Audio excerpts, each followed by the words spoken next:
is the difference between those two? Please select a race. Please choose manual or automatic transmission. I guess you have to use the shoulder. Automatic.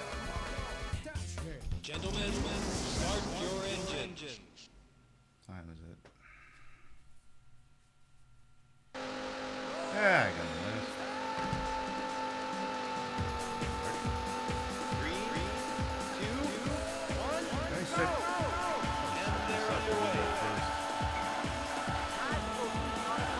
Crash this.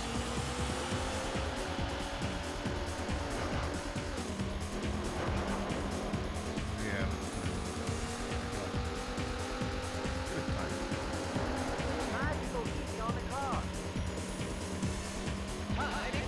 Seven laps to go. Hang in there.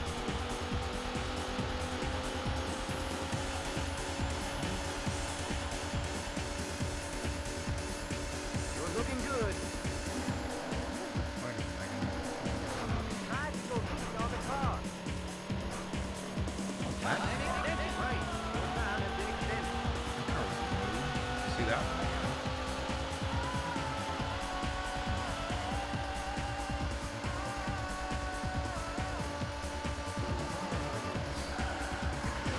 Ah, fuck.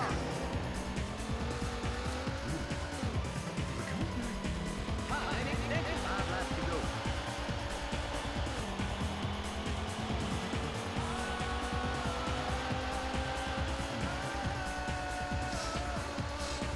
You're looking good.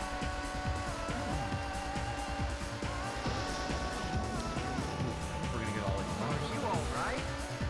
Yes, I'm perfectly fine. Right. Your time has been extended.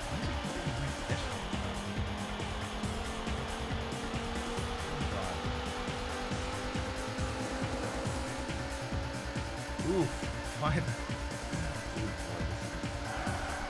Bicycle seat on the car. Could have gone worse. Great driving.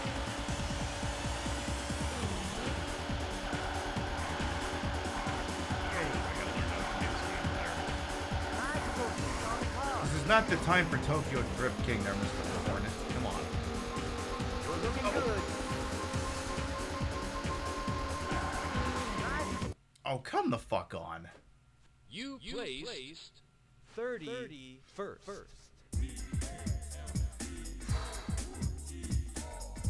Pain in the ass. Have to fill that up.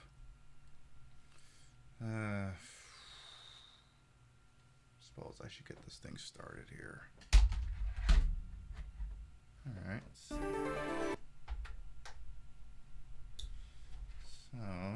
get that put away.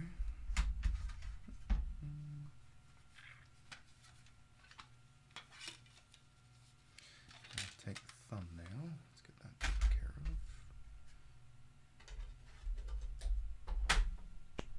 Perfect. Suppose I need the chips.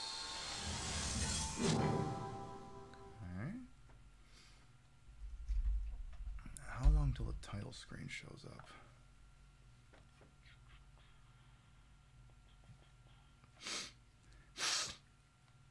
All right.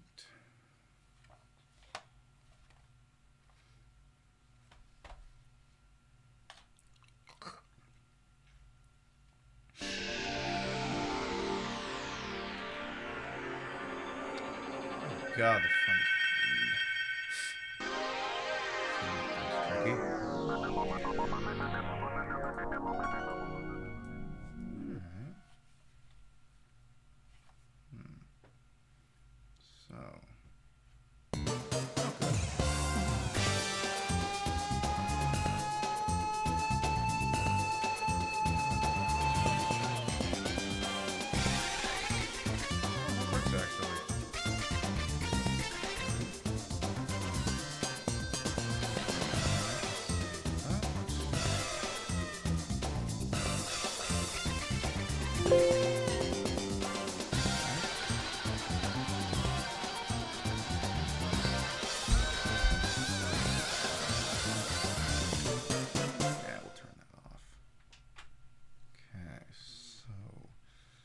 else I gotta do? I gotta write up the tweet.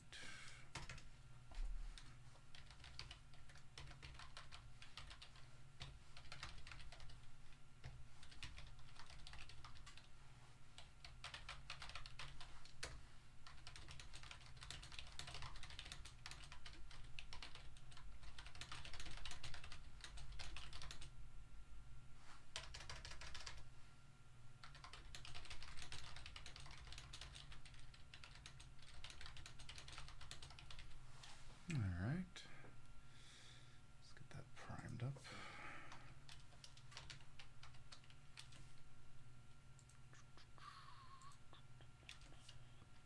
Take that out of there for now. Put that over there. Lamps running. Ooh. All right. Twitter, Blue Sky's ready. Got the playlist. Oh yeah, I gotta. Let's see. I gotta change this up. Nah, I'm not gonna do that one tonight. Let's do. Okay, no wait. You gotta get the. There we go. You're a walking advertisement for therapy! Oh, she. Oh, you spilled, lady. You spilled. Screw you! You're lucky I'm tapering! Oh crap! He called Richie. Well, fuck that guy. Seriously. All right. So, anything else we gotta do? Did I update the sign? I think I did.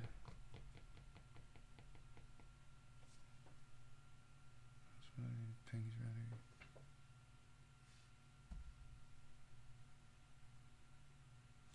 Well, I guess I can do that. Hang on, move that over.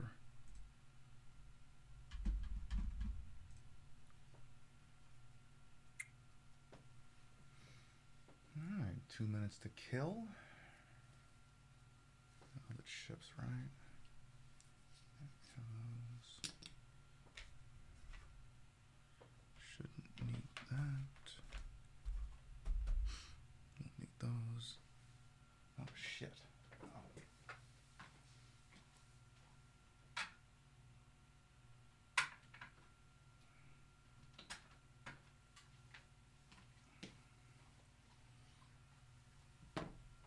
All right.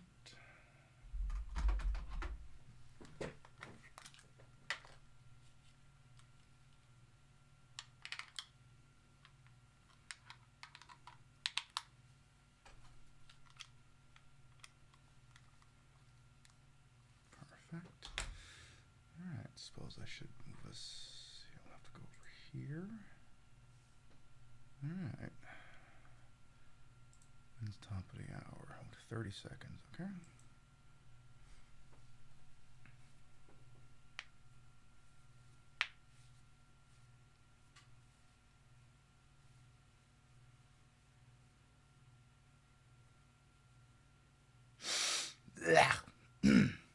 Fuck do I drink tonight?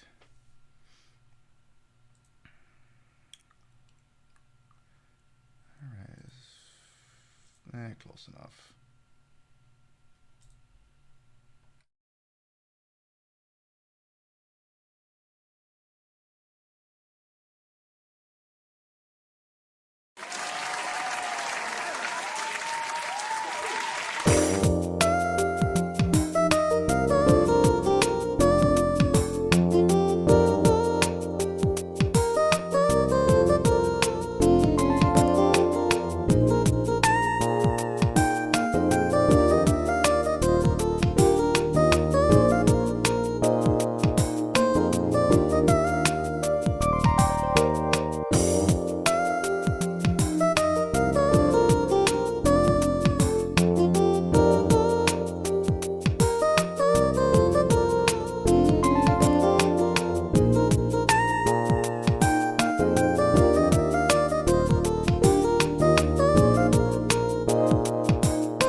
ourselves.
Oh crap, he called Richie? Well, fuck that guy, seriously.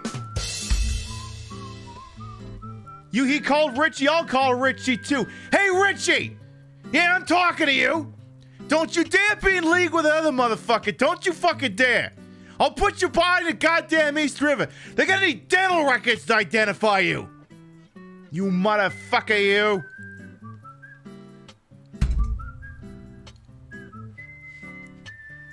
Hey, it's you and welcome on. What's this game? I don't know. Chat's telling me how to play it. Queen Pib, in stereo where available. And where not available, it's not in stereo. There's nothing we can do about that, so don't blame us. We have no control over it. Call your internet service provider if there's some sort of a problem, or the local Twitch server. But if they're not giving you stereo and you want stereo, that's your problem, not ours. Don't bug us. Complain to your congressman or Newt Gingrich, like I'm sure he'd care. Ha! But we don't want to get any letters. Understand? Good.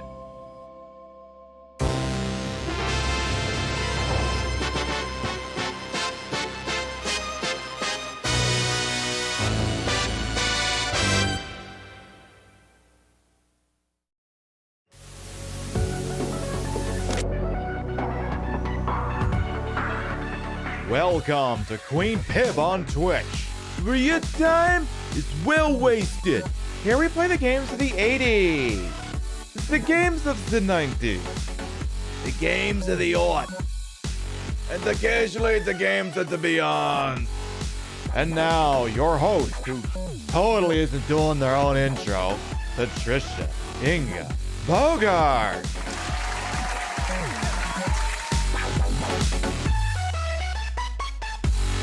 Happy Weed Day! Is that where weed Santa Claus comes down your chimney and leaves you all the weed or something?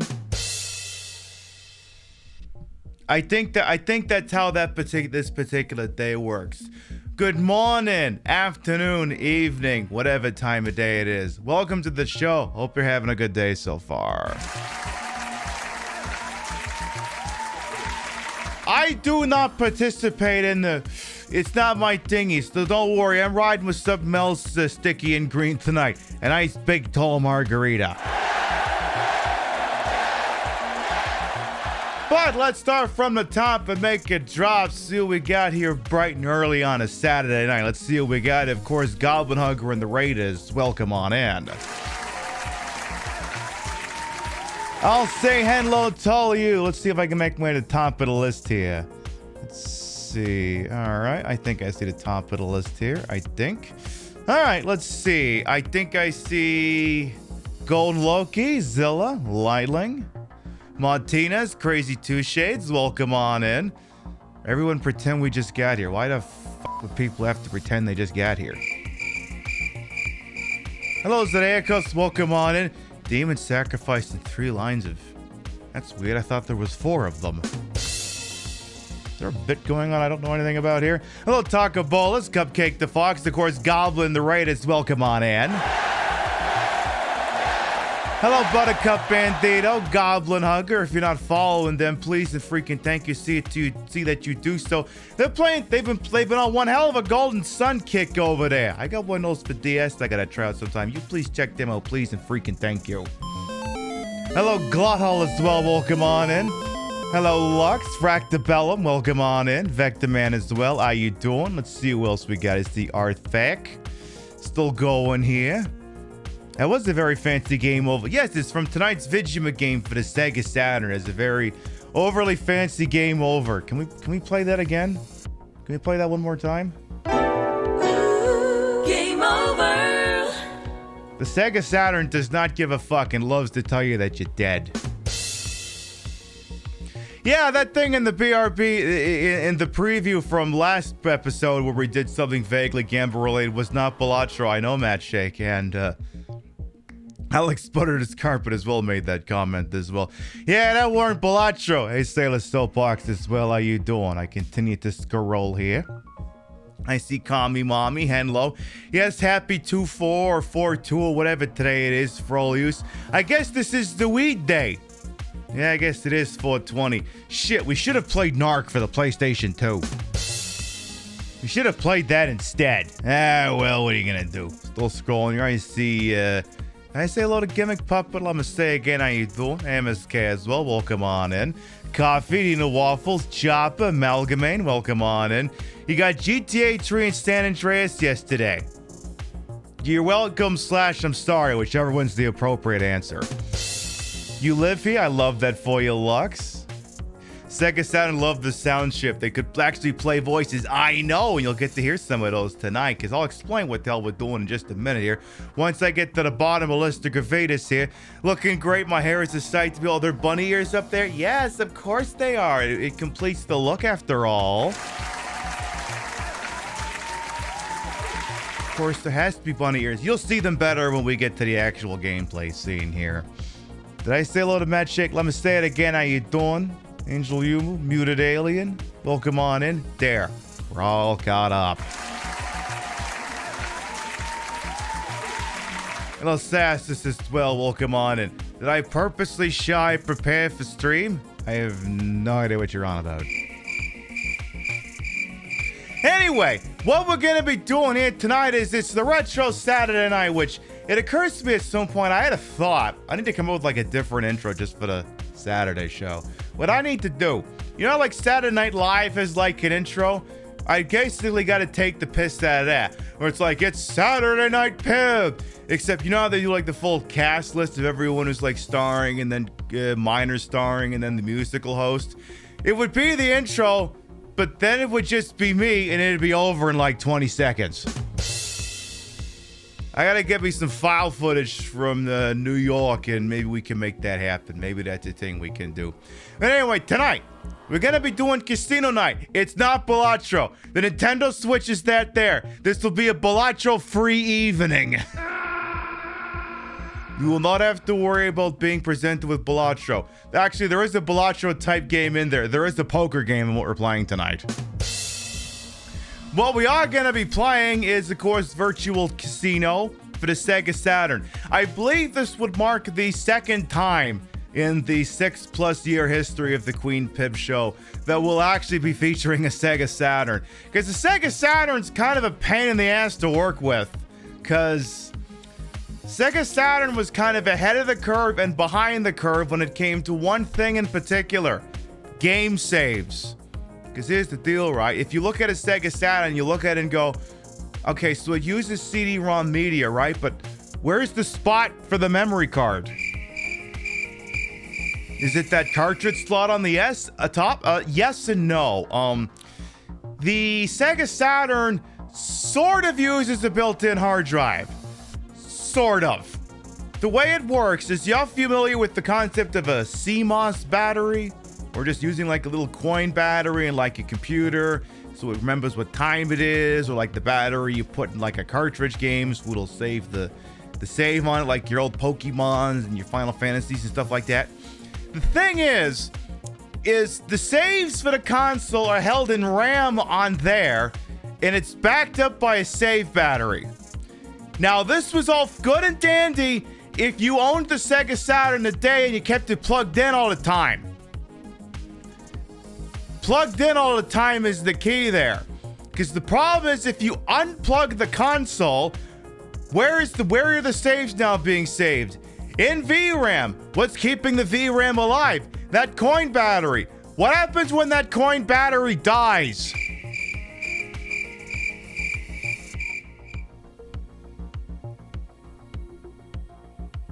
Yeah, your saves just go poof. Hey, Amy as well, welcome on. Yeah, your saves literally just go poof. Now, some games support an external memory card, but not many of them.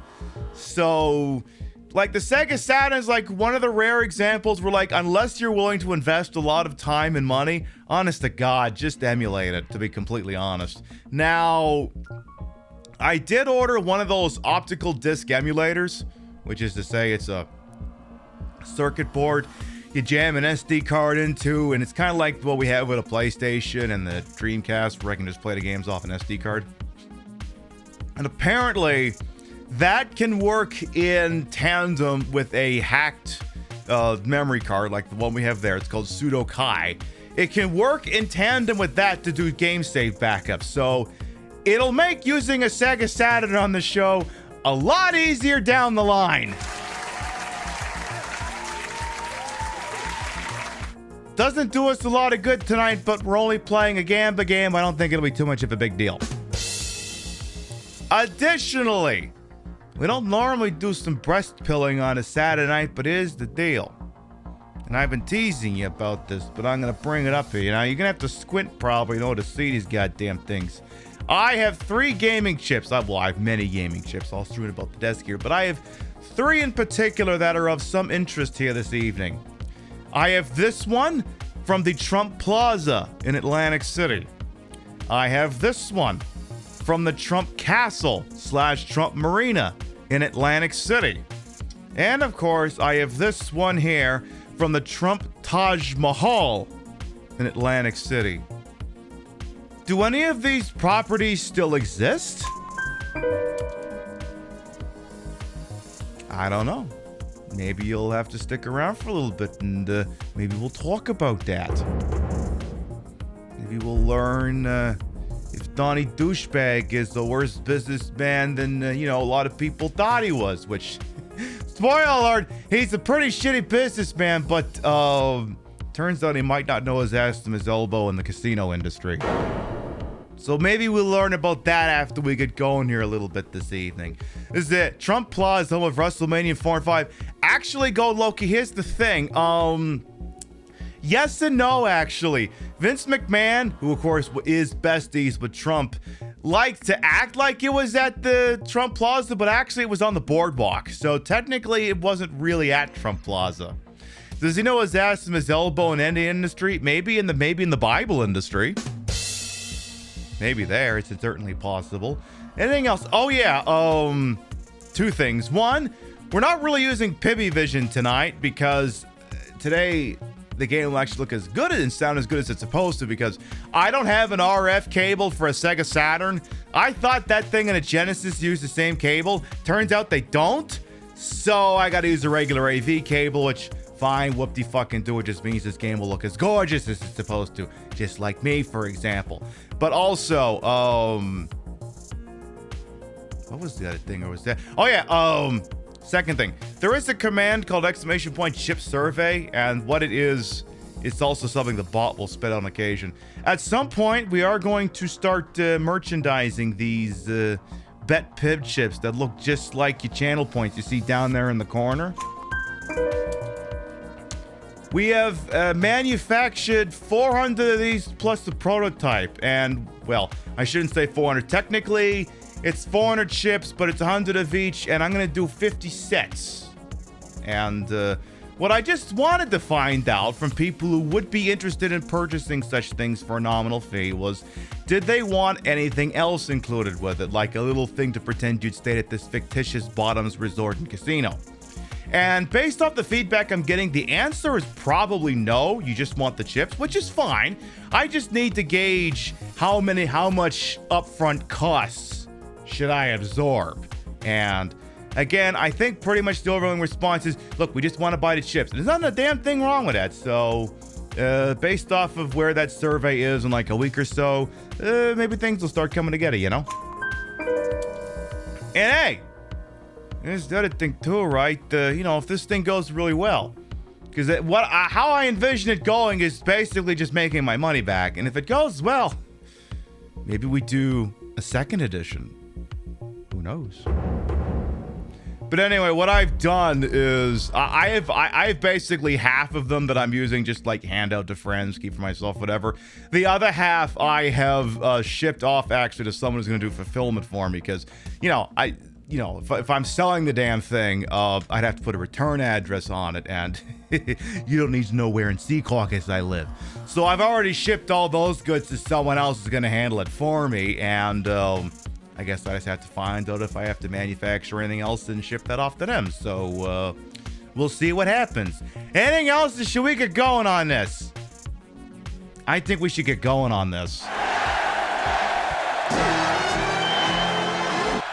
Because some of you seem to think the show's been live for longer than it has been, so I guess I should really kind of get things going here. Anyway, I live in the Cork part of Sea Caucus, don't I? No, I live kind of on the shaft. The most eagle-eyed amongst you are going to notice that I'm sitting a little bit lower on the screen than I would normally. It's because otherwise you wouldn't be able to see my lovely red rabbit ears, which are new. The bow tie is also new. Normally it would be a black bow tie and black ears, but I figured it should match for tonight's outfit. In any event, for anyone who might be new here, I am Queen Pib, Patricia, Inga, Bogart. You may also call me Trish. I'm the queen of the retro, the queen of the ways of the old, and yet time on this channel. This fat-lipped, fat-hipped, fat-boobied, fat-bootied channel is well-wasted. Welcome on in. I put the broad in broadcast at a hole in wholesome. I'm H with my own hubris, and though these large, ample breasts might be fake, the retro is real. That's the real Sega Saturn. And it's hooked up in the most reasonable manner to more or less make it look like what it used to back then. It's not running through the PiBvision, so it's not gonna look as fade as it would normally. Oh, normally all right, this is normally the part where I deep throat whatever I'm drinking. Well, I guess I could still do that. I kind of messed up the speech, but let's see here.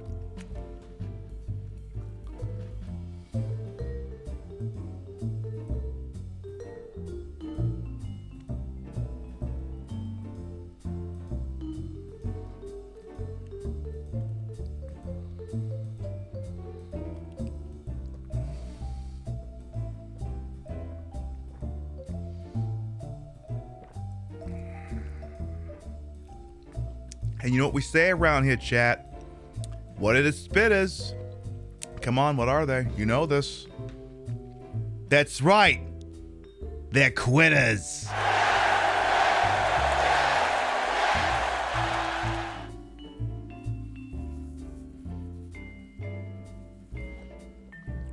I'm just spitting fat. The only thing I spit on this channel are facts. Otherwise, we commit to the bit after all. So, suppose I should fire up this evening's game here. Now, that being said, we cannot, in good conscience, I'm basically going to give the speech I normally give for the PS1, but this is the second time we've used the Saturn on the show. We cannot, in good conscience. Also, did we notice I'm apparently live from Las Vegas? All right, yeah, I'm in Las Vegas right now. Totally. I mean, there's the Cosmopolitan back there. That's the Bellagio right there. That's Caesar's Palace. I think the sign for the Mirage is down there. Over way in the left corner, you can see the sign for Harrah's, but the top of the Venetian is kind of covering it. And I think the really pink one on top of Harrah's, I do believe that's the Flamingo. So yeah, we're totally live in Las Vegas right now. The Bellagio, now that'd be a good name for a casino. The Bellagio and the Enrico Palazzo, that would work. That would work. All right, so we cannot in good conscience play a Sega Saturn on this channel without permitting you to listen to the following.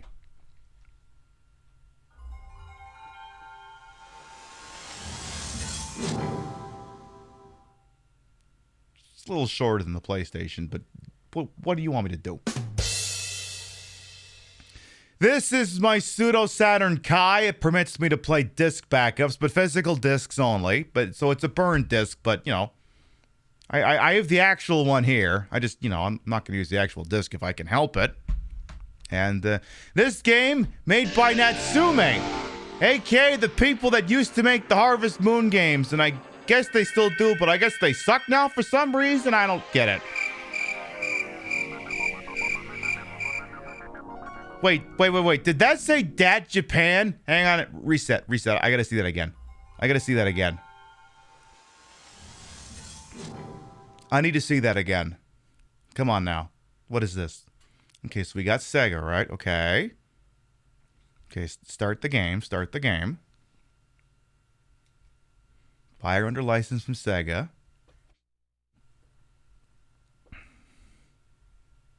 Hey, Vervain, by the way, welcome on in.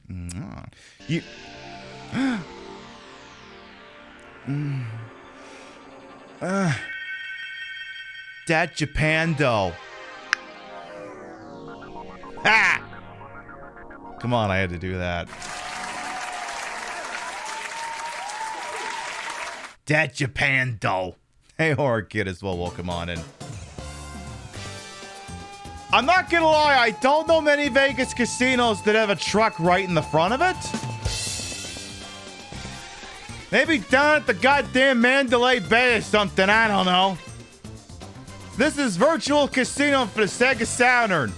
Made by Dat Japando Inc. in 1996 and published by Natsume for the Sega Saturn. I figured I wanted to do a casino night, but I figured we'd do something we hadn't done already, and this seemed about as good an excuse as any. Glad to see Rebecca got some work before starring in Resident Evil 0. Like, I'm confused about the setup. Okay, Vegas is 80 miles away. Then what the hell is this?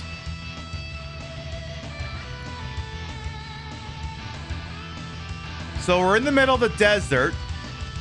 Our character looks like they just walked off the set of Last Bronx. Yeah, what is it? Yeah, is this Parasite Eve 2? Yeah, this might be Parasite Eve. Okay, but wait. Wait, where is this casino? This isn't on the strip. Hey, girl. Oh, hey. Hey, girls. My boobies are bigger.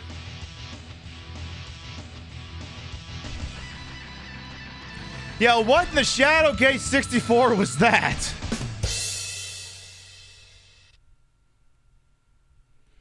So, wait, this seems... Wait, is this south of the strip? Are we at Henderson or Prim or something? Maybe this is one of the brothels outside Vegas. I mean, there are casinos. The thing is, Nevada has the most casinos in all of the United States, and they're not all in Las Vegas. I mean, hey, you ever play New Vegas? You'd be surprised how many places that are in New Vegas are also in, you know, regular Nevada. I know, I'm shocked. Is this where they keep the death claws? Let's see what our options are here. Just out of stereo and not stereo. Oh. Well, see, the thing about that is... Queen Pib, in stereo where available, and where not available, it's not in stereo. There's nothing we can do about that, so don't blame us. We have no control over it. Call your internet service provider if there's some sort of a problem, or the local Twitch server. But if they're not giving you stereo and you want stereo, that's your problem, not ours. Don't bug us. Complain to your congressman or Newt Gingrich, like I'm sure he'd care. Ha! But we don't want to get any letters. Understand? Good. See, my favorite part is that's not actually a video. That's a still image that just scrolls.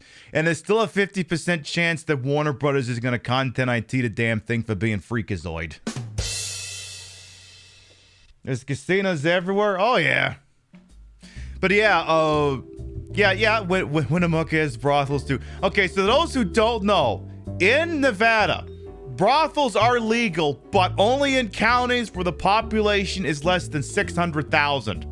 So, not in Clark County, where Las Vegas is, and not up in Reno County, or whatever county Reno is in. I assume Reno is a county as well as a city.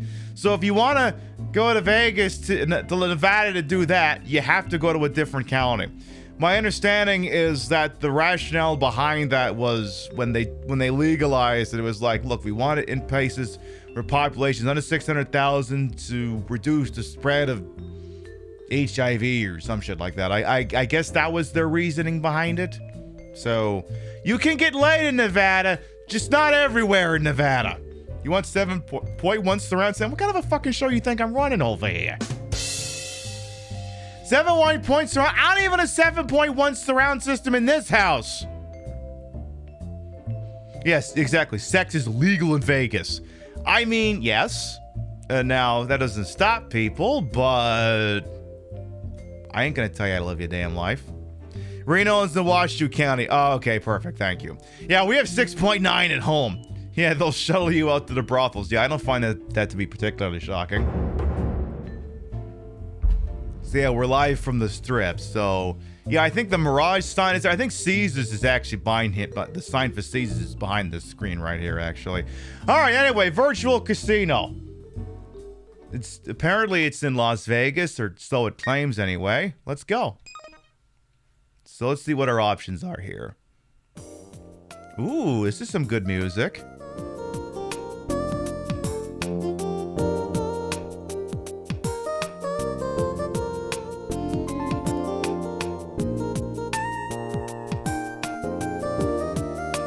See, the thing with like a lot of 5th generation console games is even when they were using CD audio, like a lot of them have like, you know how good the synth was in like electronic music and stuff in the 1980s? In the 90s, it was even better. It's just most of the concept was dead because it was killed by grunge music. But goddamn, like there's a lot of tunes I think in this that fuck. There's tunes in Yu-Gi-Oh! For the PS1 that fuck. 90s synth is something else. Is she not happy because she's not wearing red-end gloves? I don't know. It looks like the cut of her outfit looks like that's from the ladies collection for the USA team for the Olympics. Nike, did you make that? She must have a Brazilian done for the goddamn show. Love that for her. A story mode, huh? I don't suppose this is gonna be like the story mode in Golden Nugget by any chance. Probably not, but let's have a look, shall we? Let's do a new game here. No Adam West? Yeah, probably not. Ooh. Oh my god, you wanna have a drink? No, I can't hear you over the music!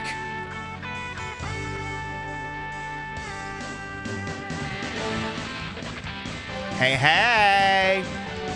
Me or her? Me or her? Stage 1, 7-stud poker. Let's go. I want to make one thing abundantly clear to all of you people. This may look like Balatro, but it is not Balatro. This is not Balatro. Some of the concepts of Balatro may apply, but this is not Balatro, okay? This is PvP Balatro. Love how I'm just unironically calling poker Balatro now. Like, even if it's not Balatro and it's just like video poker or Texas Hold'em, it's Texas Hold'em Balatro.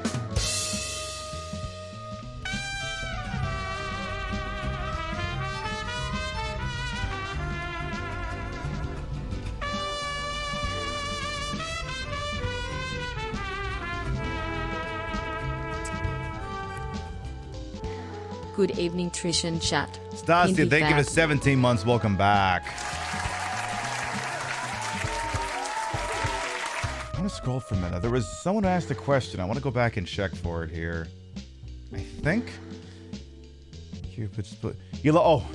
Set of Soapbox said they love the perfect Cupid's bow I made with my lipstick. Why, thank you. I try. Tonight's lip color, I think, is Dancer from Maybelline New Freaking York. I believe that's what tonight's color is. It's like I needed a red that kind of matched the outfit. You want Balatro, but you have Balatro at home. Balatro at home, unforgiving. All right, so this is 7-card stud. Normally, now here's the deal with poker. Let me ante in here. We'll do this first. Let's get going here. So what's gonna happen here is I'm playing against... Now, ordinarily, you would not be playing poker versus a dealer. Unless you're playing 3-card poker, which I don't fucking understand for the life of me here. Poker and video poker are two different beasts, okay? Now, when I say video poker, I also mean Balatro, because that's what Balatro basically is. Video poker and Balatro are cut from the same cloth here. They're games where you fundamentally play with yourself. And I don't mean masturbating, though that's what Balatro feels like sometimes. You know, it's the sort of thing where like, oh, just one more round. and then, oh my God, and then several hours later, and I'm all fucked out, and I still can't beat the orange steak! Except I actually did, but it took me a week! Anyway, so Balatro, and by extension video poker, is a game you play by yourself, or I suppose it would be versus the casino, because you're trying to, rob the casino. Now, standard poker, where you're playing against other people, is player versus player. The casino does not have a direct stake in how that goes other than facilitating the game, though I do believe they take a percentage of everything for, hosting the game. So, this is PvP Balatro. Not to be confused with the PvE Balatro, player versus environment, that traditional Balatro is. Are we all clear on that? Good. Now, the trick with PvP Balatro, or as it is more traditionally known, poker, Miss Shelly BK, welcome on in, is what's going on with the hand is almost irrelevant.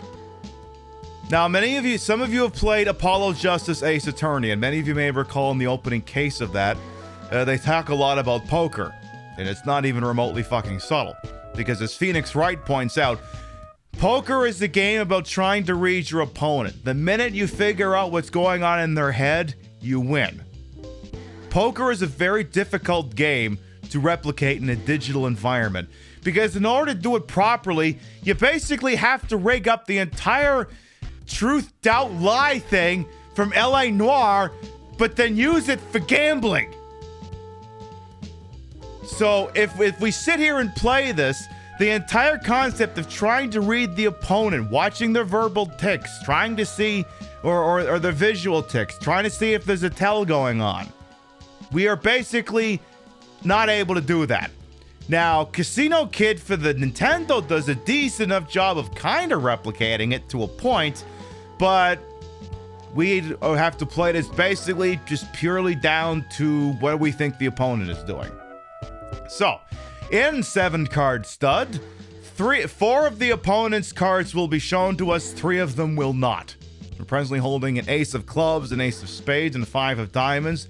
They're showing a 10 of hearts, and they've already decided to bet. I'm going to raise them, because fuck you, that's why. Because I got to make 10,000, so we're only going to get places if I max bet. Okay, so right now we have nothing. Nothing's going on here. We're not playing Balatro Gorillas, we're not. Okay, so we now have a pair of queens. Now, the opponent doesn't know we have a pair of queens because the ace and the queen on the left are hidden. However, we don't know if they've got a pair of jacks or something too. Well, the interesting thing is they started betting right out the gun, so I don't know if that means they already have a pair or if they're just bluffing. But I'm going to bet this bastard up. Okay, we have 2 pair. We have a pair of queens and a pair of 5s. They are not showing anything, but that doesn't mean it's not there. I noticed they didn't bet on this one. They just checked. I'm going to bet them up. Come on, you fuck. Come on, full house. Hey, full house! Me without the fucking full house theme handy. You can just play it in your damn heads. So we're going to go for what's called the value bet here. We're pretty sure we got this in the bag. What do we got? What do they got? Ooh. You really thought you had something. Well, you didn't. Eat shit. As the days go by,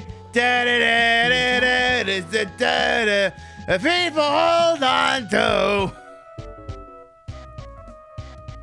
So the one thing about 7 stud pokers you may have realized is at no point do we do any discarding. You don't do that in stud poker. By extension, you also don't do that in Texas Hold'em, which is kind of what you traditionally see in competitive poker games these days. So let's keep going here. Do I have a safety save in case we can't get to 10,000? Maybe. Maybe. All right, right now we ain't got shit, but as I told you, I'm just gonna keep betting this bastard up. See if I can. Maybe if I keep being aggressive with the betting, maybe they'll think I have something and they'll just fold. That would be my hope. All right, we got a pair of queens. They got 2 cards towards a straight. Hate that for them. Come on, give me another queen. Ooh, okay. Ooh, they've got a 3-card straight. That's concerning. But we're going to keep betting up here. We're going to keep doing that. And, ooh, okay, we got 3 of a kind. Okay. We don't know what their last card is. But again, I'm going for the value bet here. I keep string. Oh, you're raising too. Oh, this person thinks they have something. I'll keep raising you. What do you think you've got? Oh, shit. You had 1 lousy fucking pair and you were betting? 3 of a kind. Get wrecked. Ooh, the audience was pleased with me. I love that for me specifically. Yes, I'll ant up. Is it ant or auntie? But I think she's saying ant up. It wasn't even a good pair. It was literally the worst pair you could have. Not as good as this fucking pair, let me tell you. The announcer's whispering voice is kind of off-putting. Oh shit, we got a pair right up the gun. Love that. All right, and keep betting, keep betting. Yeah, it's I don't like when it's like a quiet thing and it's like elevated, you know? All right, still not seeing anything forming over there yet, but again, that doesn't mean it's not there. There could be a pair in hiding here. We'll keep betting them up here. Okay, they're calling. Next card is... Ooh, we have 2 pair. They're betting. They have a pair of aces showing. Okay. Problem now is that if they're hiding a pair, their 2 pair will automatically beat my 2 pair because they have a pair of aces. We're going to raise up anyway here. The pot's going to go from 690 to 840. Oh, you're still betting. Okay. Come on, king or 10, king or 10. Ah, fuck. Uh-oh, they're still betting. I'm just going to call.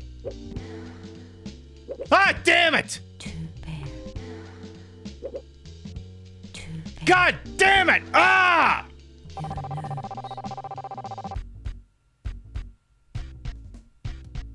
Big Jack. I am not pleased. Ah, whatever. What are you gonna do? What are you gonna fucking do? You know what you're gonna do? You're gonna enjoy the goddamn music. You'll just enjoy that and see where the hell that gets you. All right, nothing much doing yet. When do I get the jokers though? When do we get those? I want to know when those turn up. Also, at some point, we are gonna do because it would be a travesty to have a Sega Saturn rigged up and not do this. At some point, we will play some Daytona USA. It would be sacrilege to bust out a Sega Saturn and then not do that. Okay, we got nothing doing so far. Not a damn thing. But 420's in the pot. Love that. Heh. Heh. Heh. Pot. 420. Heh. Heh. Heh. Heh. Heh. Come on! Damn, even this game is smoking weed. All right. Love that for it. Daytona USA, a good game or a meme game? A little bit of both. A little bit of both. All right, pot's up to 620 now. Okay, we now have a pair of aces. They have a 3-card straight going. I see a 6, a 7, and an 8. But I'm going to keep betting them up. Because 4 cards out of a straight don't do you no good unless you get that one joker, you know? All right, we're going to go for the value bet here. All right, you bet not if you bet. All right, they got a pair of 6s. Well, I got a pair of aces, so eat shit. Now I just need that goddamn joker that plays that gives you chips in the multiplier whenever you play an ace, you know? But not that one where you have to play an ace as part of a straight. I have never been able to make that one work. All right, they're already betting, and the problem is I see they have a 5 and I have a 5, so my chances of getting a 5 in any of these draws just went down. But we'll see what happens here. Okay, I got nothing going, but they're betting, but I think they're just being a cocky little bastard. I think that's what's going on here. All right. Ooh. All right. I got a pair of 5s. They have a 5, a 3, and an ace. A 2 and a 4 makes that a straight. But I'm going to keep going up because I don't think they've got shit. Actually, I'm just saying that I don't think they have shit. It's not legally binding. For all I know, they've got everything in the world. Oh, I didn't actually want to call. I wanted to raise.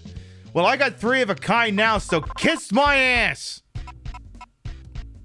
You ain't gonna beat 3 of a kind.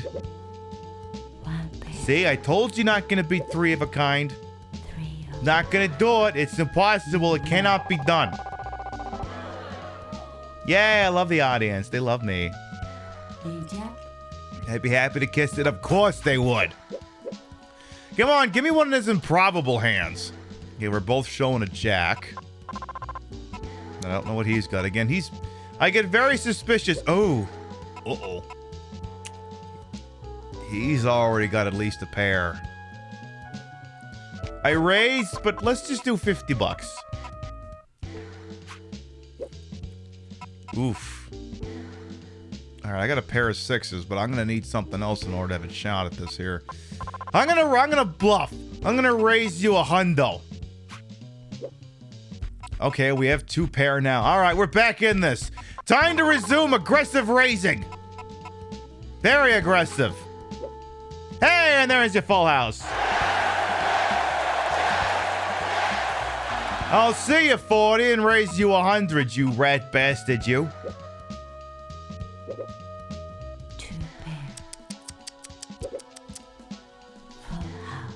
I got a mean one, you big bitch. A jack. I think I meant to say more of a zinger. It didn't quite work out that way, but I figured it was worth a shot. Yes, I will ant up. Oh, we've already got a pair of 7s. Let's fucking go. So apparently I need to make $10,000 to move to the next stage. We'll see if we can make... Not only do we have 2 7s, we got 3 cards out of a flush. We got 3 hearts. 3 hearts. Is that a congenital defect? Should get that looked at. All right. Well, we have 2 7s, 3 hearts, and a king. The odds I'd say of a flush are going down, especially since he's getting all my hearts apparently. Fucker. Yeah, well, flush is out of... Well, looks like a pair of 7s is as good as we're gonna go here. I'm gonna bet you up one more time just because I think you're full of shit. Oh, he folded! A jack. Okay. I'll take it. Sorry, I'm just staring at myself for a second, realizing how good I look. Red really is my color, isn't it?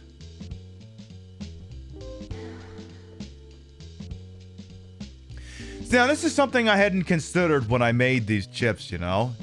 And if they, and like I said, you know, if they, I haven't decided if I'm going to do like a limit 1 per customer, or if I'm going to let people buy a bunch. Because what's going to happen is I'm going to sell the set, which is a 1, the 1, which is the 1, the 5, the 25, the hundo, and probably also the prototype chips would be 5. And I figure if I sell most of them, I can do another run. Now, some of these casinos have like chips that are like limited edition and meant to promote shows. Like, wait a minute, I could put my titties on one of these chips. They let you put titties on chips. Did you know that? You can do that. They let you. So there you go. There's your hook. If the regular set of chips sells well enough, I'll sell you a second set that's got titties on it.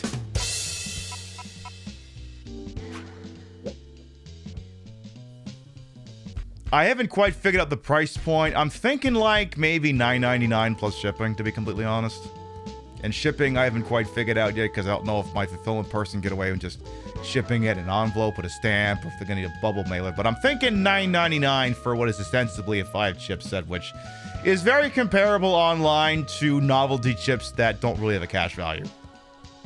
Because to manufacture, these things cost about $1, but you understand I had 500 of them made. You can do the math.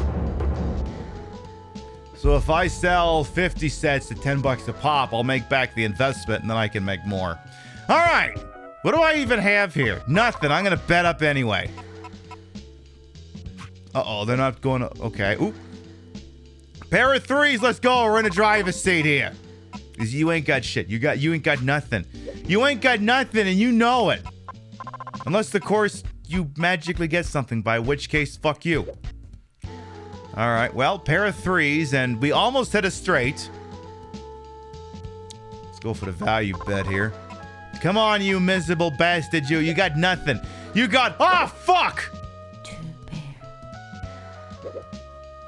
1 pair. She said...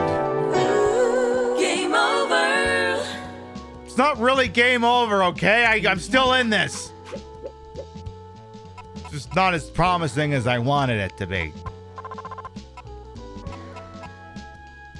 They actually have a bunch of... I actually have chips on this desk that aren't ones from Donald Trump casinos. I got a stack of them from the Sands in Atlantic City. That place don't exist anymore either. But yeah, in about, let's say, half an hour or so, we might start talking shit about Donald Trump.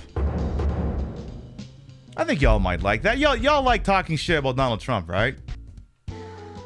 That doofus. That failed real estate developer. That's the thing many of my demographics can get behind, right? Okay, concern. I see 3 cards towards the straight of my opponent, 6 cards in, and I've got nothing. Let's bet a hundo. Okay, I got a pair of kings. Let's fucking go. All right, let's see here. Oh, shit. You should have folded. 1 pair. Yay! All right, we're halfway to 10,000. We started with 5 and we're at 7.6. 2자. Let's keep going here. Okay, pair of 8s right out the gun. Love that. You're betting 30. Well, I'm betting 100. I'm playing to win with imaginary money. That's what I'm doing here. I wish you could raise more than 100, but it seems that must be the table limit. Believe it or not, there can be limits on how much you can gamble.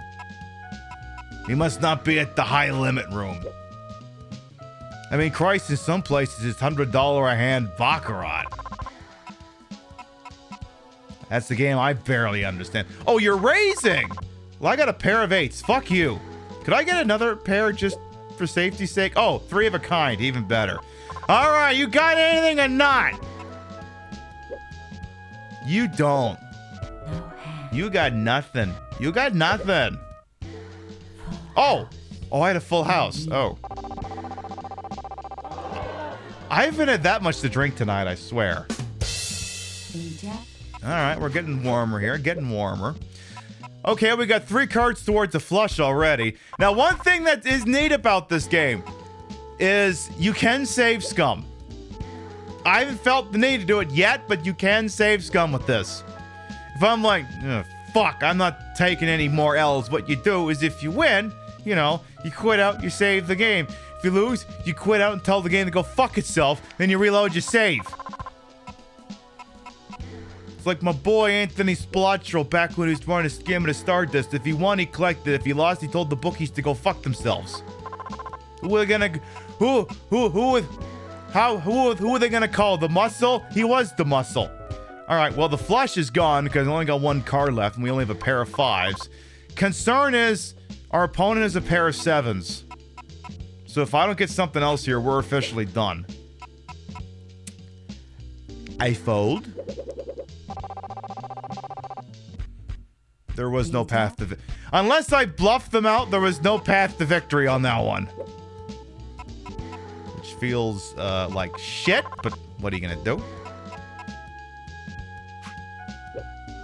Now you may be wondering, Pibby, do you have a cute little bunny tail in the back of the outfit? I would have, but Rio was concerned that the way the thing would pin on it'd tear the bodysuit, so just pretend I have a cute little bunny bum and you can leave it at that. Alright, we got a pair of queens. I can work with that. Give me the 4 queens, like the one freaking downtown here, eh? Come on, keep going here. Alright, I see nothing much doing over on my opponent's side here. Yeah, I don't think you would normally get this liquored up and play a poker with real money. I don't think you would. Not if you were feeling responsible, anyway. All right, I got a pair of queens, and that's it. They're still betting, so I'm going to keep raising you up, you bastard. Come on, you got nothing there. You got... One pair. Pair of eights? One pair. My pair beats your pair, bitch. Honestly, the soundtrack for this is a fucking vibe.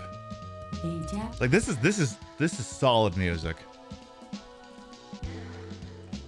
After I'd mentioned Yu-Gi-Oh! For PS1, I forget who said it, but someone had said, oh yeah, we should fuck with that game on the show. It's like, no, that's 900 hours of my life I won't get back. You have any goddamn idea how long you have to play that game to beat it legitimately? I got a save file I started 20 years ago and I still haven't beaten it. I probably put 50 hours into it a year. And I still haven't beaten it. It is not a game that is meant to be beaten.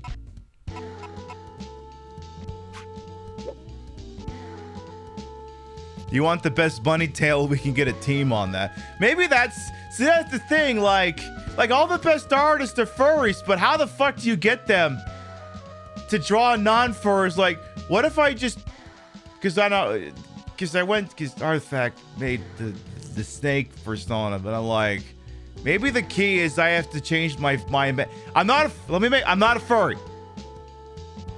I'm not a furry. It's not my thing. But I am willing to pander. Maybe my imaginary not persona has to be a bunny, and then you just do the Playboy bunny. Maybe that's how this is gonna work. I don't know. Queen Pib, not a furry, but #1 with furries. With Baccarat, you just bet him with a playable win. Yeah, Baccarat's weird. Don't worry, it'll turn up later on. Don't you worry about that.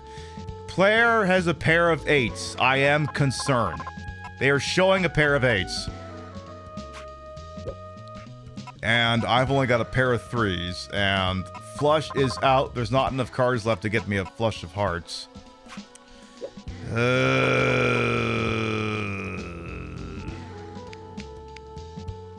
I fold. Yeah, I know this ain't Balatro a clockwork. I mean, actually, this is PvP Balatro. Yeah, I think there was this bit on The Simpsons where they show like a Fox News helicopter and it said not racist, but #1 with racist. I'm not a furry, but #1 with furries. It's a difference, you see. Pair of jacks, let's ante up. You wonder if that's how politics works? Not really, because the Democrats don't want to pander for anything decent. Not really. They're not even pandering. They're not even making intimations that they give us anything we want. Which, I mean, I guess it's refreshing in the sense that at least they're not, jerking us around. All right, but it's still horrible. Okay, they're showing a pair of 10s. We have a pair of jacks. Come on, give me another face card. Fuck. All right, I got a pair of jacks. We're hoping that pair of 10s they're showing is all they've got. It looks like it is. One pair. Yay! One pair. Haha! You win. Fuck you. Alrighty then. I thought we were going to have to use a safety save. We might not have to be honest. We might just be good. Yeah, vote for us. The others are gonna f*** you, basically. Yeah, that's pretty much it. But, like, the Democrats don't really have a solid plan beyond, well, he's not Trump, and a low bar that is. Which, again, you'll learn about shortly. Because we're gonna be shitting on him in about half an hour or so. Alright, 6 cards in, and I've got a whole lot of nothing. And he's got a pair of 5s. I'm bluffing all the way here. Come on, something. I fold. Hey, chill that will come on. And Crime Joe Bill is back on his anti-weed bullshit. Wait, did he say something else, or is it just the same generic anti-weed bullshit? Yeah, I thought there was something going on with that. Come on, Joe Brandon, you stupid fucking idiot. Just legalize weed already, why don't you? Come on. Big baby. We have 3 cards towards a straight, but we need a 4 and a 5 to make that work. His DEA went after a bunch of weed sellers in New Mexico. Son of a... What a jackass. You know... Okay, now we have 3 cards towards straight. We have 3 cards towards the flush. It's just... Oh, I should take that Grand Theft Auto thing out of it. We're not playing GTA 5 tonight. That's tomorrow. Here, I'll prune that one out for now. I just... Like, all the Democrats would have to run on is abortions, weed, and stopping the war. Like, okay, we want Palestine recognized as a state. Democrats won't do that. I'd be willing to... Well, I mean, I don't want to settle for it, but you run on abortions, weed, and at least a dedicated long-term ceasefire and tell the Israelis to stop their fucking land grab, I'm telling you, it'd be a landslide.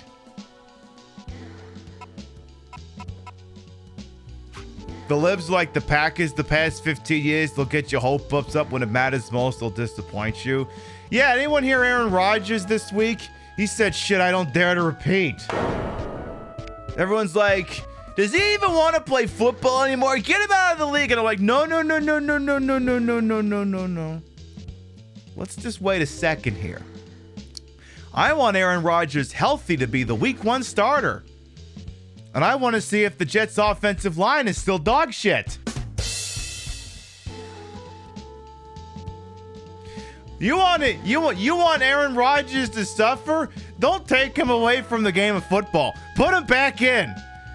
Give it about 5 seconds. Give him about 3 plays from scrimmage, and then it'll be this.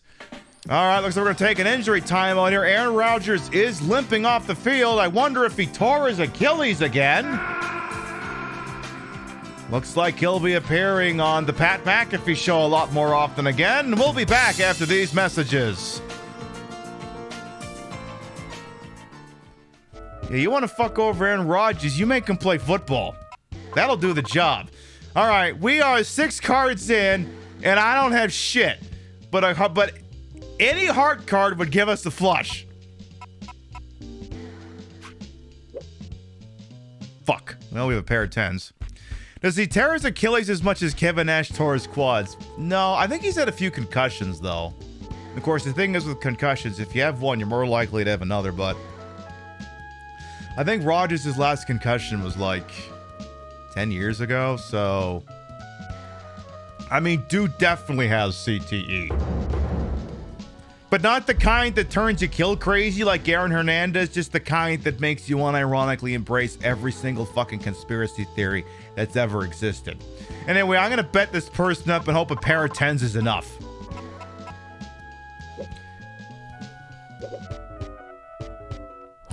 Pair of 6s. Oh shit! We do win. ESPN doesn't want him there. He'll probably show up on Colin Cowherd, Joe Rogan. Well, the thing is yeah, Pat McAfee said he's never going to appear on the show again, and like 2 days later, Aaron Rodgers was on the show again. Technically, ESPN doesn't own the Pat McAfee show. They just simulcast it. He can do whatever the hell he wants. So no, he'll be right back there. All right, 4 cards in, we ain't got shit. Yeah, I mean, Cowherd's an idiot, but he's not that much of a fucking idiot. My Colin Cowherd is not an idiot. He may be a moron, a misogynist, a racist, but he is not a porn star.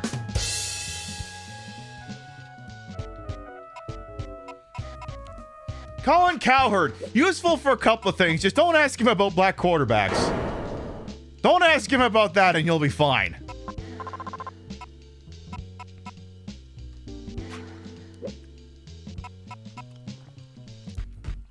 Maybe his jaw will get broken. He won't be able to spout his shit while he heals. Well, here's the problem. He's like he's a douchebag modern day trends conspiracy asshole. He'll just come up with an AI version of his own voice. It'll be like Stephen Hawking, but it'll sound just like him. And I got nothing. Actually, Nah, if we had an 8, we'd have a straight. If we had a jack, we'd have a straight. I'm gonna bluff and see if this gets me anywhere. Come on, king high card! Ah, fuck, they got a pair. Ah, damn it. No hand. Well, fuck me specifically, I guess. You lose. Well. Déjà. By the way, I point towards the tip jar for one specific reason. I bought some more outfits. I bought amongst the things I bought this really cute floor length leg slit black and white contrast dress. When it shows up, you're gonna love it.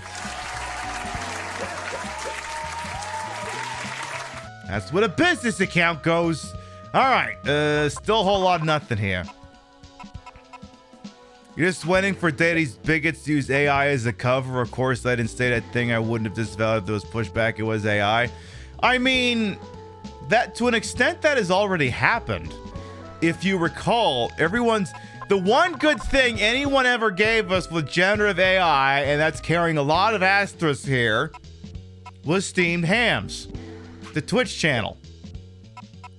And the problem is that got perma'd for racism because the way the thing worked was, aside from making several canned comments between each other, the script basically called for, what is he cooking? What is he gonna end up cooking instead? What's his excuse for the equivalent of the Aurora Borealis? And what happened is, somehow through whatever database he was using, the first of it, which was whatever he's cooking. Now, the trick is, sometimes the thing Skinner was cooking would just be like a generic style of cuisine. Like he's cooking Canadian or some shit like that. And at one point, for some reason, and I'm just stating what happened here, okay? I'm just stating what happened. Is for some reason, the whole thing spun and it landed on Ashkenazi Jews. So then the problem becomes when you take the thing I just said and then the bot goes, because what happens in it is whatever it is he's cooking, he burns it, it's destroyed. So imagine what AI Skinner would have said in that situation. Oh no, I've burned the... Obviously, it wasn't intentional, but you try telling that to Twitch Trust and Safety. That was the end of Steamed Hams. Like I said, literally the only good thing AI gave us, and now it's just all trash. Everything else. Like, you know, statistically, where there's a tremendously awful thing, but it does one good thing, that was the one good thing, and it's gone forever. Hey, Evie. Pibby, Easter was 20 days ago. I don't give a fuck, seriously. Welcome on in. Yeah. Skinner will always have the memories. All right, I got a pair of 9s. Let's keep going here.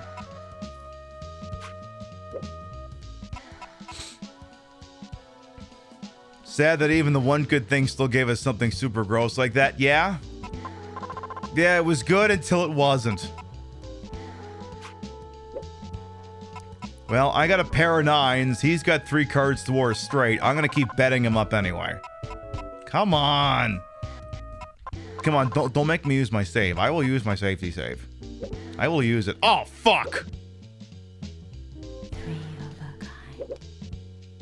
1 pair. You lose. Yeah, Pibby had a foolproof system, and it wasn't exactly scientific. When she won, she collected. When she lost, she told the game to go fuck itself. What were I gonna do, muscle Pibby? Pibby was the muscle. So, what we're gonna do...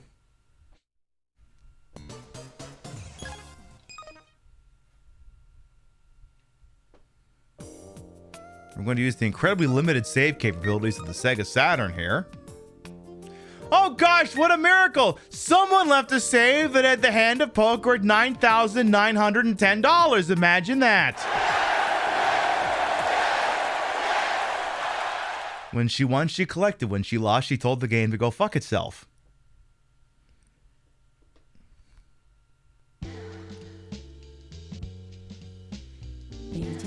So now I just have to win one hand and we're done.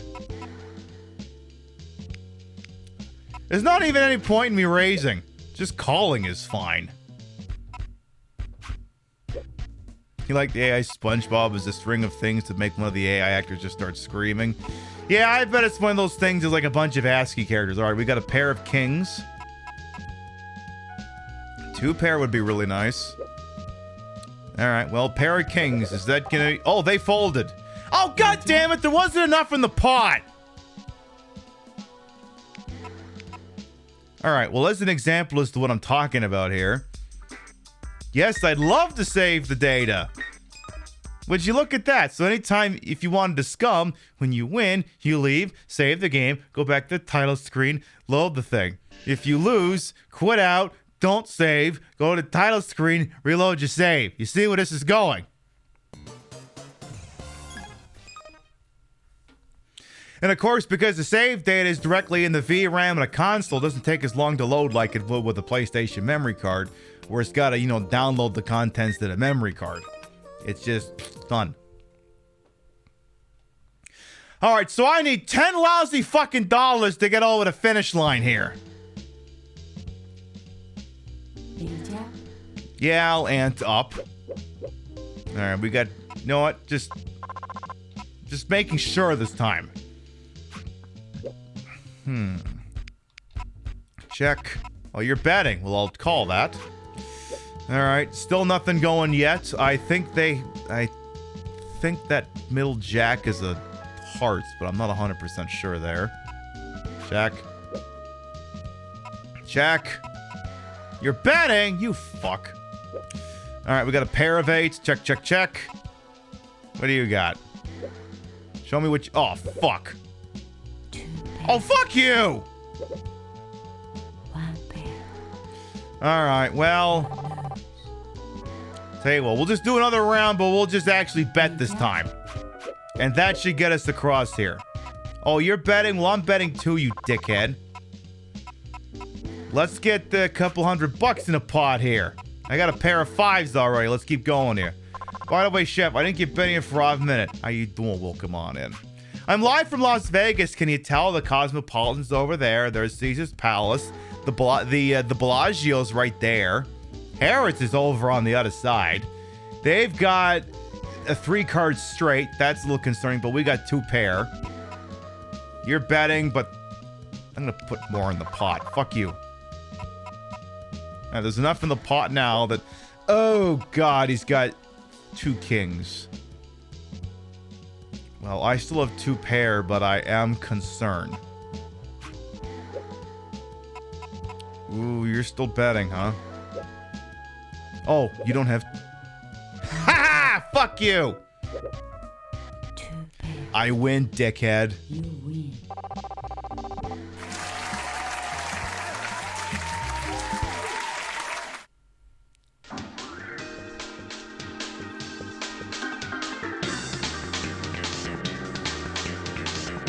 Here's all your chips, you last Bronx bitch.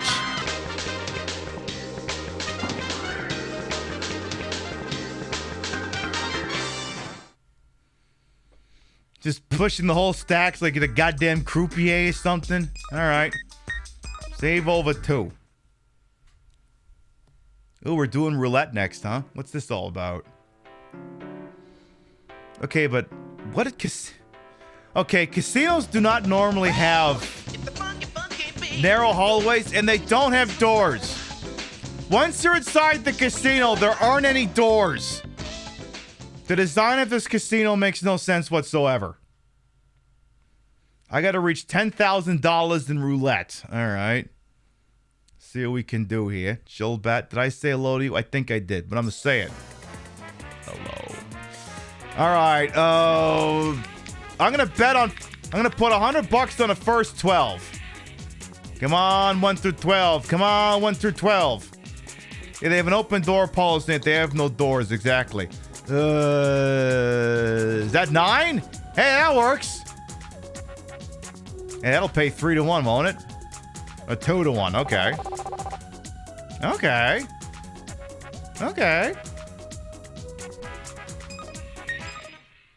When she won, she collected. When she lost, she told the bookies to go fuck themselves. Save's coming. Ain't too proud to save scum, baby.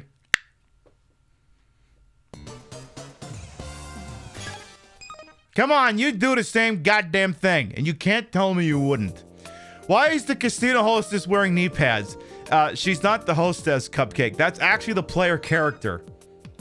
I don't know, but that still doesn't answer your question. I don't know.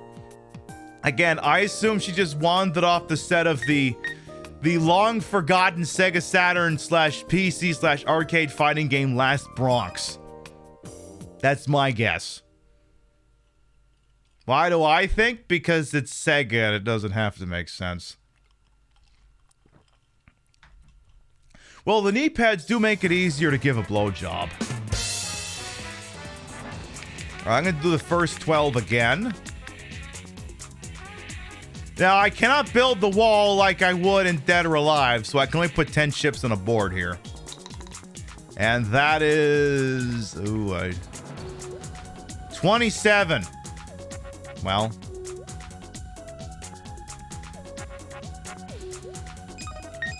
When she won, she collected. When she lost, she told the bookies to go fuck themselves.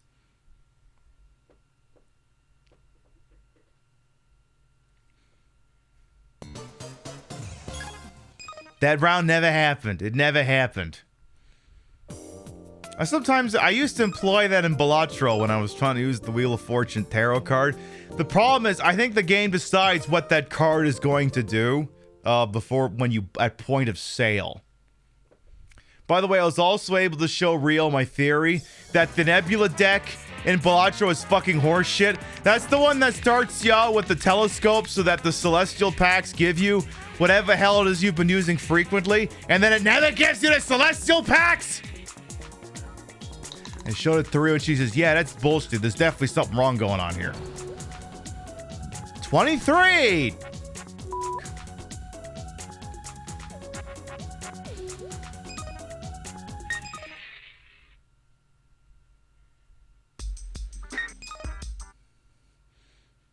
I walk away from the table. Now, I did mention earlier that if Sega Saturn is kind of a pain in the ass to work with in the modern era because, again, it was both ahead and behind the curve. It had the right idea of having the games... It uses CD-ROM media, and it had the right idea of saving the games to a local storage unit. The problem is the Sega Saturn predates the concept of using hard drives, traditional hard drives, or solid state. Well, it uses solid state, but as in a manner of speaking. It predates the manner in which we've grown accustomed to it. What happens is it's held in VRAM. Like if you ever got an old Pokemon game like Pokemon Red for your Game Boy? You know there's a battery in there keeping a save alive? It's the same concept. Except the battery dries up some wicked fast in this thing and all your saves go poof. Why is it landing on 27 again for? So, unless you keep a Sega Saturn plugged in all the time, it's very difficult to keep saves alive. Fortunately for us, we used the proceeds in the tip jar to purchase an optical disc emulator. I believe it's called a Fenrir Duo. And in conjunction with that, not only can we then play games off of an SD card, we can then also... there's a way to back up the saves. So if I actually want to sit down and play this fucking thing like a normal Jagoff would have back in the day, I'll be able to do it. I should actually really like to, because my Sega Saturn understanding is very narrow compared to other consoles. This Sega Saturn is actually used to belong to my cousins. I traded them some PlayStation 3 games to get it off of them. I think they got it one Christmas. There was I think it was holiday 97. Sega realizing they were getting cumstered between the PlayStation and the Yeah, fuck. I have to reload. Between the PlayStation and the N64, Conan did a last-ditch bundle where they offered the console and like a 3-pack that had Virtua Fighter 2, Daytona USA, and Virtua Cop to try and recoup sales, and obviously it didn't work because the Saturn didn't last very long. But I believe that was the unit they had, and very rarely, I mean, we only visited them very rarely, but every once in a while, we get to go visit them. It was like a 5-hour drive, and yeah, I get to play Daytona. It belonged to my cousin Vinny. I mean Vincent LaGuardia Gambino? No, it didn't belong to that guy. Not that guy. He's here. I learned last night apparently he's a pretty good lawyer. Pretty freaking good lawyer. You know what's going to happen, right? The minute I stop betting the first 12, it's going to land on the first 12. The second I stop doing that, it's going to start doing it. Don't you dare prove me wrong, you rat bastard, you. Come on. 0-0. That doesn't help me. That does not count.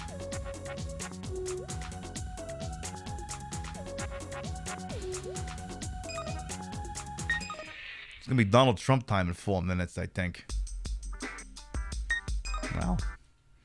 Come on, I was kind of hoping to get through 2 of these goddamn things before we moved on to the goddamn Atlantic City portion of the evening here.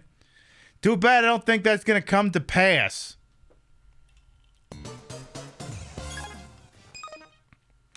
Come on, come on.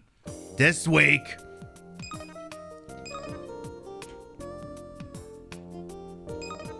Come on, all I gotta do is just take the stupid little ball, make it land between 1 and 12.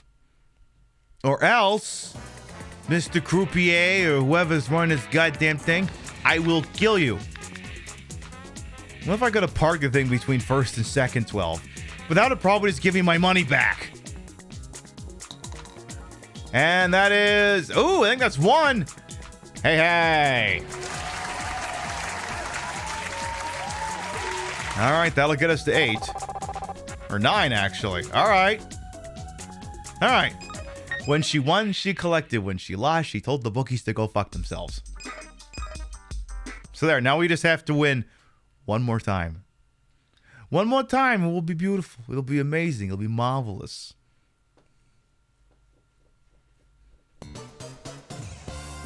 I love that summer is coming because this is a look I couldn't do in the dead of winter because I'd freeze to death. But, you know, it's getting warmer here in Sea Caucus, right? So I can start to wear these looks.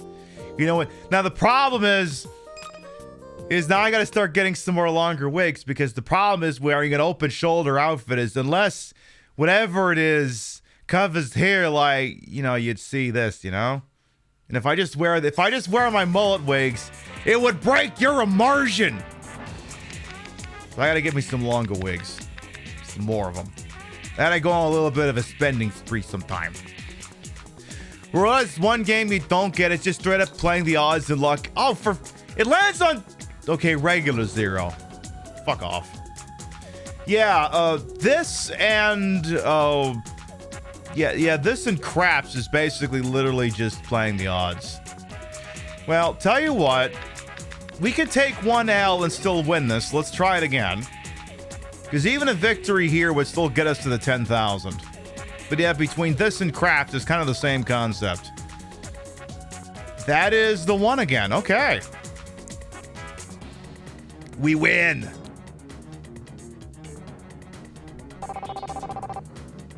Hey, hey. That'll do it.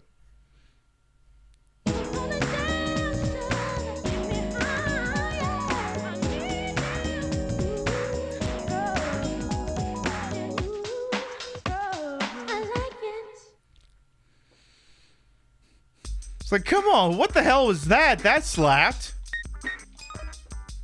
Oh god, gotta play Baccarat next.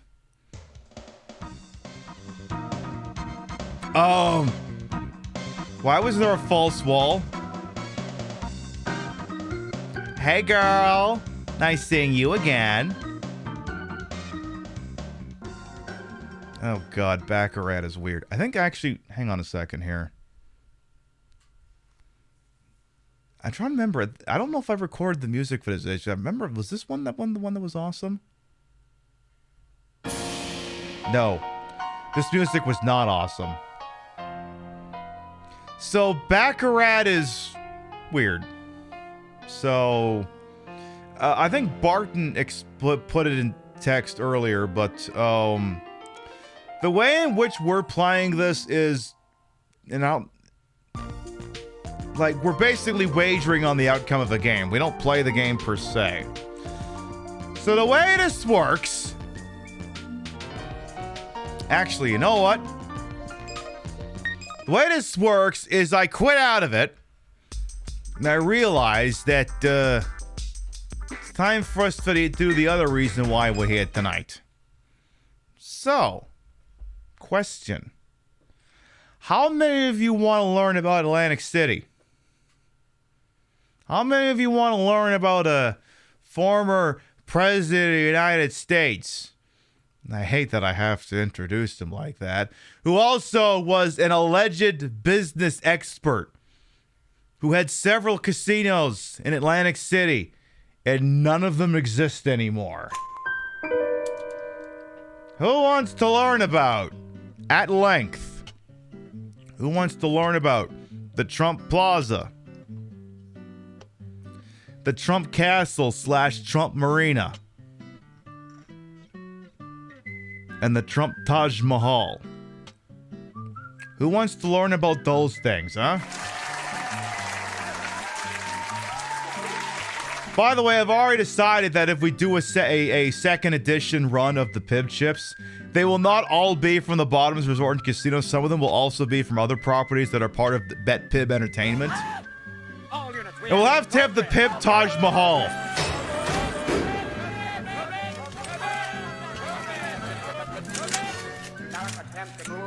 Stoner and Raiders. Hello, welcome on in. Welcome on in, Stoner and Raiders. I'm Queen Pib, the Trish Inga Bogart. You may also call me Trish, Queen of the Retro, Queen of the Ways of the Old. The time on this channel. This fat-lipped, fat-hipped, fat-boobied, fat-booted channel. Well wasted. Welcome on in. You did your 420 stream where you smoke like 4 bong loads back to back. I love that for you. We are doing our casino night here, and we have been playing Virtual Casino for the Sega Saturn. We're going to get back to it. But there's a secondary subplot for tonight's broadcast here, not the least of which is all these beautiful dames over here on a Sega Saturn. We're going to learn about Donald Trump's failed business endeavors in Atlantic City. And how the writing has been on the wall for this bastard for a very long time, but, you know, the Democrats just, you know, suck. Not only did they lose this guy once, they don't play the cards right, they're gonna lose to him twice. Who wants to learn about that guy? I think you all want to learn about this. So for those of you who don't know, here in New Jersey, we legalized gambling in 1976. It kind of existed in a sort of, but not at like the full enterprise level before then. But the state fully enacted legalized gambling. I think it was in 1976, but we restricted it only to Atlantic City. So the only casinos that exist in the state of New Jersey, the oil and petrochemical state, are down in Atlantic City. It was an attempt to try and rejuvenate the Atlantic City boardwalk. Now, some of you who are avid fans of The Simpsons, some of this is going to sound familiar to you because of the season 5, I think it was season 5, yeah. It was Springfield, the high stop worrying and learn to love gambling. That's that stage episode. That was the one where they opened up the Mist of the Monty Burns Casino on the Springfield Boardwalk. And a lot of things that played out in that episode are similar to things that happened in Atlantic City. Because at that point, basically Nevada had what is basically a monopoly on not just sports betting, but just like most betting in the United States. So New Jersey's like, all right, we want to get in on this. And there's all sorts. I don't just have Donald Trump casino ones on the desk here. I got a bunch of other ones here too. Let's see. What do we got? We've got Resorts International, They still exist. I believe they are still in operation. Now, in Atlantic City, it's not like Vegas. It's not like Vegas where you have all these, where like you can just go from casino to casino to casino to casino to casino. I mean, you can, but after like 5, you're done. Whereas in one day in Las Vegas last month, we visited, let's see if I can remember the exact path we took. We visited the Flamingo, the MGM Grand, the Tropicana, the Excalibur, New York, New York.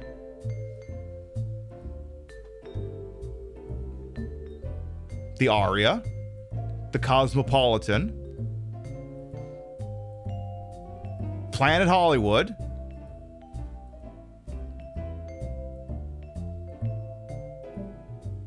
the Horseshoe, the Cromwell, the Link, Harrah's. In one day, we visited 12 casinos. Just walking. Atlantic City's not quite like that. Atlantic City also has another unique problem. See, in Las Vegas, you can't walk 5 feet in Las Vegas without a casino. You got casinos on the Strip, Las Vegas Boulevard.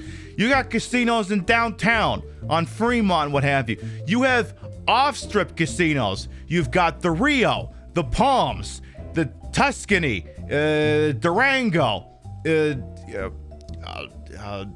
Ellis Island. There's all kinds of casinos, no matter where you go in and around the city of Las Vegas. You go down to Prim Valley, there's ones down there. You go to Henderson, there's one Henderson's. Hell, you can go to the top of the state, you can go to Reno, there's a fuckload of them there. The Atlantis, there's Harris up there, there's all kinds of things. Atlantic City has 2 problems. One, as Crack Pyrex points out, not necessarily very walkable. And 2, where is Atlantic City again? New Jersey. How many months out of the year is New Jersey a walkable city? 3 months? Or 0, depending on your interpretation of things. Yeah, so Vegas doesn't have much of an off season. Vegas's off season is either right in the witch's teat of winter or August. Whereas Atlantic City is constrained by the various things that happen when you live in a northeastern city, that is spring, fall, and winter, where they're not necessarily as gorgeous and beautiful to be out and about and not freeze to death. Yeah, coming to stage, the witch's teat of winter. So opening a casino in Atlantic City does come with some risk. Oh yeah, I have other chips here. I showed you off the one for last time Atlantic City had to walk through a gang of wild geese in between Harrah's and a Borgata. Yeah, that sounds about right.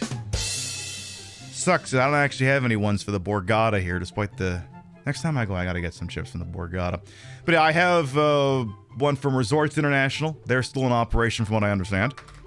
I have 3 chips here from the Sands, Atlantic City, which was another casino that renamed itself after the Sands Casino in Las Vegas. I have 3 chips. Doesn't exist anymore. I think this one was actually destroyed. I believe went out of business, and then I think it got imploded. I have Bally's, Atlantic City. They're still in operation. In fact, let me rewind for just a second here. Let's go over here for just a second. Some of you know this Warner Brothers ass intro I do, and you kind of look at the background, you're like, that's Vegas, right? Well, look a little bit closer.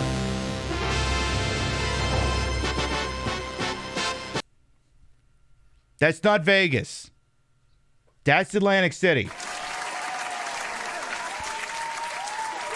Now, granted, we've kind of, faded it, made it look all VHS and stuff, but the big one in the center, that's Bally's.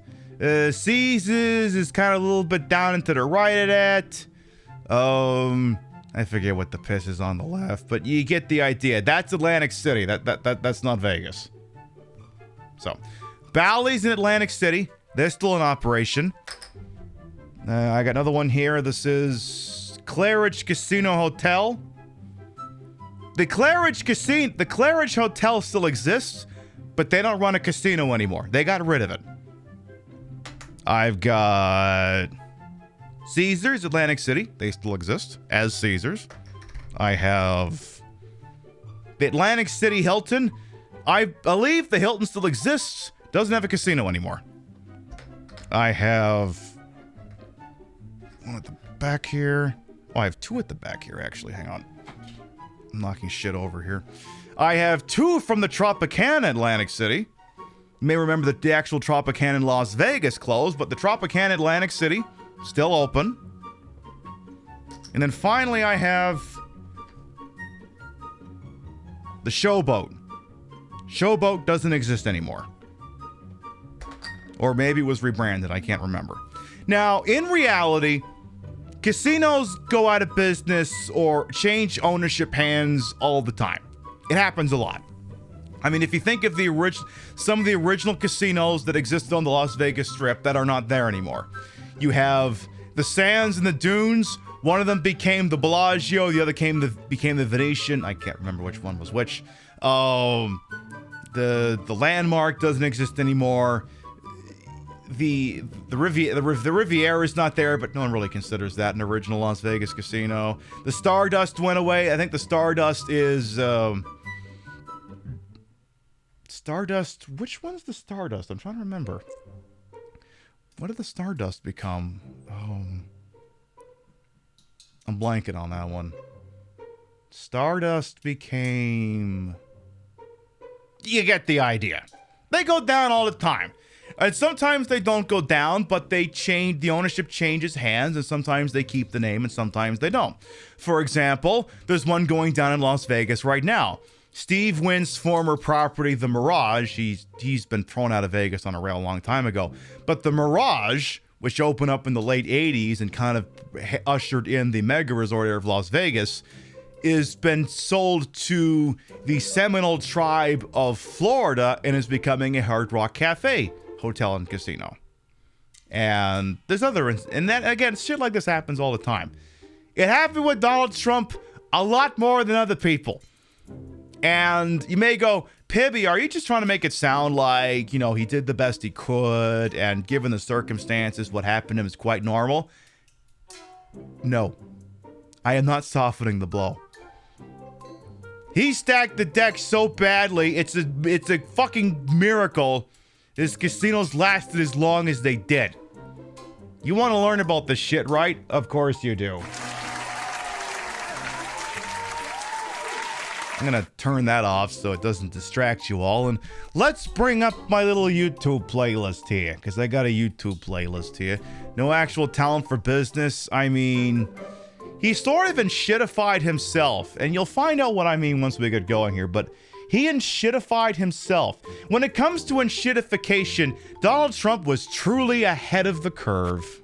Yes. He shitified himself. He really, really did. All right. So I have a playlist here of several videos, and we'll discuss them in the order in which they're being played. I've kind of got them stacked up from basically along a bit of a timeline here. So, for instance, this one is 1984. I believe this would be Trump's first casino, the Plaza, which was at the time known as Harrah's Trump Plaza. Let's watch. The 39-story, 614-room hotel cost $220 million to build. The 60,000-square-foot casino is called the largest in Atlantic City, and during its test run, the gaming tables used only play money. For this night, everyone was a high roller. I think it's beautiful. The chandeliers are gorgeous. The place is gorgeous. Ethel, I'm on a goddamn TV right now. Stop talking to me. Yeah, someone's interrupting this lady who's trying to talk. Roller. I think it's beautiful. The chandeliers are gorgeous. The place is gorgeous. And it'll take some time before everybody gets organized. It's very nice, but I'm disappointed. We didn't get a nice little gift for an opening. Mima, that lipstick little bit too bright for your skin tone. Little too bright, Mima. Maybe don't go with that one next time. Hotel casino press releases say the Trump Plaza will hire some 4,000 full-time workers, making it the largest single employer in Atlantic City. But the expectations of what else might come from this development are a lot lower. The casino industry has done little to reduce unemployment or to improve the quality of life for most people in Atlantic City. And I love that a fucking reporter was just willing to say that. Another hotel can only worsen Atlantic City traffic. Congested streets around the casinos are becoming an all-day, most of the night problem for people who live here. And while Atlantic City has added more hotel rooms for out-of-towners, the local housing shortage remains the most pressing local issue. From what I can see, it's more like they're trying to move people out of the city just in order to build up, which they're doing, I mean, slowly but surely. Now, the interesting thing, let me rewind here a little bit, just to like a good outside shot of the casino here. So the interesting thing about the plaza, or as it was called when it started, was Harrah's Trump Plaza. Can we get reporting like this? Reporting like this does exist, but it's not on mainstream media. You gotta go to like other people, and you know, one of those other people might be in this playlist somewhere. So Trump Plaza began as Harrah's Trump Plaza. And now Harrah's, as you may recall, is one of the larger one of the larger casino names. I mean, we have the Harrah's Memorial chip here on the table, desk, whatever this thing is. And they have a casino on the Strip. But Harrah's is also eventually Harrah's became so big they bought out Caesars. And Caesars, the whole Caesars ownership is weird right now. I'll talk about that later. But Harrah's, which apparently has a theme based off New Orleans, is kind of more of like an everyman casino. It's lower trim. Like, okay, let's say for a minute you've got Harrah's, you got Harrah's, Caesar's Palace, and then the Venetian. Now imagine for a minute you've also got Ford, Mercury, and Lincoln. You understand that Ford was the base brand, Mercury was the middle trim, and then Lincoln was the high tier. Mercury doesn't exist anymore, but pretend for a moment it does. Harrah's would be Ford, Caesar's Palace would be Mercury, and then de Bellagio, the Venetian, the Wynn, those would be the Lincoln. Harrah's is very much entry level. It's meant to appeal to the every person. You know, the room rates are lower, some of the table things are lower. It's meant to be more affordable to lose all your money. But what the problem was is Trump put in a whole bunch of high roller rooms.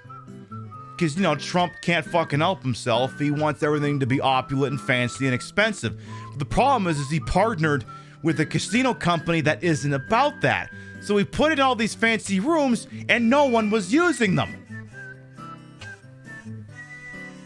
So, now I don't have a video for this part, but what happens in the intervening period is, okay, so far all he's got is the Trump Plaza. Another one opens up across the street and Trump goes, I want it. I don't remember what it was, but just, I want it. So he buys a second casino and opens it up as Trump Castle, directly across from the Harrah's Trump Plaza, which pissed off Harrah's because now the people going for the Trump name aren't going to Harrah's Trump Plaza, they're going to the Trump Castle across the street.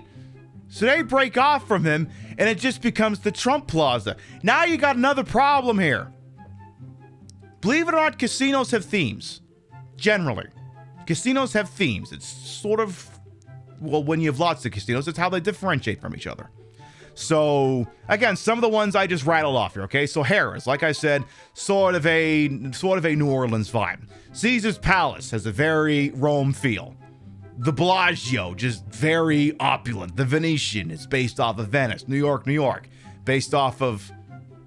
Where's New York based off of? Oh yeah, it's based off of New York. The Excalibur, it's based off King Arthur's court. Planet Hollywood's pretty self-explanatory. The Mirage is based off of like South America. The Rio is based off of Rio de Janeiro. You get the general idea. You thought the New York was based off of Toledo, Ohio. I mean, you could be forgiven for thinking that. You thought New York was based off Cincinnati. Again, these are all very valid viewpoints. I'm not throwing the book at you for any of these things.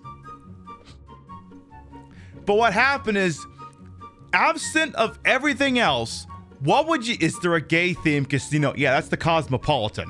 It's the one right over my shoulder. Everything is pink there. But anyway.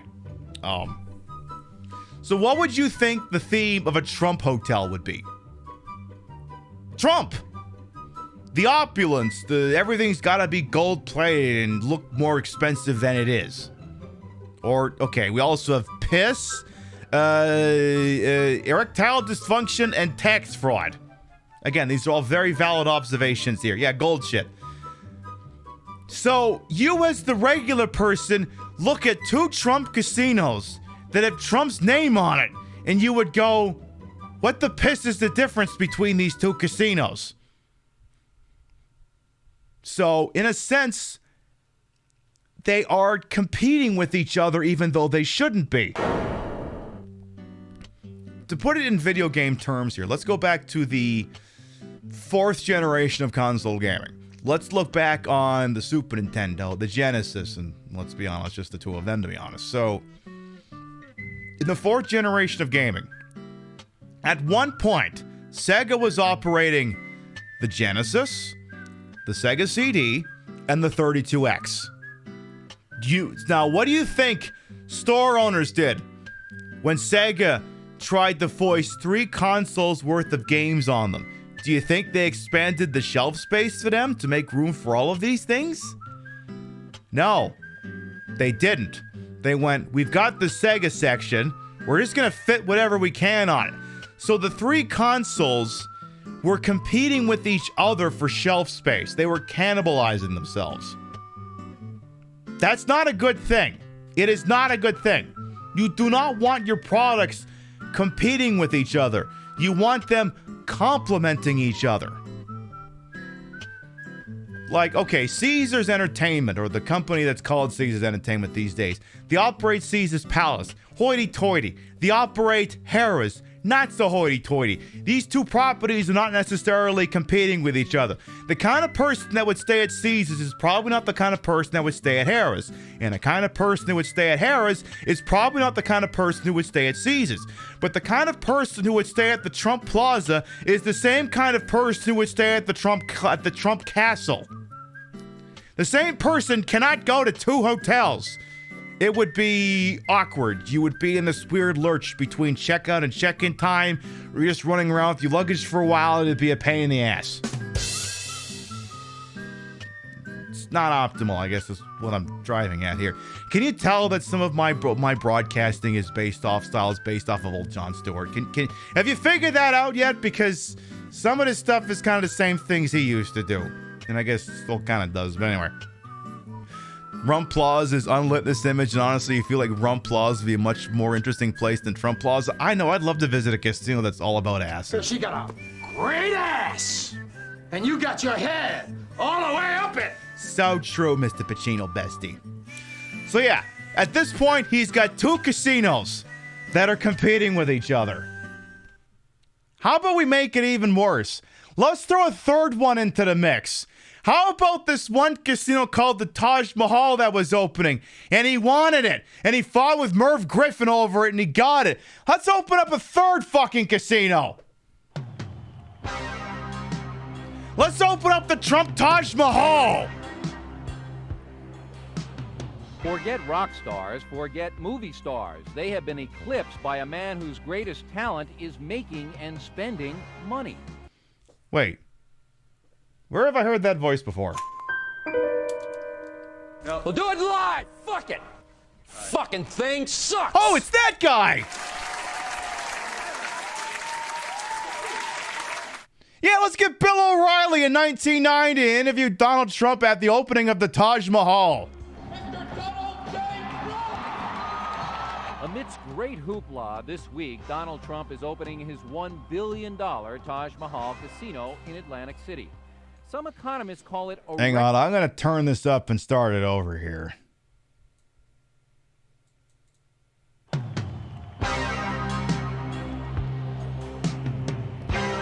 Yeah, let's open a third fucking casino in the same town. Forget rock stars, forget movie stars. They have been eclipsed by a man whose greatest talent is making and spending money. Amidst great hoopla this week, Donald Trump is opening his $1 billion Taj Mahal casino in Atlantic City. Some economists call it a reckless gamble, but the customers we talked to seem to like it just fine. This is truly the eighth wonder of the world. We think the Taj Mahal is beyond belief from any standpoint, and we think it's going to be a tremendous success. Despite the laugh. So the thing is, like, he didn't come up with the name the Taj Mahal. That's just what the casino was, and he was like, I want it, I'm just going to slap my name on it. And that's pretty much exactly what happened. Lavish layout. It isn't the world's largest casino these people have come to see. What brought them here is the resort's charismatic and controversial owner, Donald Trump. People identify with Donald Trump. He's a success story. He's rich, he's brash, he's successful. Did I mention how successful he is? Yeah, you said it twice. Oh, did I? Owns the world. He's everybody's dream. That may be overstating it. Trump's sensational divorce announcement brought him pages of unwelcome press. Some reports even speculated he had used his personal trials to generate publicity. Trump strongly denies that. Unfortunately, the divorce probably... Okay, regarding the terror group, Donald Trump, you do not under any circumstances gotta hand it to him. And we know his hair is fake as all hell, but it's fucking weird that his hair looks better now than it did back then. Yes, still a monster and all. Like, I feel like I'm just commenting on the wallpapering of a prison here, basically, but like, his hair looks better now than it did back then, which isn't a compliment of his hair now. It's an insult directed at his hair back then. This isn't a compliment. This is me going, Jesus Christ. Did you cut your hair yourself there, Mr. Trump? Why am I calling you Mr. like we fucking know each other? No, you douchebag. Anyway, at least his foundation max back then. Yes! Oh yeah, Trump before the orange. Yeah, he almost looks human, sort of. He looks like if the main character from The Bear became a douchebag. Probably created more of a hoopla. I just ruined The Bear for so many people. For a building, and I hate to create that kind of a hoopla from the standpoint, well, it may be good for the building, it's not the greatest thing in the world, and I don't like capitalizing on a divorce because a divorce is a negative thing. You had to explain to your children, I'm sure that was very difficult. It's difficult, but we keep the children insulated. Why is the lighting so rapidly different between Trump and Bill O'Reilly? Children, I'm sure that was very difficult. It's difficult, but we keep the children insulated. We keep them away from television. Like the contrast is higher on Bill O'Reilly. Very difficult. It's difficult, but we keep the children insulated. It's the same fucking room! We keep them away from television, and they're young enough that, frankly, that works out pretty well. And the children are great. You love all this media stuff. Your hairdresser told you your hairdresser, of course, you like Trump. Yeah, that's a good point to say. No. But the press works to your advantage in the sense that you can use the press now because you are famous and you are a marketable commodity. Well, I don't think I use the press. I think what happens is my buildings use the press. This building is very unique. Sure. Most of what Trump wants to talk about these days is his new hotel. He will not directly address his relationship with Marla Maples, but he is furious with some of the news coverage. You have a lot of very dishonest reporters, in my opinion. And I mean dishonest. I'm not talking about they're slightly off. I mean they are totally dishonest, where they'll report things knowingly that they're wrong. How do you think the signs were all there that he was going to talk about fake news? He's been doing this for decades, folks! Public perceives you? I think that the people and I have a pretty good understanding and a pretty good Hey, Rain, welcome on in. Calculations are that Blood rush. Did the whole Epstein thing existed back then? Could be. Taj Mahal needs to make over $1 million a day to cover expenses. Trump says no problem. His business sense and ego will make it happen. Sure. Ego's an interesting thing. I mean, Okay, so to repeat that, Mr. O'Reilly said the Taj Mahal had to make $1 million a day to be profitable. And the thing is, when you open up a casino, they are not profitable at the start because you've put in all your setup costs. You sunk millions. In this case, apparently you sunk $1 billion into this fucking thing. Casinos do not make money immediately. It's over time. It's an investment. And spoiler alert, he's not very good at those. $1 billion a day to cover expenses. Trump says no problem. His business sense and ego will make it happen.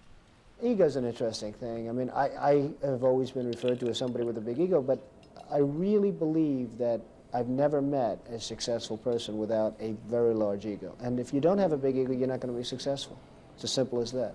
Why couldn't you be humble and do this, build a Taj Mahal? Because it doesn't work, and it's a different personality. If I were humble, you wouldn't have a building like this. You'd have a plain Jane building that nobody would come and see.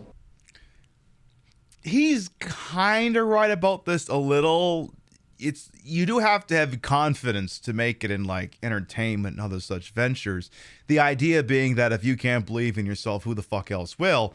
But belief in yourself alone isn't gonna make your shit ass third casino in Atlantic City make $1 million a day.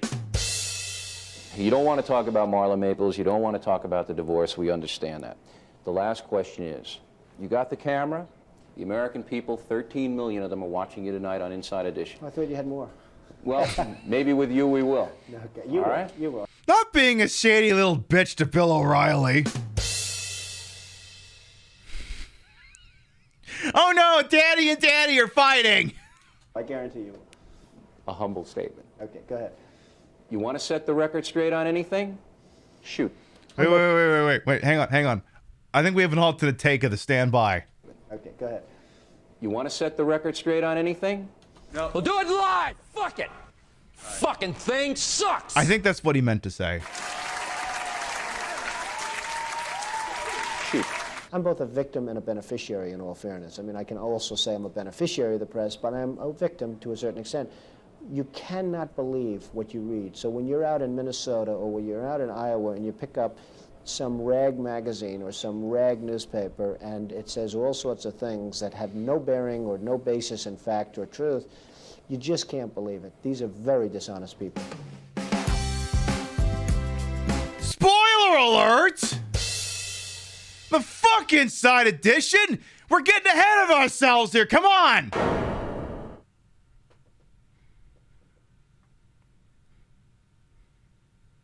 Okay, so for some slight reference here, for a while the Trump Taj Mahal was actually profitable, and it was the largest grossing casino in Atlantic City.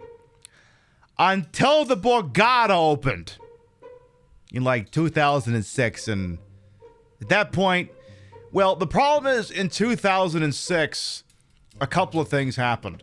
The Borgata opened, which is, if you're not familiar with the Borgata, you ever watched Hell's Kitchen? One of the earlier seasons, one of the chefs actually, they compete for a job. I don't know if he had a restaurant. I don't know if Gordon Ramsay had a restaurant in the Borgata or if it was just for a restaurant in the Borgata. But it basically, at the time, turned into the most luxurious casino in town. And the other thing that happened in New Jersey in 2006 was there was a government shutdown at the state level. Because government being what it is. Uh-oh.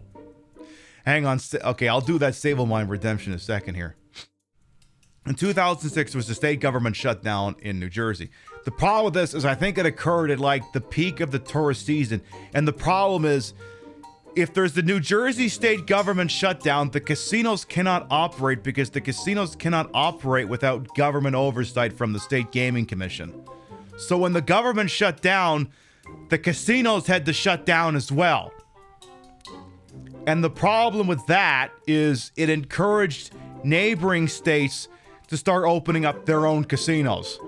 So the problem is, after 2006, Atlantic City starts seeing competition from Pennsylvania, New York State, the other states in New England. Suddenly, Atlantic City is not the only option for gamblers in the Northeast and the East Coast. well, the East Coast, well, I would say the Northeast. Like, it's not like the fucking Beau Rivage and Biloxi's competing with Atlantic City, but you get the idea. 2006 was sort of a put up a shut up time for the resorts in Atlantic City, and they never quite fully recovered from that ever since. In fact, you're going to kind of notice it's going to be a running theme as we get to some of these other videos here. So Gordon Ramsay shut down Trump's casino? Yeah, we'll go with that, La Bamba. La Bamba. Hey, Zach Eponymous. Happy 420, even though I don't partake. I know, I just do the drinkies. We'll have to top that up in a minute here.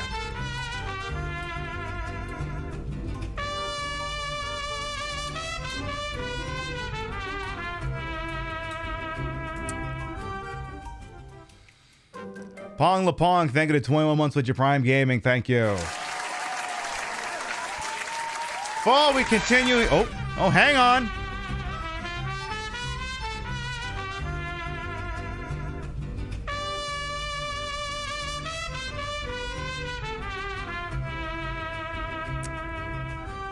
Rainbow Blob, thank you for the 47 months. Welcome back.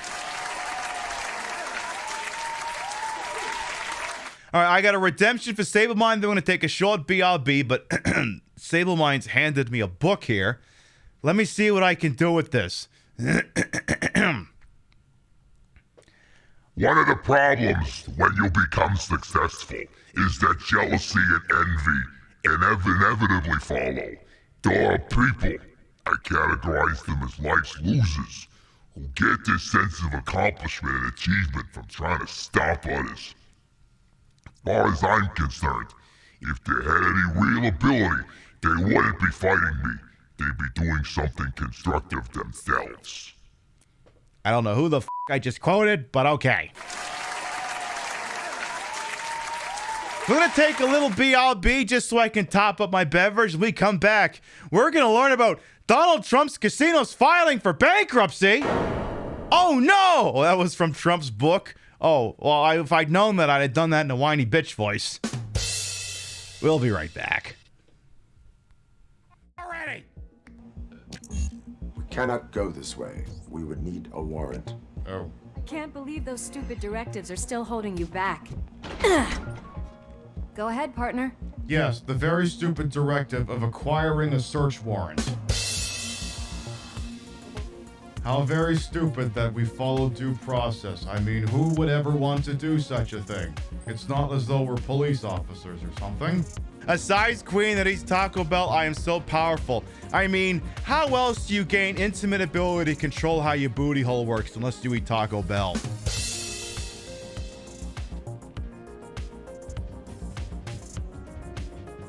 Did I stutter? I did not. I used to think that all men, besides the great Ganondorf, were useless. But now that I've seen you, I don't think so anymore. I think all men, besides the great Dick Ganondorf, and you are useless. You did change your worldview. Very slightly. Apparently that's the guy. Is there any reason I can't just...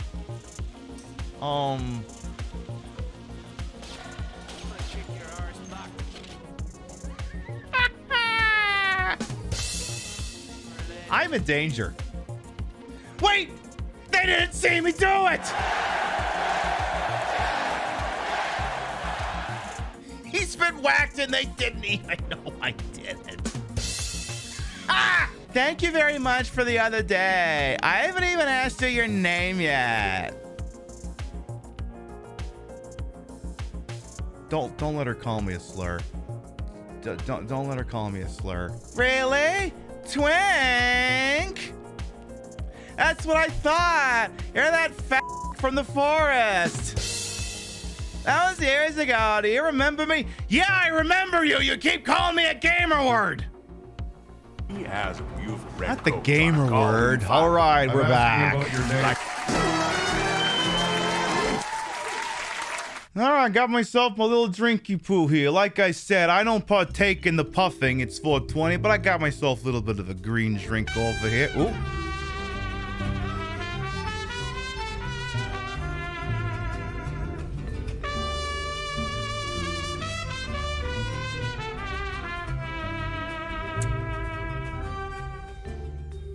First stream in a hot minute and it's a casino/history stream. I'm in heaven. Damn right, Vidor. Thank you to 5 months with your Prime Gaming. Welcome back. For anyone who might be new here, I am Queen Pib, Patricia, Inga, Bogart. You may also call me Trish. I'm the queen of the retro, the queen of the ways that he old, and your time on this channel, this fat-lipped, fat-hipped, fat-boobied, fat-booty channel is well wasted. Welcome on in.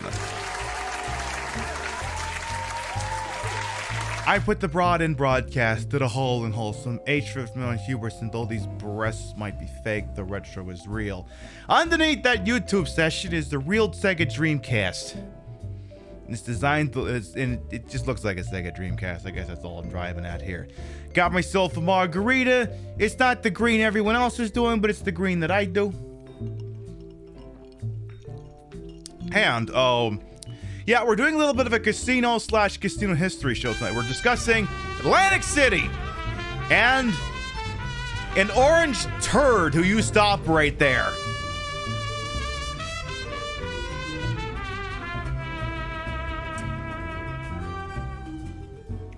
I love this tall wig. It is one of my better non-mulleted wigs. Vervain, thank you for the 18 months.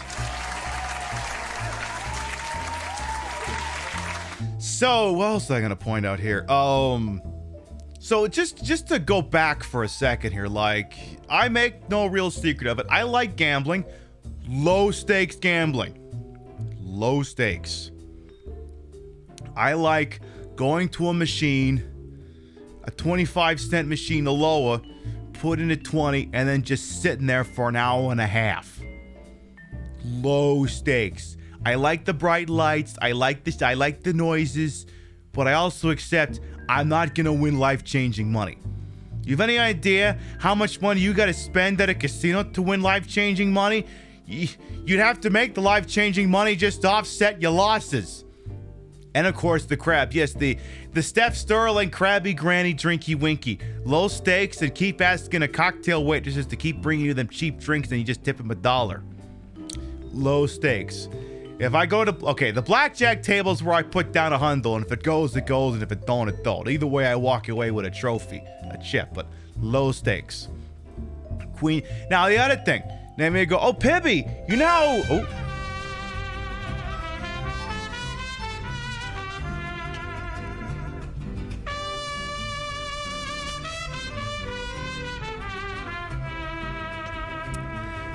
Celeste, thank you to 20 months with your Prime Gaming. Welcome back. They may go, Pibby, you said you love gambling to a minor extent, right? You also like sports. Do you gamble? Do you bet on sports? Fuck no. That sounds like a great way to take two things I love and destroy them. All units, we have a code red.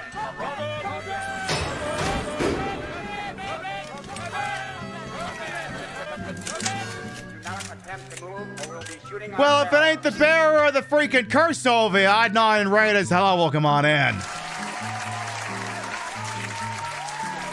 Odd Nod and Raiders, hello. I am Queen Pib, Patricia Inga Bogart. You may also call me Trish, Queen of the Retro, Queen of the Ways of the Old, and your time on this channel. Fat-lipped, fat-hipped, fat-boobied, fat-bootied, well-wasted, welcome on in. Would a moderator kindly point that shout-out candidate Adnan, please? They was up to some Dark Souls 2, Scholar of the First Sin over there. I played that a very long time ago. It was certainly an experience. I hope it worked out okay for you over there. Sports gaming is no joke. So what we're doing tonight is we're doing every once in a while I like to do casino night, but casino night's on a bit of a theme. The video over there might tell you, we're going through a timeline of Donald Trump's failure in Atlantic City. And I don't know how much y'all like talking shit about the giant orange turd, right? I figured you'd all fit in right well on this. A-Shake's feeding for Demon as well. So we're discussing that, but I was also discussing, I love low-stakes gambling. I love sports. I don't like gambling on sports. That sounds like a great way to stop liking sports. I like to watch a sporting event and enjoy the sporting event. If I gambled on the sporting event, I'd spend the entire time swearing at everything just so I could win $10 fucking dollars. I will not, under any circumstances, gamble on sports. In fact, this whole BetPip thing, this imaginary betting service / casino empire we've built up with fake chips and anything, if anything, it's to take the piss out of the concept. Like, you wager your channel points, it's not real fucking money. So I just kind of take the piss out of the concept. Unless it's the horsies. Yes, what if the horsies? What if the horsies? I mean, gosh, it feels like it wouldn't be casino night if we didn't hang out with the horsies. What if maybe I did this and then we wandered on over there? Tell you what, just because Adnan and folks came on by, we are live at the horse track outside the Bottoms Resort and Casino in beautiful sunny New Vegas. And you're going to have an opportunity to wager your channel points here to see if you can pick whether an even-numbered horse or an odd-numbered horse will win here today. Shipwreck apparently wants to do Morbin. We'll see. We'll see. But first, let's learn about our contestants. Let's learn about number one, Ginshari Boy. Oh, Adnan, thank you for the tippy. Thanks for cutting Twitch out of the equation. You can learn all about Ginshari Boy. He's very much been reading that George Orwell Animal Crossing where 2 legs, 4 legs good, 2 legs better, 1 leg, something's wrong with you. In second place, we have Super Pheromone, based out of France. You were just tipping incredible? I know. Super Pheromone, based out of France. I thought there was just one of them, but now there seems to be 2 of them. Twins. I love twins. Do you love twins? Also, I did not correct the scene, so as you can see, I am sitting higher. You cannot see my bunny ears, but you can see Chokes and Bancho beginning in third place, who's gone and stolen my red mulleted wig. As long as they give it back to me afterwards, I will be perfectly happy with the darn thing. I will be happy. In fourth place, we have Ninja Sniper from Russia. This Shang Tsung motherfucker has the uncanny ability to pretend to be other races. Never relaxed when his fucker's around. Something bad could happen. Something very bad could happen over here.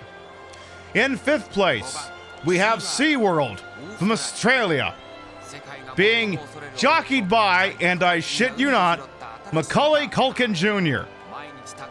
I'm not lying. That's what the translation says down there. If you were to wave that first part in front of Google Lens and translate, it would say Macaulay Culkin Jr. In sixth place from Greece, we have the Trojan horse. Just a regular horse.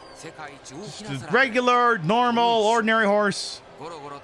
Nothing too silly going on. I don't know why you're staring at him like that. It's kind of making him a little self-conscious. Please stop. All right, in seventh place, we have Uma, who apparently will not be revealed until the race begins. All right.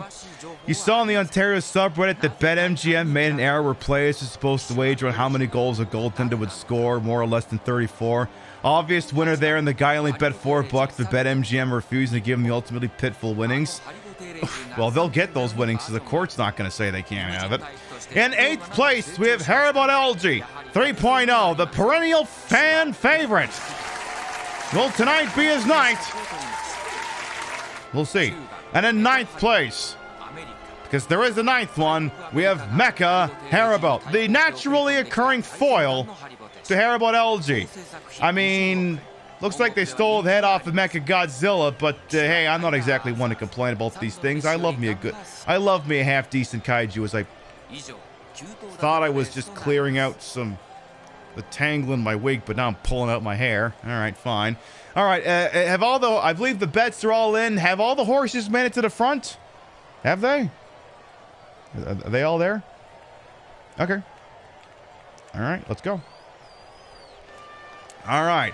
I have been notified that all of the horses have indeed made it to the starting block here. Once again, we are live outside the Bottoms Resort and Casino in Shipwreck. Thank you for the tippy. We're live from the horse race over. Everything is cocked, locked, and ready to rock. And we are off. All right, off to our lead, we have the number 3 entrant, Chokes Bancho. In second place, we have the number 1 entrant, Ginshari Boy, who, again, 4 legs good, 2 legs better, 1 leg, something's wrong. In third place, we have the number 2 entrant, Super Pheromone. And the remainder appears to be relatively academic at this point. In fourth place, number 4 entrant, Ninja Sniper. In fifth place, we have the number 5 entrant, SeaWorld. In sixth place, it appears we have the number 6 entrant, Trojan Horse. In seventh place, we have the number 7 entrant, Umu, who appears to be a Yeti. In eighth place, we have the number 8 entrant, Haribo LG 3.0. And in ninth place, we have the number 9 entrant, Mecha Haribo. Now, again, this being a 600-meter course, they are required to go around 2 curves before they can reach the last stretch. This is very bad for the Haribots, and this is not going to change anything here today. Well, look, I understand they've been running around this thing for like months now. I understand they can't figure this fucking thing out. If you can't make it on the first goddamn curve, you're not gonna win these goddamn things. Whatever, it's a double KO. They're gonna keep going over here.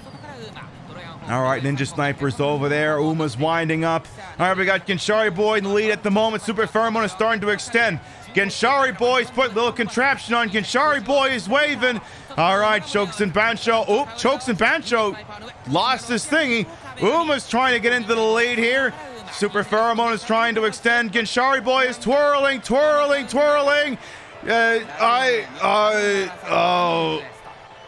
Chokes Bancho is riding in on a... What the f*** is going on here? Are we still... Yeah, we're still racing.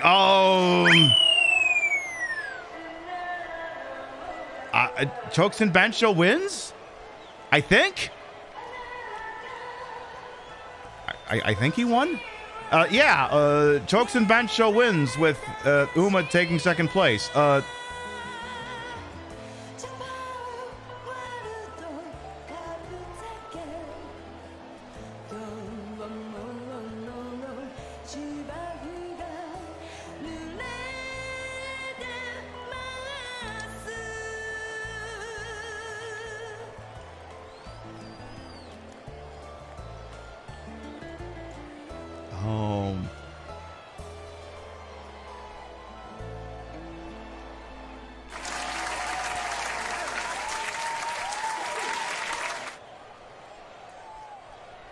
Oh, right. Yeah.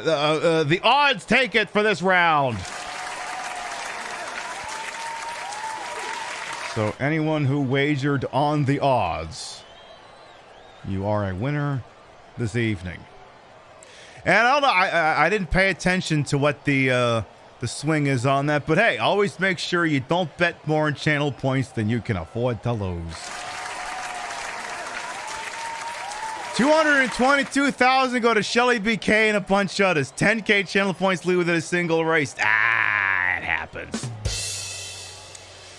All right, let's see. Shipwreck wants to do around the Mubbles. How many videos are on this playlist?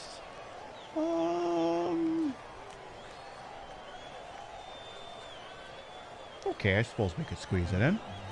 I was like 50-50 on that because I kind of got like a timetable for tonight, but we can make it work. We'll make it work. We can do that. All right. We can do a round. We can do a round of my bubbles. All right. So again, Shipwreck has called in 52,000 Bet Pib tokens for around the Mubbles. All right. We can squeeze that in and then get back to shit-talking Trump's failure in Atlantic City. Ooh, that one works. All right.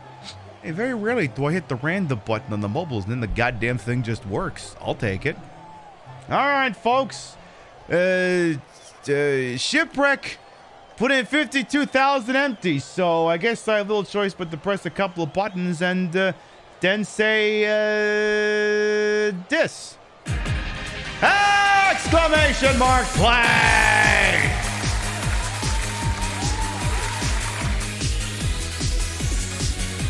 Cool, you can see my ears again.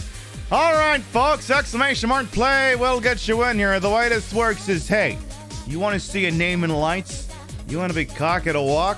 You want to be a number one, the Duke of New York? Exclamation mark play gets you in here. This is Castle Siege. I hold the track record when I'm in 50. And if you're coming for the queen, you better not miss. You think you can beat me and these giant fucking titties of mine?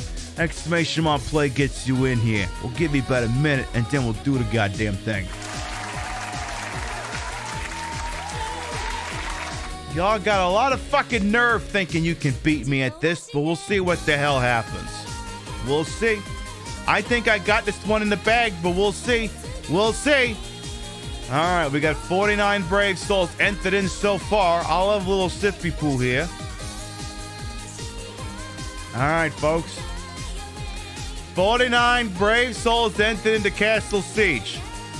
And if Shipwreck wins, if I win, or the bot wins, Shipwreck's going to get their tokens back. So they got some skin in the game here. All right.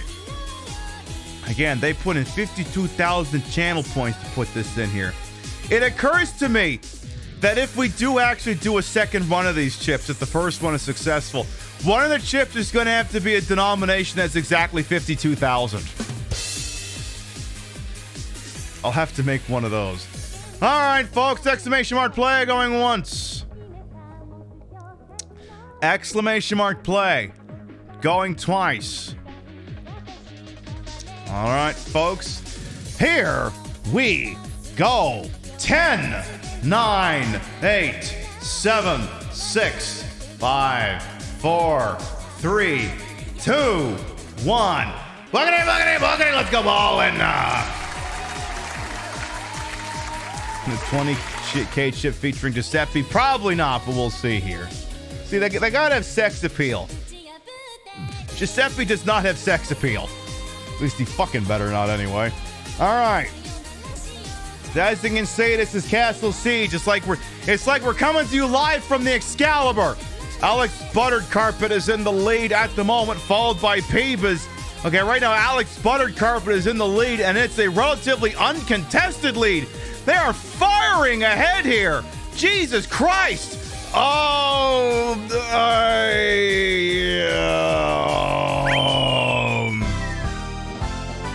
I'm Luigi, number one. Well, fuck the rest of us, I guess.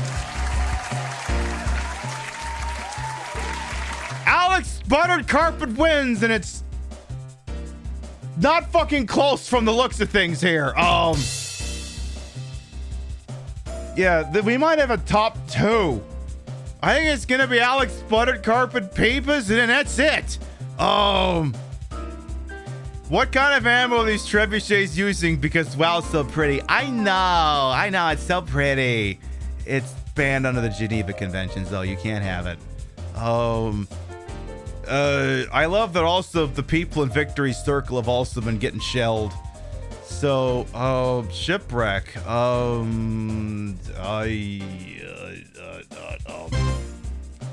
Alex Buttered Carpet wins, and we're 6 seconds off the fucking world record.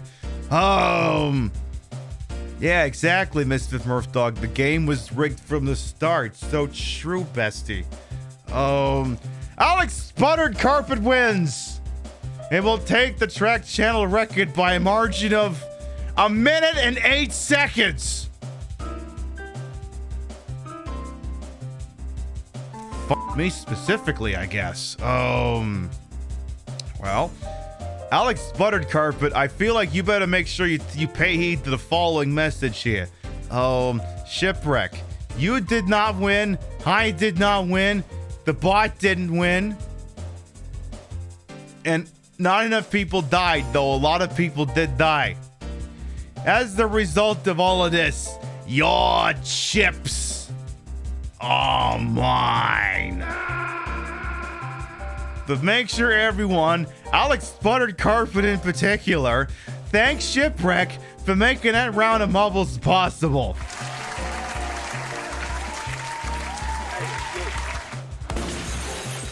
The Palm Ball, thank you for gifting the sub to Alex Buttered Carpet.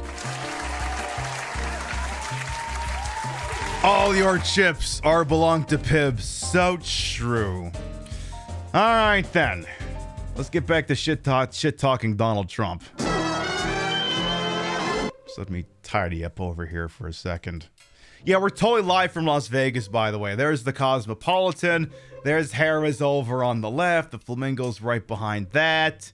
This is the Bellagio. This is Caesars. The sign for the Mirage is right down there somewhere. I think I'm sitting on Treasure Island, to be honest here. I think my giant fat ass is actually sitting entirely on the top. Is just covering the entire top half of Treasure Island, which I love for them. It'll make them hip and popular again.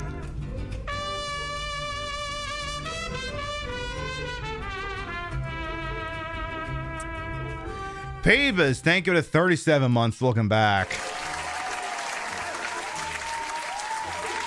Oh, you're good, Alex Buttered Carpet. Don't worry about anything. It is a treasure. I know. So tonight, in addition to playing Virtual Casino for the Sega Saturn, which we'll get back to at some point here, we have been talking shit about Donald Trump. We watched 2 videos so far about his misadventures in Atlantic City.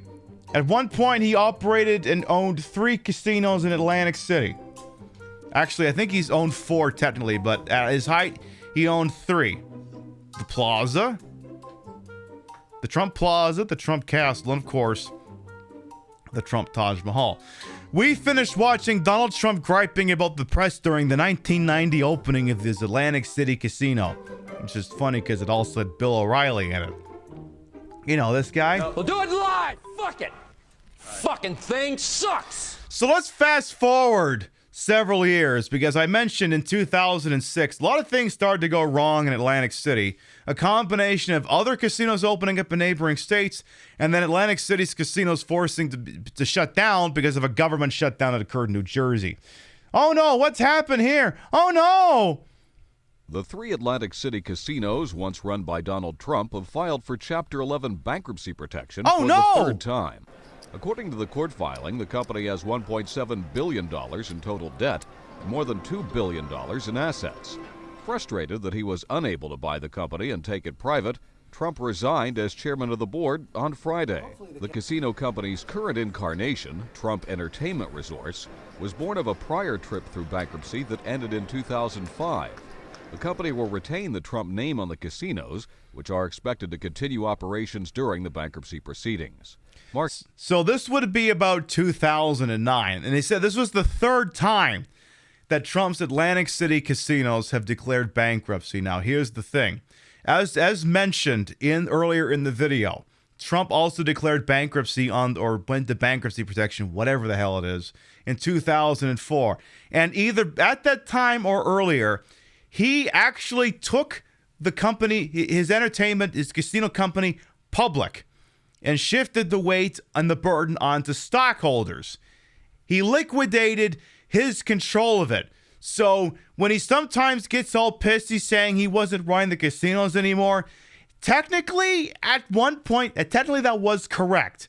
Should he still, have the eggs thrown at him on account of it? Yes. As I said, Donald Trump learned how to enshitify. All of this enshitification, he's like the proto-enshitificator. At some point in the 90s, Trump figured out he could make more money slapping his name on shit instead of building shit. So he started licensing his name out. And what he basically did is he divested himself as in casinos and then licensed his name to them. That's basically what he did. So he sold he sold the casinos. He sold them, but he licensed the name. Now, this is not exactly an unusual practice in the gaming industry. There was something of a reckoning that took place in 2016, in particular with Caesars Entertainment, and I think MGM went through something similar, MGM Mirage, where what they wound up doing, and Trump will actually mention this later in one of these videos, Caesars declared bankruptcy, and what they did is they sold their properties to a company called Vici something, holding properties, Vici Properties, and then leased the properties back. So what they did is they look, we cannot afford to own these casinos. We can, however, offer to sell them to you and then just rent them from you. And that's what they do. And that's what a lot of these Vegas casinos are, and to some extent some of the Atlantic City ones too. They're all owned by this big fucking company, and then they just lease the building.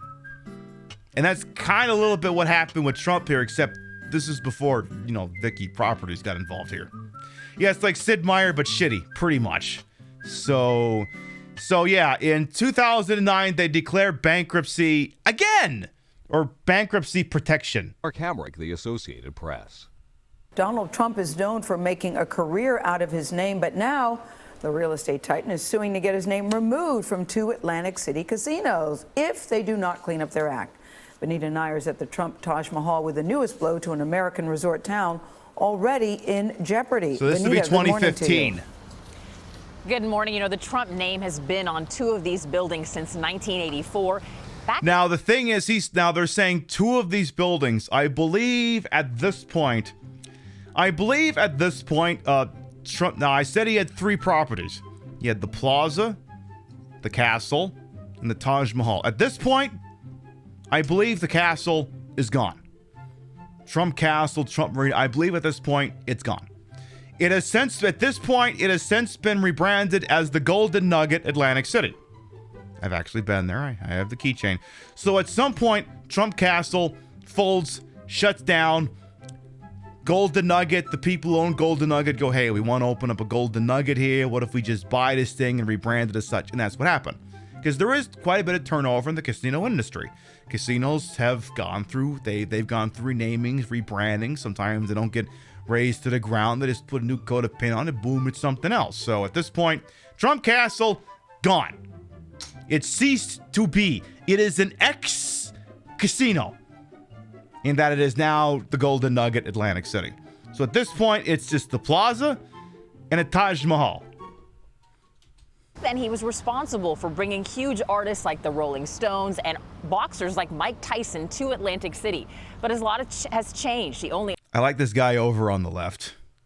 owns a 10% stake in the companies, and now he wants his name off the buildings. He's like, look, I just want to cross the street. Is this a live shot? I don't give a fuck. Only owns a 10% stake in the companies, and now he wants his name off the buildings. It's hard to miss Donald Trump's mark on Atlantic City. But now the real estate mogul wants to take the Trump out of the 2 casinos bearing his name. In a lawsuit filed Tuesday, the billionaire accused Trump Entertainment Resorts of violating its licensing agreement by allowing the Trump Taj Mahal and the Trump Plaza to fall into an utter state of disrepair.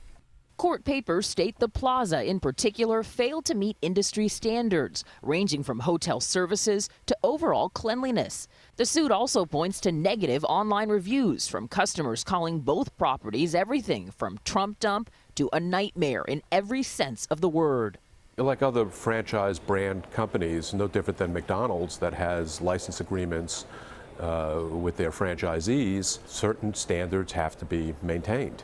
So like I mentioned earlier, at this point, he doesn't own the casinos anymore, but he licenses his name to them. And as the license holder, I guess he's entitled to go, fuck you, you're not maintaining my standard of pestilence or whatever the fuck it is he would say. And he owns the Trump name and he licenses it to this ownership entity. Welcome to the Trump Taj Mahal. It is a far cry from the casino's glory days back in the 80s and 90s. Also, I neglected to mention, why did Trump Castle go bye-bye? Again, he owned 3 casinos in the same fucking town. Now, owning 3 casinos in one town isn't necessarily a problem, especially in Vegas, because again, MGM Entertainment and Caesars Entertainment own fucking shitloads of casinos. The problem is, and I mentioned this earlier, but for anyone who came in later, casinos have themes. Okay, so the Luxor, it's the one that's the pyramid in front. It's the one that's the pyramid in Las Vegas. What's it based off of? Egypt, the city in Egypt or whatever that's called, Luxor. It used to be a lot more branded on than it was. They went a little hard on the branding and realized we fucked up, so they kind of dialed it back a little bit, but it's still kind of Egyptian themed. You got the Excalibur, again, based off of King Arthur's court, New York, based off of New York. Planet Hollywood, based off Planet Hollywood. The Venetian, based off of Venice. The Wynn, based off of Steve Wynn being a fucking jackass. Treasure Island, based off of Paris. Not Paris. Pirates. You got Paris, which is based off of Paris, not pirates. You get the idea. What is the theme of a Trump resort? Trump. I mean, the Taj Mahal, it's some India stuff thrown in there, but at the end of the day, it's a Trump theme. If you were unironically going to a Trump property, you got 3 options instead of having 1 option. And that's the problem. If you, sometimes you should have multiple products for the same person. You need to have 1 product for 1 person, 1 product for another person, 1 product for another person. You can't have 3 properties that are relatively identical. And that's why the castle's not there. And that's why at this point it's just the plaza and the Taj Mahal. Yeah, they're based off of harassment, new money, pissed, gaudy shit, Cheetos. Exactly. Everyone can agree that you've seen 1 Trump property casino, you've probably seen them all. Trump's casino theme is bankruptcy. That seems to be the growing theme, yes. The Trump theme would be telling folks the $100,000 and giving them $1. Spoiler alert, Vidor. We're getting to that. Trump empire first took on Atlantic City. It's a dream of beauty and fantasy. It's a dream of opulence. In a statement, Trump said, "I'd love nothing more for the current managers and owners of these hotel casinos to operate them to the highest standards of luxury." Where's the casino themed on a backwater trailer park?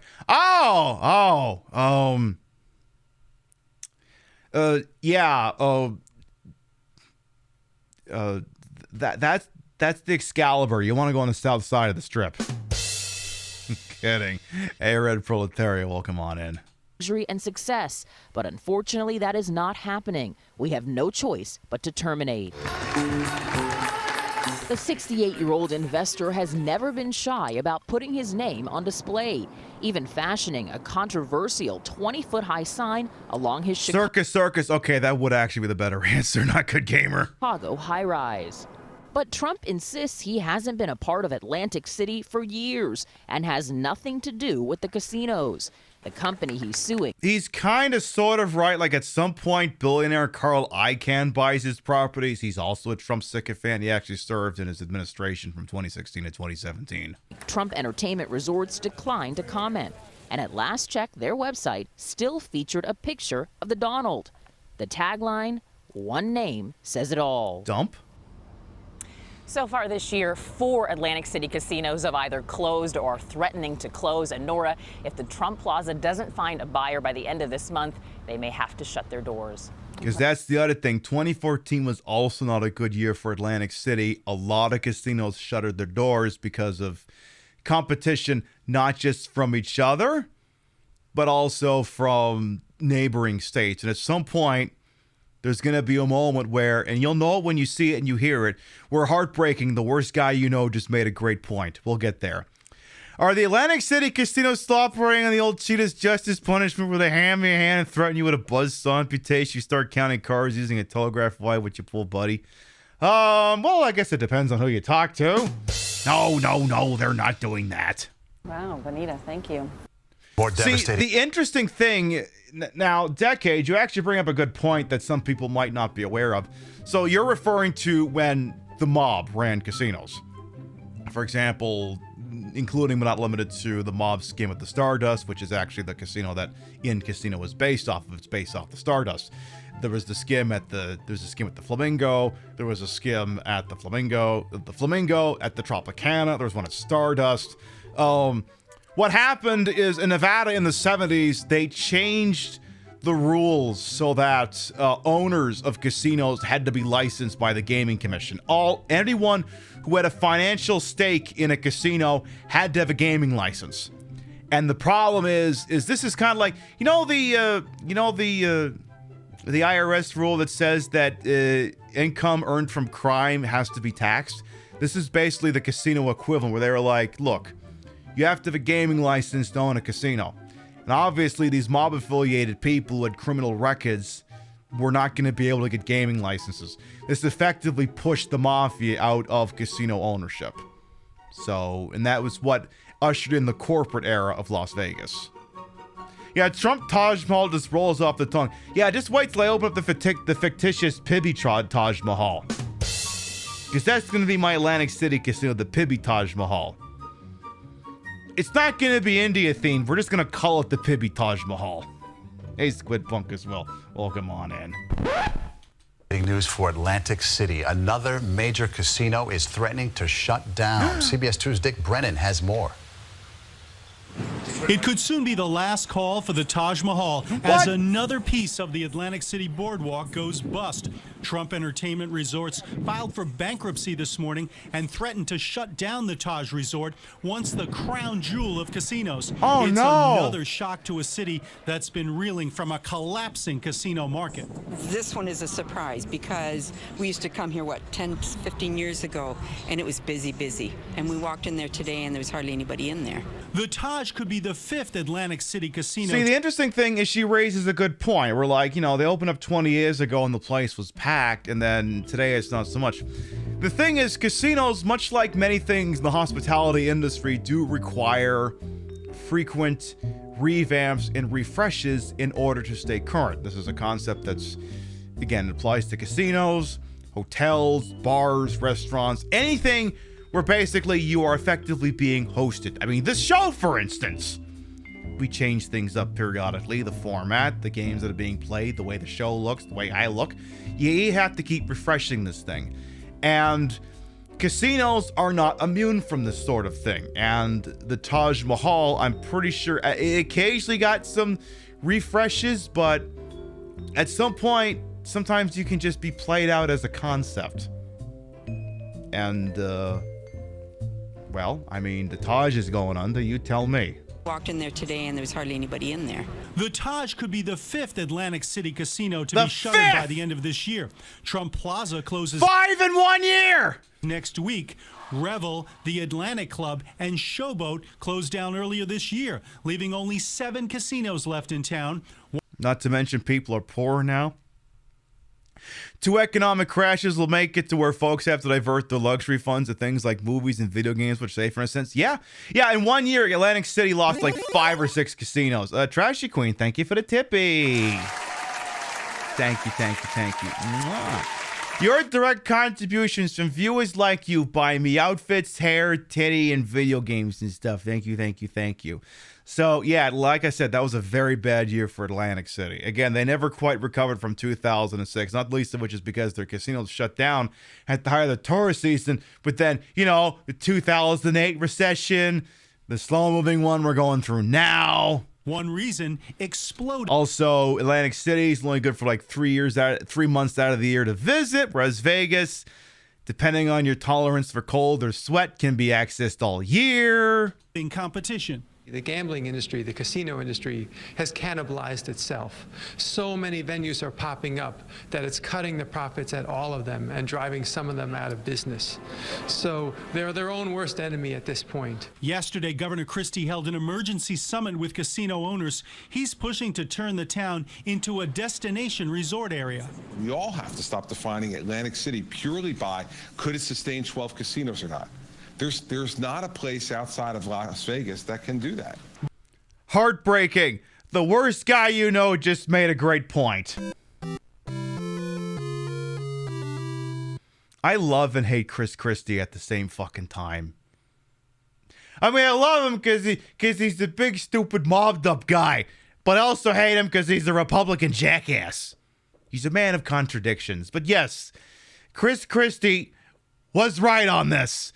Atlantic City cannot sustain 12 casinos. It's not possible. Am I saying they made a bubble economy? Maybe.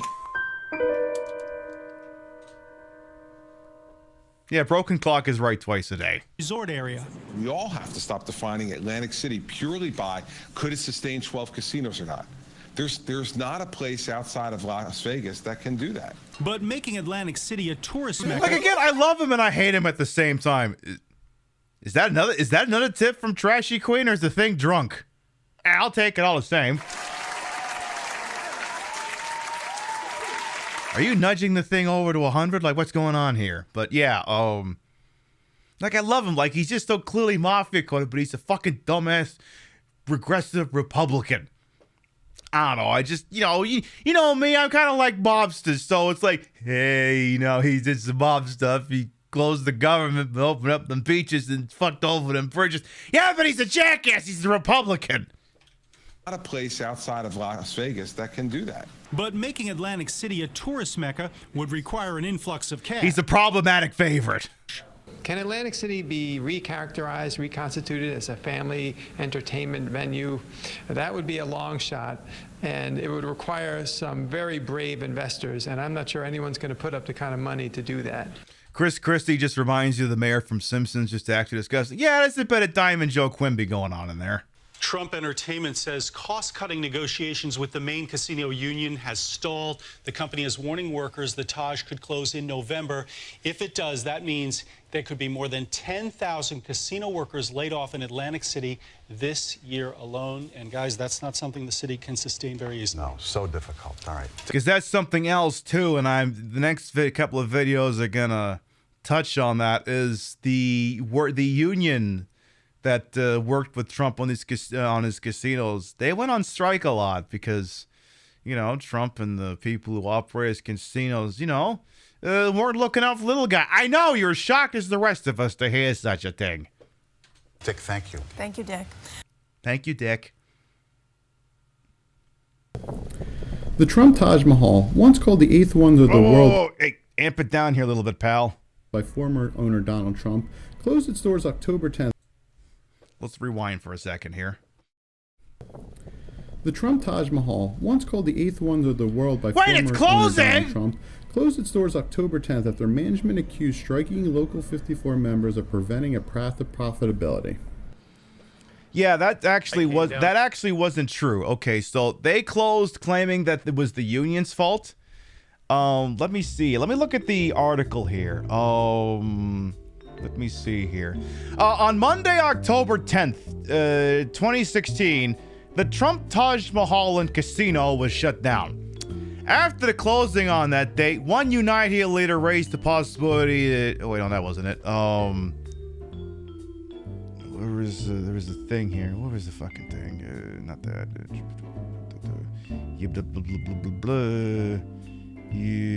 Oh, yeah, here it is. Okay.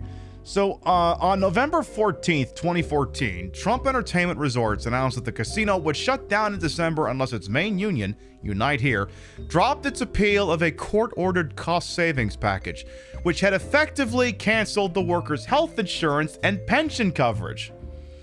So Trump went to court and apparently got a court to say, all right, look, you can't have your pensions and you can't have health. And then union said, fuck you, because fuck you, it's a union. They're going to get what they deserve. They deserve a pension and health insurance. If you're not going to give them that, fuck you.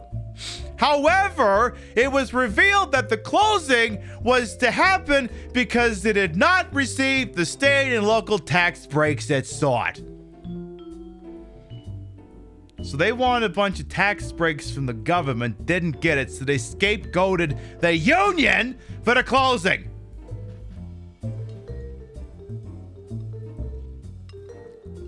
Sounds like some communist Marxist malarkey. I agree.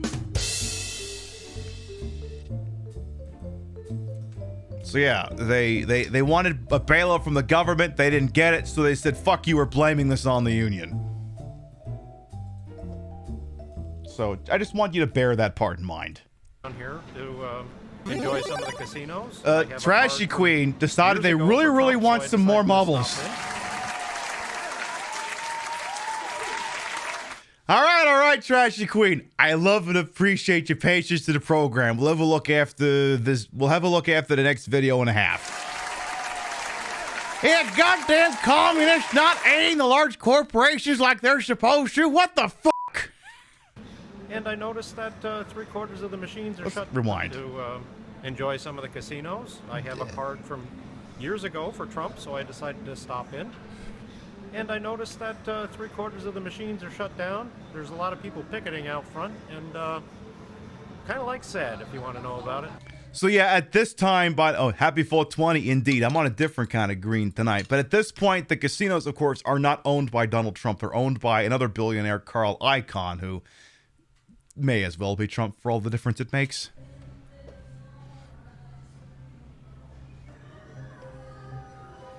So yeah, this is 5 days before the Taj Mahal closes. We're not happy at all.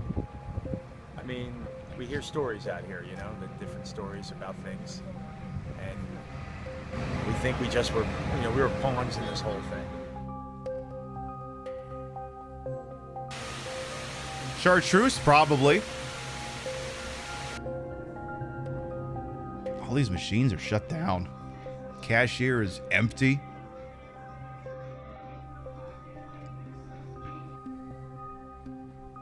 I mean, no one's changing out the soap. Well, yeah, all the workers are on strike. Today's Wednesday, day 97 of the strike. We're still out here, still holding the line. We're going to keep holding the line for middle-class jobs in Atlantic City. All right, Tom is on strike. All day and all night. Tom is on strike. Come Monday, how this affect me? Still gonna have my smile, still gonna have my positive attitude. Because I am strong, positive, and I know we're gonna be a winner. Solidarity. Icon, we're gonna be a winner. We're gonna come out on the top. One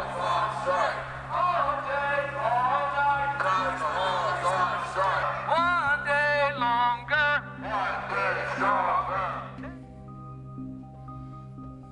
I'm Dancing Bob. I used to be Pizza Bob. I used to buy pizza for the security. I used to be pizza for the Bell Services. I used to play poker. I used to buy pizza. I don't understand why you close out. And now you're going to close out for what? You're a billionaire. He can afford it.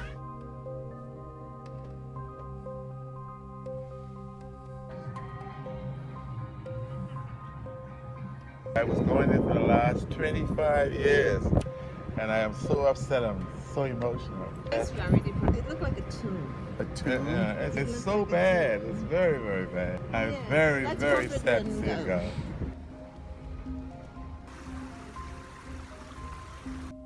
You know, like I said, it's been around for all these years, and it's kind of like, you know, the workers and, you know, the union and whatnot couldn't come to agreement. I mean, from what I understood, if the workers would have made a little bit of a concession, it would have stayed open a little bit longer.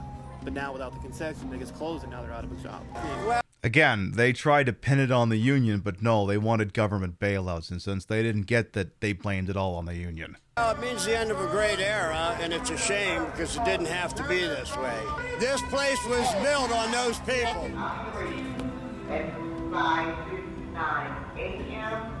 My mom came here when it first opened, so we were like, why don't we come here when it starts to shut down? AC has had this problem for a while. They need to focus on the beaches and not the casinos.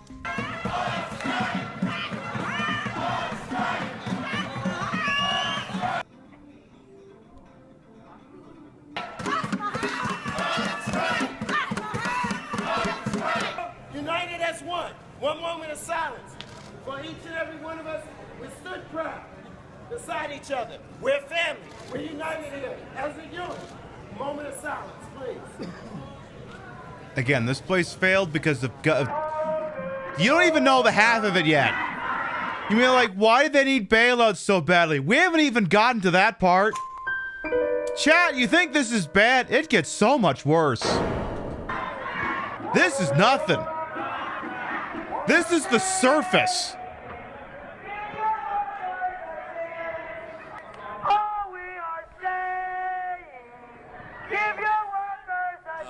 I'm a 20-year food server at Plate American Cafe. Today is the closing of Taj Mahal. I personally put 20 years of my life in here. We all raised our families here with the money that we made here. Carl Icahn, you know, he's destroying 1,000 union members' families, and he could care less. You know, I feel sad for the families, the kids that are going to be affected here. We stood out here standing up against, you know, the injustice that they're doing to all of us.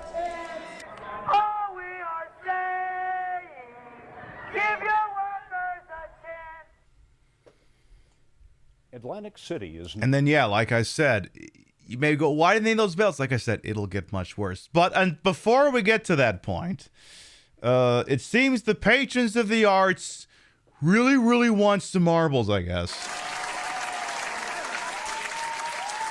Well, the first rule of mass media, giving the people what they want. Let's have a look into that. All right, so when a tip jar fills up, you get marbles. Do you get one, you get more. I'll get the thing launched here. Give it just a moment here. All right, marbles launching over there. Perfect. All right, you're getting one, you're getting more. Let's spin this thing. Hey, the spinner is actually working too. Amazing. All right.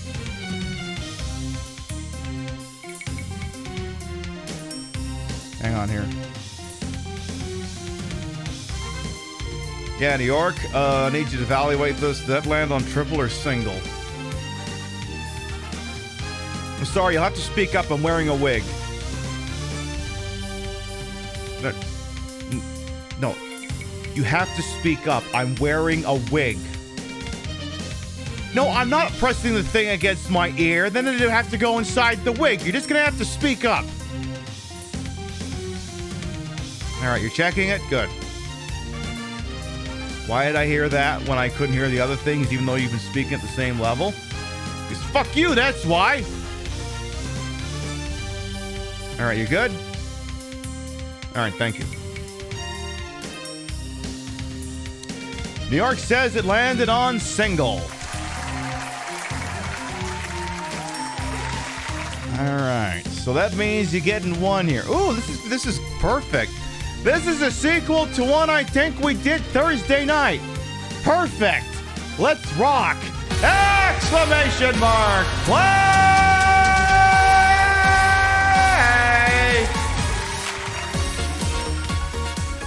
All right, folks. Exclamation mark play gets you in here. The way this works is, hey, you want to see a name in lights. You want to be cocking a walk.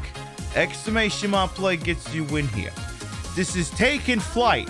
Two, technically, there's two Taking Flights. This is Taking Flight, the second one. G, 1222, holds the track record at 1:36. And if you think you can do better than that, exclamation mark play gets you in here. We'll give you about a minute, and then we'll do the goddamn thing.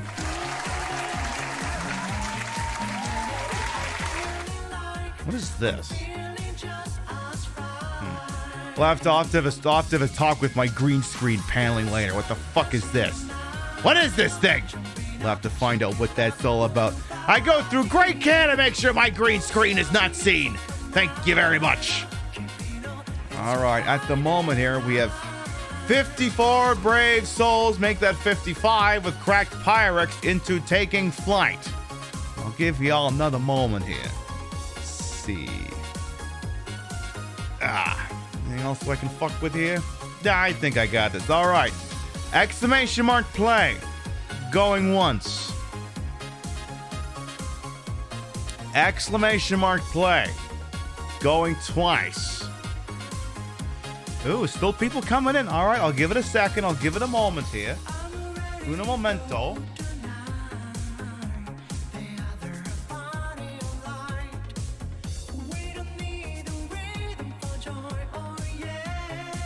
Is that it? Is that it? Is that everyone? All right. Oh, hang on. Shalor decided to sneak in. All right, we got Shalor, Cowboy, Desu, and Chef. All right, exclamation mark play going twice. Oh, you're doing all right over there, Shalor. And here we go. 10, 9, 8, 7, 6, 5, 4, 3, 2, 1. Look at him, look at him, look at this. Go balling now. And they're off. Now, the thing is with Taking Flight, the new one, if I could go down there and we could discuss the intricate minutiae of who's in the lead at the moment, but I think it'd be more fun to go and look over at the tarmac. Isn't it so cute? All these little baggage handler carts driving around and causing mayhem, and all of these airplanes whose parts haven't fallen out yet. And they're just amazing how they're not falling out of the sky yet because they're on the ground. They're not falling out of the sky yet because the company that made them chose profits over everything. And now we can barely even have faith in the airline industry anymore. Yeah, this race sponsored by Boeing. I could actually, do I still have that there? I thought I had that up there. I must have gotten rid of it. All right, anyway. Let's see here. Who have we got? I see Stuffy Luffy. I see Shipwreck. Blood Rush is trying to do just that. Looks like G may be maintaining this record because they got one hell of a boost here. Cat XOX is going to try and see if they can catch up. They might be overshooting. Yeah, he overshot slightly. Oh my God, am I going to win? Nope, a little bit too fast there. Came in a little too heavy there, but someone might take the record. Looks like it's going to be... who is it going to be? It's going to be Show for the record. I'm Luigi, #1. Congratulations. Show wins and I believe takes the track channel record. That's another one falling tonight. Followed by Mr. The Exception, Blood Rush, Shipwreck, La Bombo, Set of Soapbox, Jeff That Noise, Rain Hysteria, Sassarus, and Unsunful to round out the top 10. Well, damn, that's the second one we've gone 2 for 2 in terms of records falling tonight. Jesus.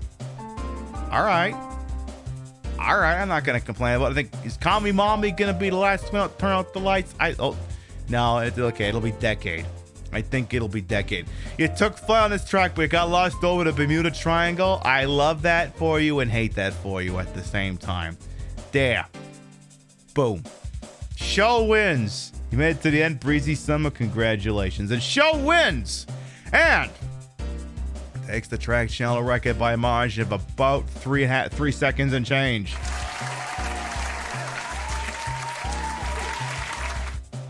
Well, Show, you've been around here for a hot minute. It looks like you're going to be hanging around here for a lot longer from the sound of things. Congratulations on becoming the 5th channel record holder for taking flight 2.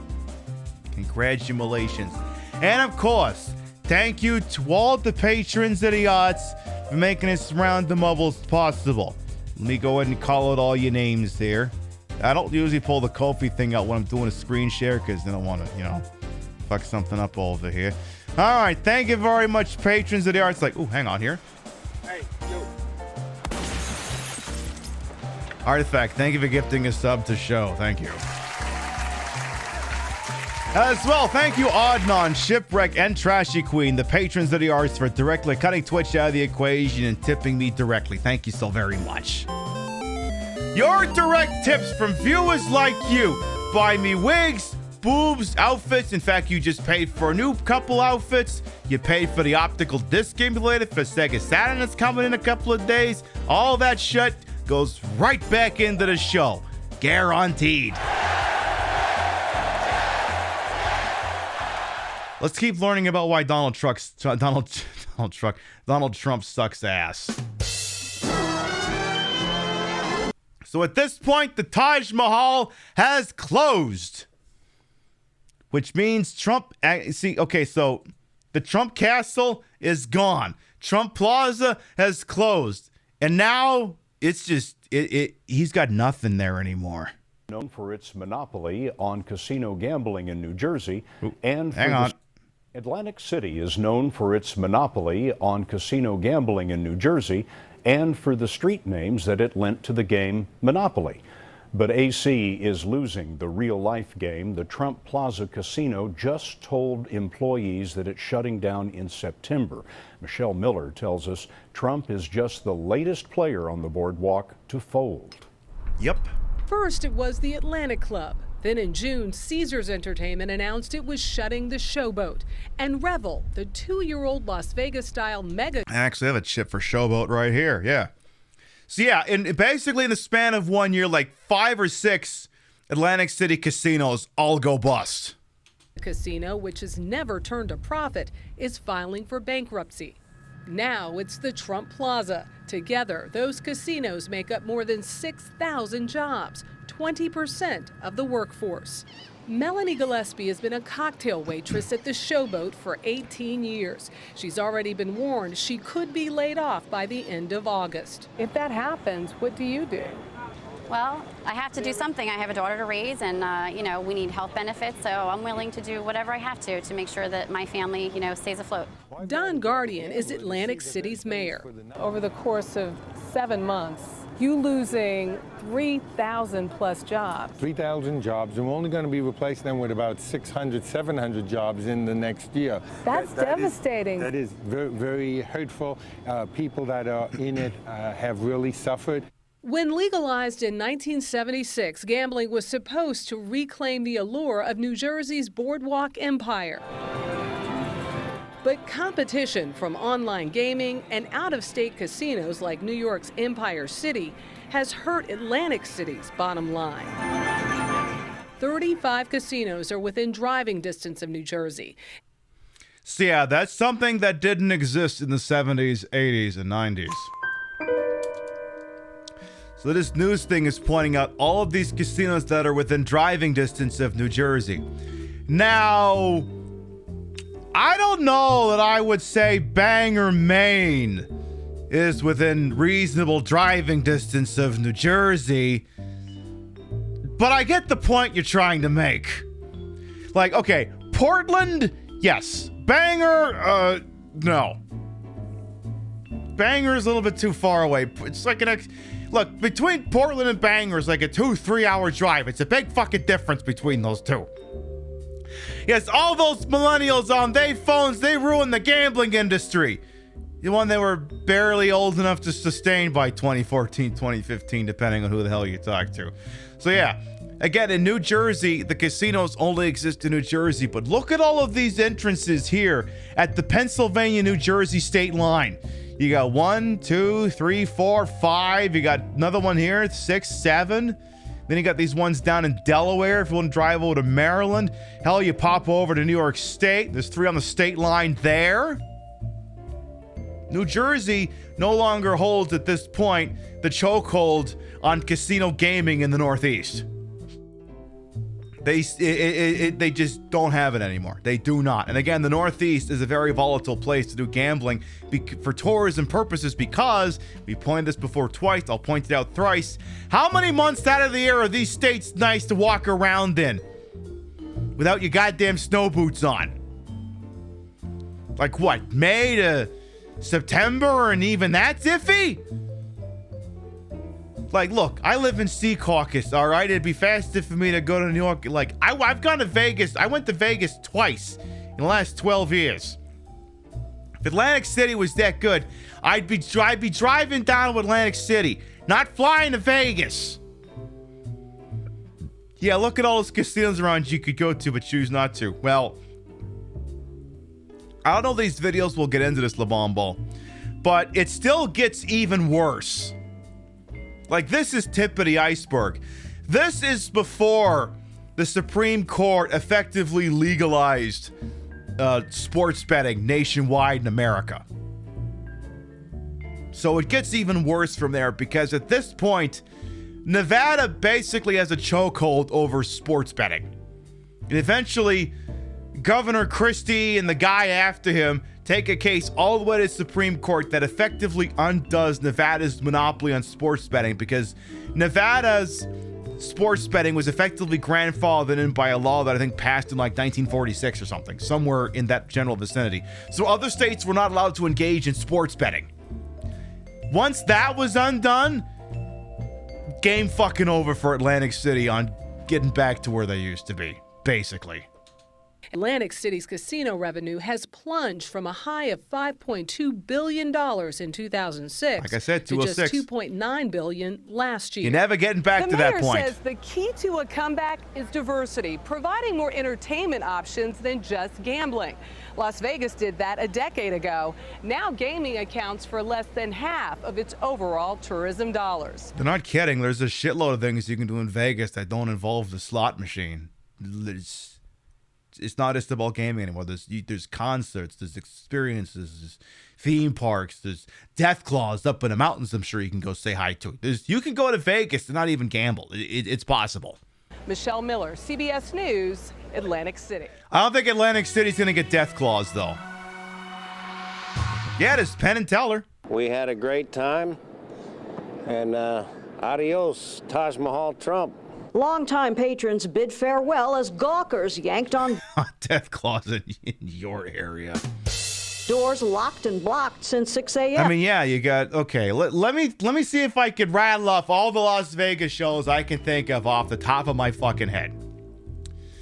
Yeah, you got Chris Angel. There's like 5 or 6 Cirque du Soleil shows. There's a Cirque du Soleil at Treasure Island. There's a Cirque du Soleil at the Mirage. There's like feels like half the fucking casinos have some kind of Cirque du Soleil show. New York's got one. Pretty sure the MGM Grand had one. MGM Park Avenue probably has one, for all I fucking know. You got Barry Manilow. You got RuPaul's Drag Race Live. You got Wayne Newton. You got David Copperfield.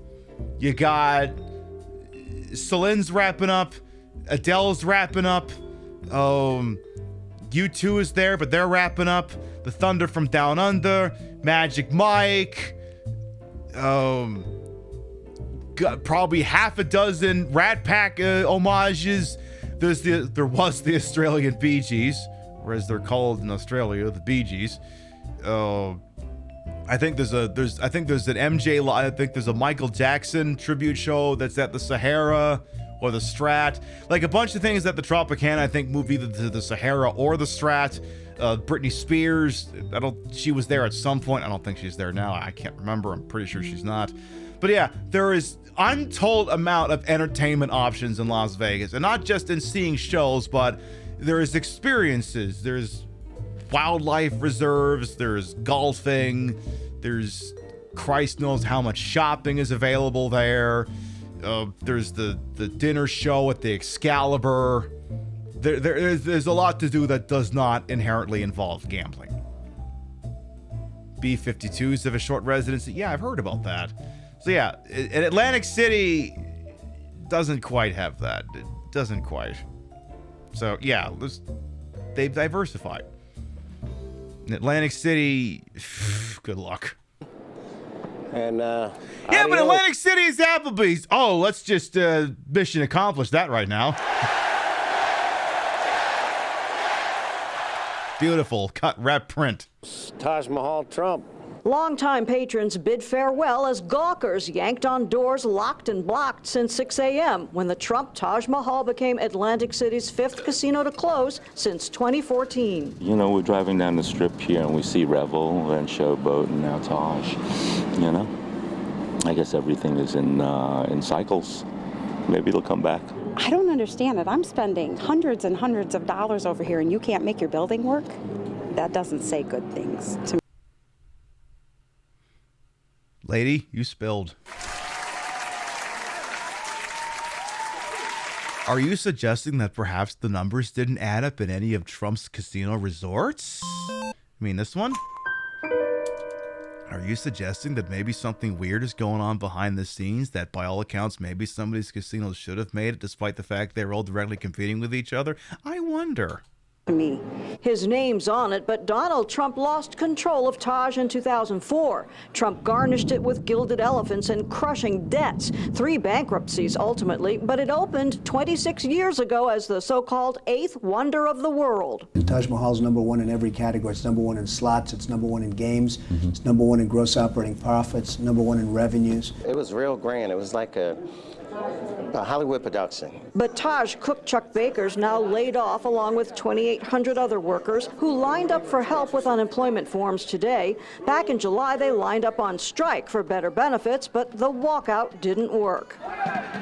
It was long. It was a walkout. Again, the union was blamed for the closing of the casino, but what happened is the owners of the casino were waiting for a government bailout. Because they didn't get bailed out, they blamed the union for the closure instead. It's struggle. It's heartfelt, you know. You're still baffled why Americans are so enthralled to have this joke as a president. You know, some people just want to watch the world burn, I guess.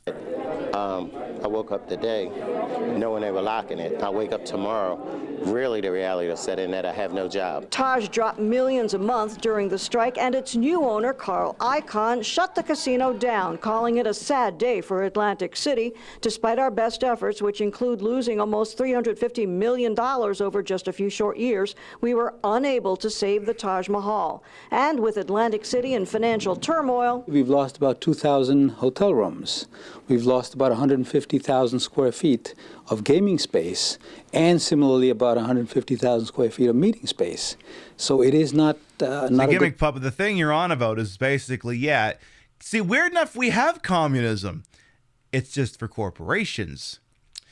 What is it? They privatized their gains. They privatized their gains. What's the word I'm looking for? They privatize their gains. They something their losses. Basically, push when they make money, it's buybacks, stock buybacks. When they lose the money, bailout, please, mister, please. Literally that. We have socialism. We have communism. It's just for corporations. That's all. Not for the regular person. Can't have that. That'd make too much fucking sense. From the city's perspective. Yeah, they socialize their losses. City's That's still it. fighting to stave off a state takeover and stabilize its flailing finances. It just offered. No way the casino executive's name is Rummy. I didn't look at it. Rummy Pandit, executive director of the Levingston Institute of Gaming, Hospitality, and Tourism. Okay, that is kind of funny. That his name is Rummy. That is some Mace Attorney shit. You're right, Aubrey. Hotel rooms. We've lost about 150,000 square feet of gaming space, and similarly about 150,000 square feet of meeting space. So it is not a good story from the city's perspective. Atlantic City's still fighting to stave off a state takeover and stabilize its flailing finances. It just offered 162 of its longest-serving employees early retirement packages, which the state must approve. And employees who want to leave will have some incentives to leave, and hopefully it'll save the jobs of employees who are scheduled to be laid off. You know, because we're still facing some layoffs and some tough challenges in the city. The Taj hasn't unveiled its plans. Speculation? It's amazing. I think it's going to be missed, but I think they'll reopen. I honestly believe Carl Icahn get it working. The union will run the resource center through Friday to help members sign up for unemployment as this town continues to downsize. In Atlantic City, I'm Brenda Flanagan, NJTV News. I mean, slight spoiler alert here. Eventually the Taj does reopen, but not as the Taj. Which, as I said, sometimes casinos have turnover. Sometimes it's not a matter of they get destroyed and something else gets built. Sometimes it's a fresh new coat of paint. Like, again, for example, it's happening right now in Vegas. The Mirage is being turned into a Hard Rock resort and casino because they've been purchased by the Seminole, remember them blanking on the exact name, the Seminole tribe of Florida. They own the Hard Rock Cafe brand, so they actually purchased the Mirage, and they're going to convert it into a Hard Rock Casino, which will make it the first de facto, and I'm just using the industry term here, the first quote-unquote Indian casino on the Las Vegas Strip. That reporter had a fuck-ass bob. I do love this bob. This is a 10 out of 10 bob. This is the same bob Commander Shepard can have in Mass Effect 1. I love it. That is actually the bob I give Commander Shepard whenever I play Mass Effect 1. I love that bob. That's an amazing one. Yeah, capitalism totally works. How else would Boeing be able to get away with endangering people? Yeah, no fucking kidding. Downsize. In Atlantic City, I'm Brenda Flanagan, NJTV News. Now, I told you it gets so much worse. Next video will spell most of it out. How many of you know News Amy? Amy Goodman and Hi, News Amy. I usually see you when I watch Mule's show. Now you're on my show because you're going to talk about casinos. Hi, Amy. I'm Amy Goodman. An anti-Donald Trump playbook compiled by the Democratic National Committee is leaked online following this week's report that the Democratic National Committee's computers were breached by hackers. The DNC initially blamed Russian hackers, but on Wednesday, a hacker using the handle Guccifer 2.0 took credit. In the document, Trump's pilloried as a bad businessman and misogynist in chief. Well, instead of devising a dossier on Trump, the DNC could have just encouraged voters to pick up a newspaper and read the facts for themselves.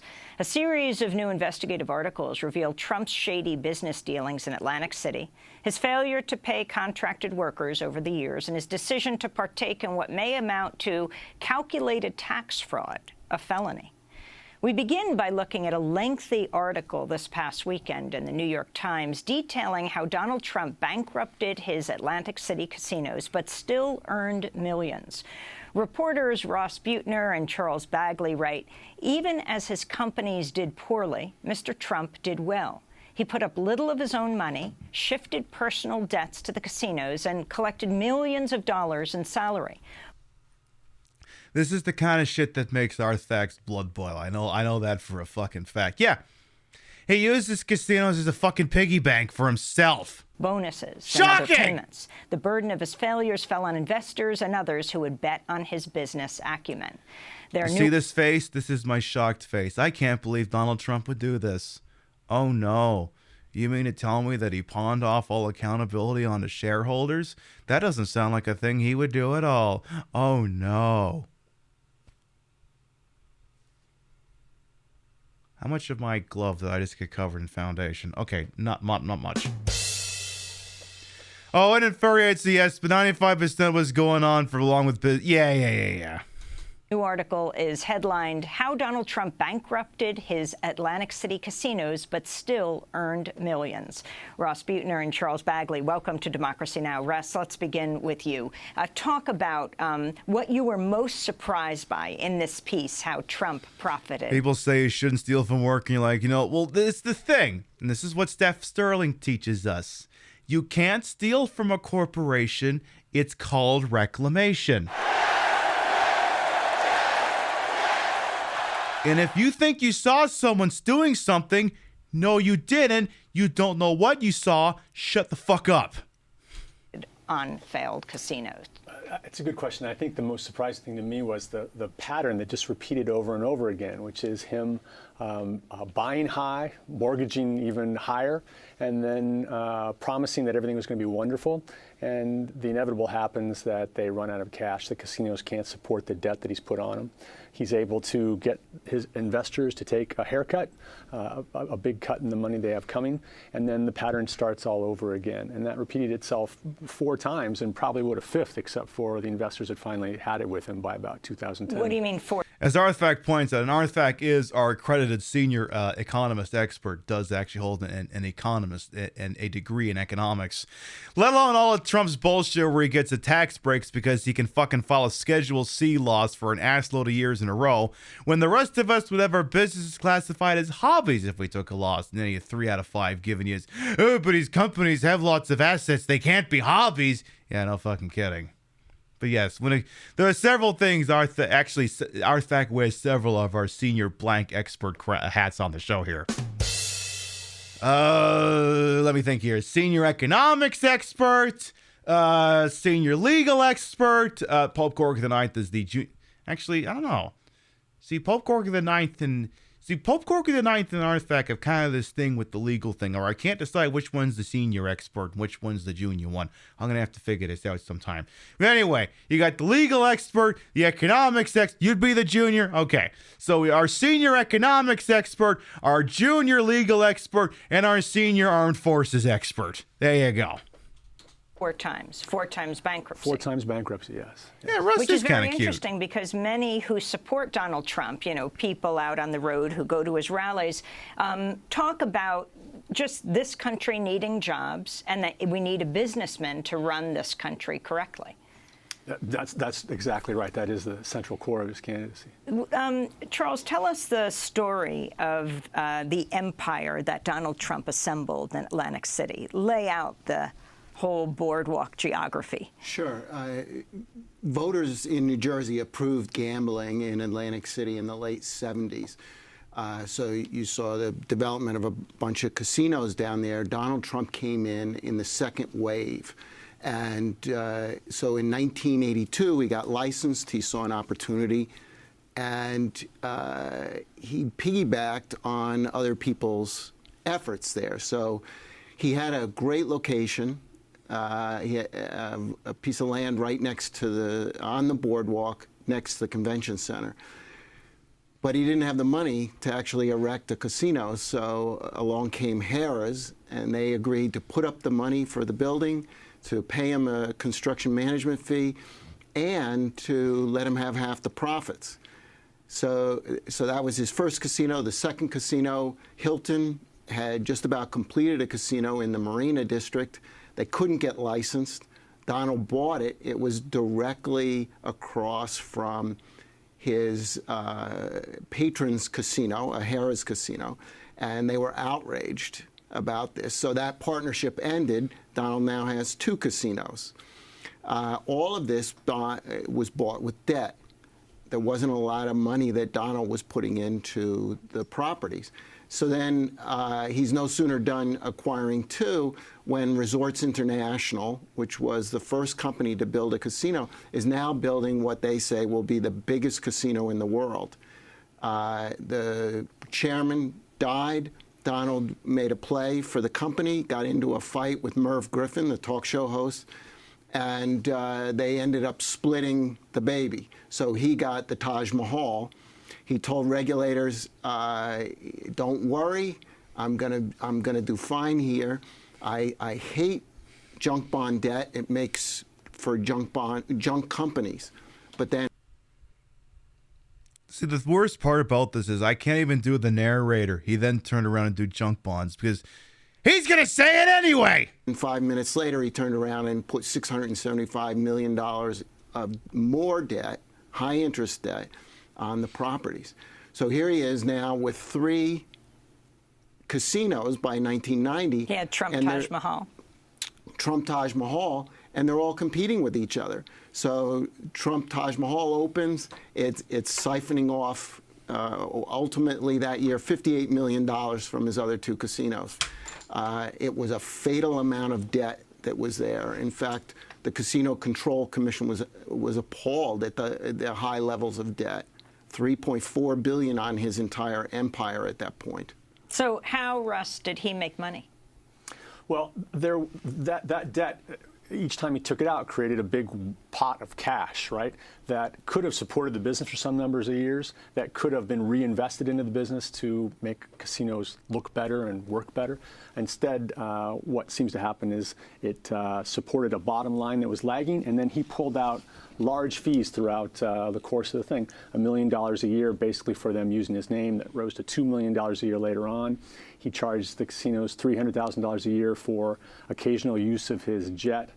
He took a $5 million bonus in 1996, which was the year that the stock both hit its peak and then sunk down and began a long slide from which it never recovered. I want to turn. I want to rewind.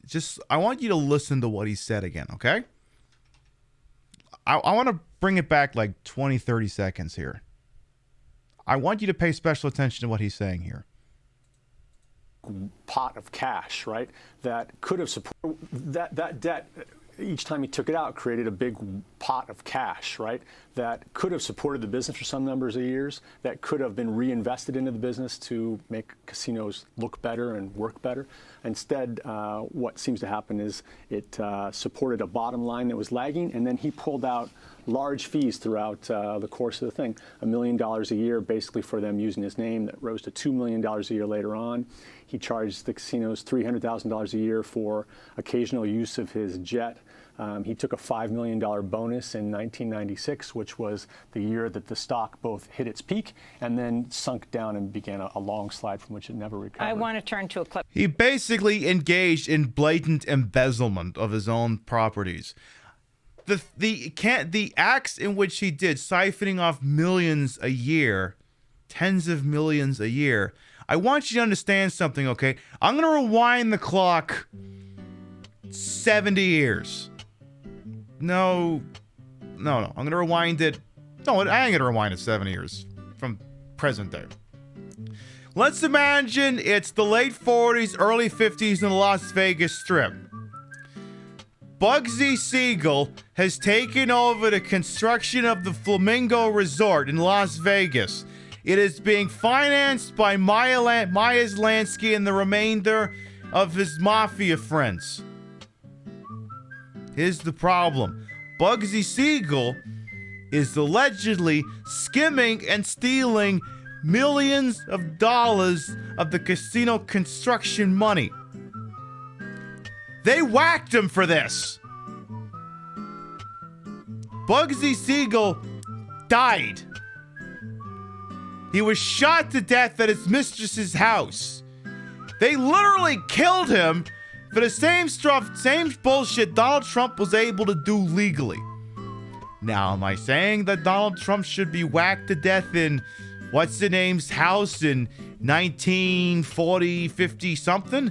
No, I'm just pointing out a little bit of how things were versus they were now. If Donald Trump had pulled this bullshit back in the opening days of the Las Vegas Strip, the motherfucker would have been dead.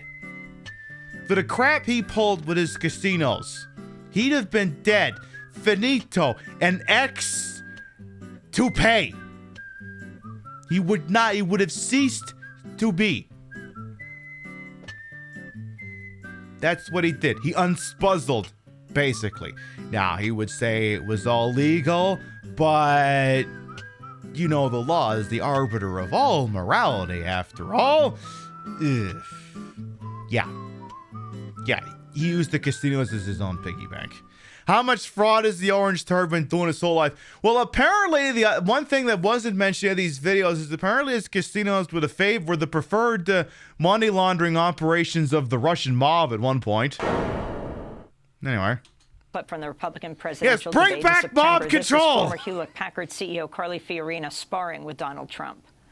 There are a lot of us Americans who believe that we are going to have trouble someday paying back the interest on our debt because politicians have run up mountains of debt using other people's money. That is, in fact, precisely the way you ran your casinos. You ran up mountains of debt as well as losses using other people's money, and you were forced to file for bankruptcy not once, I never filed not for twice, bankruptcy. 4 times, a record 4 times. Why should we trust you to manage the Yeah, go get her company that's the preferred favorite of the people doing the genocide in Palestine. She was the former CEO of Hewlett-Packard. finances of this nation any differently than you manage the finances of your casinos? Carly, Mr. Trump, I made over $10 billion. I had a casino company. Caesars just filed for bankruptcy. Chris will tell you, it's not Chris's fault either. But almost everybody in Atlantic City is either in trouble or filed for maybe I'll blame Chris. Well, but Atlantic City is a disaster. Wait a minute. You know, Chris is over like, what the f*** you got to bring me into this for? Come on, man. I thought we were friends.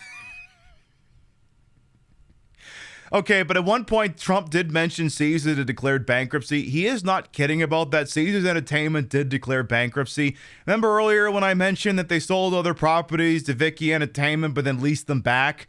That was part, I believe, of the fallout from their bankruptcy. So when he mentions Caesars is in trouble, yes, but he is very much hiding the point that he was embezzling. His fault either. But almost everybody in Atlantic City is either in trouble or filed for maybe I'll blame Chris. Well, but Atlantic City is a disaster. Wait a minute, Carly. Wait. I'll let you speak. Atlantic City is a disaster, and I did great in Atlantic City. I knew when to get out. My timing was great, and I got a lot of credit for it. I knew when to get out. My timing was great. Charles Bagley. Absolutely not. The problems in Atlantic City started in 2006 when Pennsylvania started opening up casinos and siphoning off potential revenue for Atlantic City. But Donald was full bore. As we saw at that map earlier, there was something like 5, 6, or 7 casinos on the New Jersey-Pennsylvania border. So anyone in New Jersey who wanted the game just had to drive across the border to Pennsylvania. Boom, there they were. Did he just call her girly? Probably. Girly? Really? You were begging for that. From 1990 through 2004. And in fact, he was finally ousted from the company because the management didn't want him around anymore.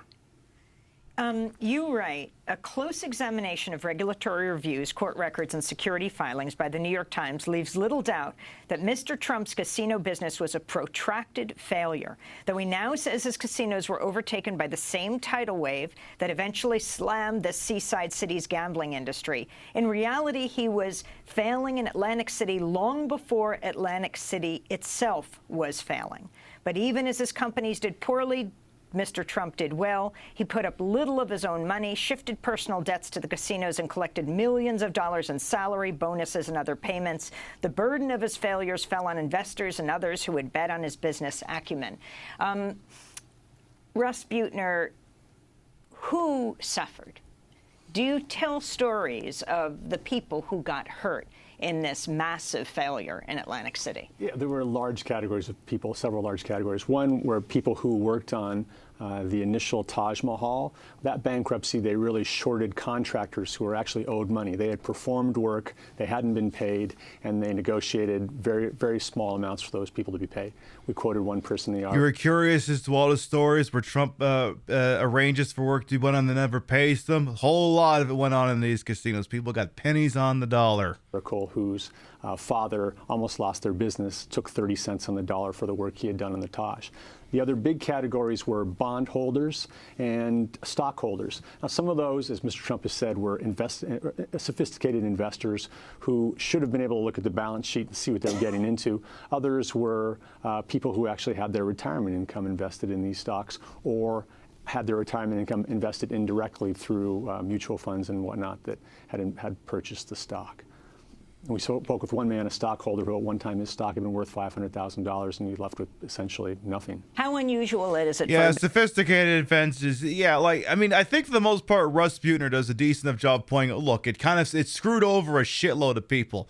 Regular, investment Joes who maybe should have known what they were doing, and then again, the people who had retirement funds, because again, casinos these days are publicly traded businesses like anything fucking else. And if the casino tanks, there goes your share price. And if people, because again, Trump's entertainment was a publicly traded company, so if anyone who invested in with those, well, boom. A sophisticated investor is someone considered by the SEC to be allowed to participate in the stock market independently. Oh, so he's not just doing frou-frou terms. That's an actual term. Okay, good to know. Good to know.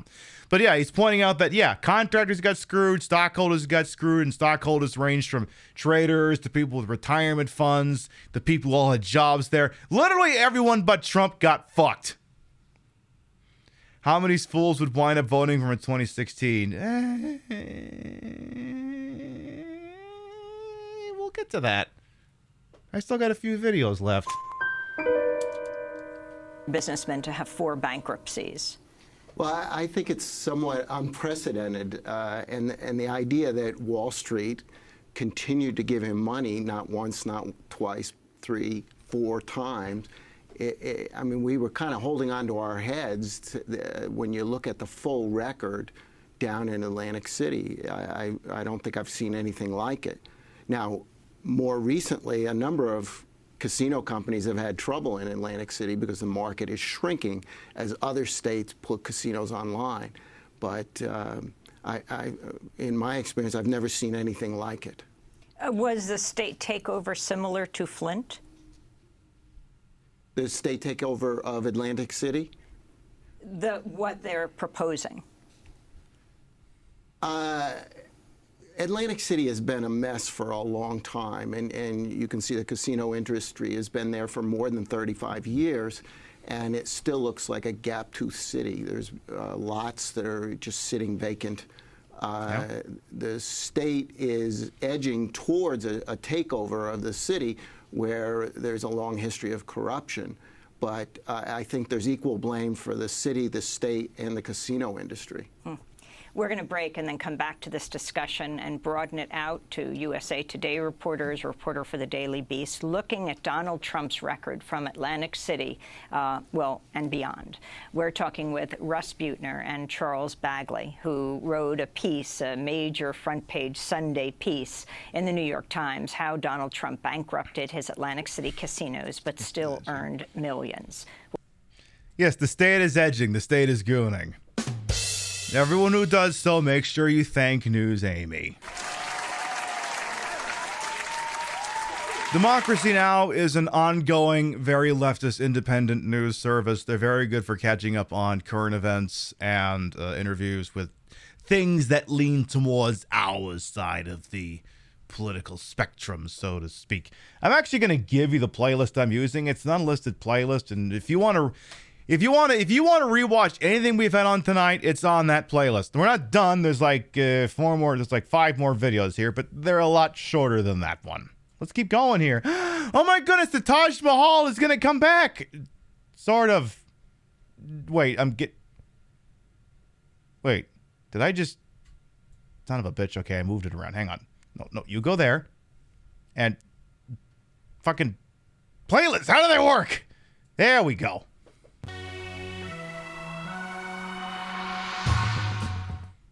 I think it's a good thing. Yeah. For everybody. Union members welcome the news. 3,000 new jobs coming to a revamped, rebranded Taj Mahal. The 27-year-old Taj closed last October after a crippling strike over benefits by angry casino workers. It wasn't a crippling strike. It was because they didn't get a government bailout, but it is what it is. But Hard Rock International and 2 local partners announced they'll spend $300 million to buy and substantially remake this white elephant into a sassy, classy Hard Rock hotel and casino on Atlantic City's boardwalk. Again, if you missed it earlier, the cover story was that the Taj Mahal closed because of a quote-unquote alleged crippling strike, because the strikers were supposed to give up their health insurance and their pension per a court-ordered savings package. However, it was revealed the closing was to happen because they did not receive the state and local tax breaks they sought. They wanted a bailout. They didn't get it. They decided to blame the union instead. And hopefully we'll be able to bring back... But Hard Rock International and 2 local partners announced they'll spend $300 million to buy and substantially remake this white elephant into a sassy, classy Hard Rock hotel and casino on Atlantic City's boardwalk. And hopefully we'll be able to bring back the people that we had to lay off. So I think it's a good thing for Atlantic City. Were you over at Taj? No, I work for the union. I'm the comptroller. I was out there with the people on the picket line. Yeah. So I think it's a good thing. So this kind of job was worth striking for and waiting for? Oh, absolutely. Yeah. Especially the benefits. They know how to run casinos. Atlantic City Mayor Don Guardian hailed the announcement. Hard Rock kept its cafe here open even after Taj closed next door. The company already operates 11 casinos worldwide, and Guardian says it's already working with Unite Here Local 54. The mayor, who's chafing under the current state takeover, says his beleaguered city needs the jobs and revenue. So Hard Rock Cafe owns a bunch of casinos in the United States, and as I've stated, they've bought the Mirage on the Las Vegas Strip, and they're going to turn that into a Hard Rock resort and casino as well. But yeah, the Taj Mahal gets bought out by Hard Rock and becomes a Hard Rock Cafe resort and casino. And then they already realized so the Taj lives on, the union workforce. Sort of. They're going to be paying a livable wage with benefits, which is what we're looking for. So good news after some really tough times for Atlantic City, but I think you can see this is the beginning of the rebirth, and this is how we rebuild our city. Rockford, Illinois. Hard Rock CEO Jim Allen enthused this is a once-in-a-lifetime opportunity to be part of revitalizing one of our nation's most iconic destinations. Atlantic City has a rich and dynamic history, and we are so proud to help recapture that greatness. Meanwhile, Governor Christie noted the purchase just validated the state's takeover, stating businesses now know the years of irresponsible spending and taxing by the city government are over, and they are ready to invest again in Atlantic City. Chris, could you just shut the fuck up for like 5 minutes, please? You know, Chris Christie, I love you when you shut the fuck up. Again, you perpetually look like you walked off the set of The Sopranos. I would love you if you would just shut the fuck up and not do anything. Like I said, Chris Christie is a problematic favorite. I love it when he keeps his mouth shut. And he opens his mouth, I can't stand the guy. When he shuts the fuck up, he's great. You know, Kira's problematic favorite is Gold Ducat. My problematic favorite is Chris Christie. I would love him if he wasn't such a jackass. Steel Pier owner Bill Catanoso. It's the best news we've had in 25 years. A sky bridge connects the casino to the amusement pier, which took a huge hit after Taj closed. It's planning a big comeback, complete with a $14 million, 230-foot Ferris wheel, biggest in the Northeast U.S., due to open this summer. Catanoso knows Hard Rock CEO, who grew up around Atlantic City. He's such an innovative guy. What he's going to do for this property. You want to bet that dog? He was a good dog. One of the premier properties in the world, I'm convinced. When Jim gets done with this, and for us, it all ties in. Workers will still have to wait while Hard Rock rebrands the property. There may be no more elephants. The tentative opening is reportedly scheduled for June of 2018. In Atlantic City, I'm Brenda Flanagan, NJTV News. Okay, the remainder of the videos are purely cathartic, I can promise you. The remainders of the videos will be purely cathartic. We will no longer be discussing not overtly. We will no longer be directly discussing how Donald Trump repeatedly fucked over Atlantic City, the people in it, the contractors in it, shareholders. We will not be talking about how he fucked over all these people and made billions. We're getting into the fun parts of when casinos go down. And don't let these jackasses get away with the invest in the city type comments. Either businesses aren't investments. The city gets their money from Main Street. I mean, the same arguments we make against investing in the store, there's the same arguments we can make against investing in sports stadiums, which is the longest running fucking boondoggle in the history of anything ever. But that's a discussion for another episode.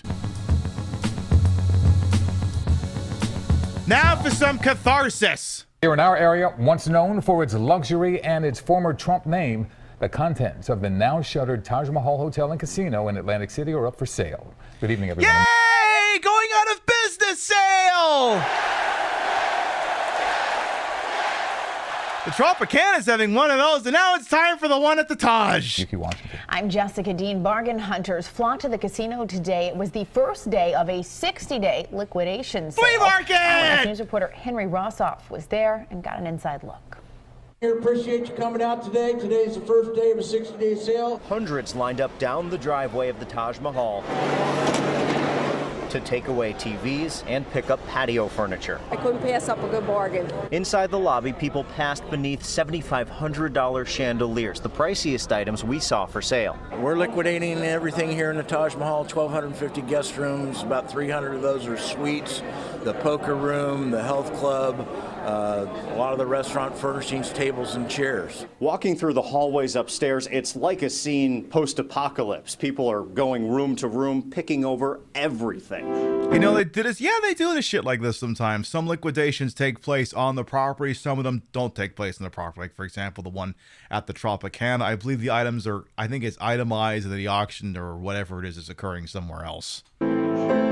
There were $5,800 pianos, $175 leopard-themed couches, and even $35 real Taj Mahal pictures that once hung inside the Atlantic City Taj. I'm looking for things that could help me, enhance my house. Back downstairs, people passed through the poker room. Tables are priced at Okay, I would take a $550 poker table. I would take that. $150 each. Others waited to take a Sharpie and cross out the Trump name. Check out with Bellman carts crammed full of every imaginable item. I got some of these lamps, they're unique, you can't get them anywhere else. I mean, they're really beautiful. I know a lot of people that play at this casino and they really appreciate them as gifts. But they're real unique, you can't get them anywhere else. Sure, buddy. Can we get that again, please? No, not the volume control, you fucking jackass. Just go back like 10 seconds. Unique, you can't get them anywhere. Carts crammed full of every imaginable item. I got some of these lamps, they're unique, you can't get them anywhere else. I mean, they're really beautiful. I know a lot of people that play at this casino and they really appreciate them as gifts. But they're not making any more of these things, dear, eh? Nowhere to be seen was anything featuring the Trump name. The president hasn't been affiliated with the hotel since 2009 following a bankruptcy, though he was on the minds of some bargain hunters today. I think it helps the sale. Definitely. People want a piece of Trump, piece of history. Well, that's what we have here. We certainly saw that firsthand when the Taj Mahal opened in 1990. Then real estate mogul Trump called it the 8th wonder of the world. And after Can we go back like 90, then real estate mogul Trump. Remember when they said they'd take the name off the property? Someone needed to go up there with a ladder and a Sharpie. Come on, why didn't someone do that? Come on! It's so, you know what this is? In the internet, we would call this so exploitable. You could make a hell of a lot of shoots with that picture right there. You could call it, dumps Taj Mahal. Anyway, you get the idea. Trump called it the 8th wonder of the world. And after the crowds today, you'll wonder what's left to buy during the rest of this 60-day liquidation sale. In Atlantic City, Henry Rossoff, CBS 3 Eyewitness News. At the historic meeting of showbiz and big... This one's a double liquidation because it's not on a special. It's from Vice News, which doesn't exist anymore. But anyway. Biz, music's magic man and the Midas mogul ran the media gauntlet to open the world's glitziest casino. Trump's Taj Mahal, the 8th wonder of the world. This casino closed last October. It Vice went kaput like a month or two ago. Just leave behind 3,000 jobless blackjack dealers and waitresses. Left behind over 2,500 rooms full of junk. Dead.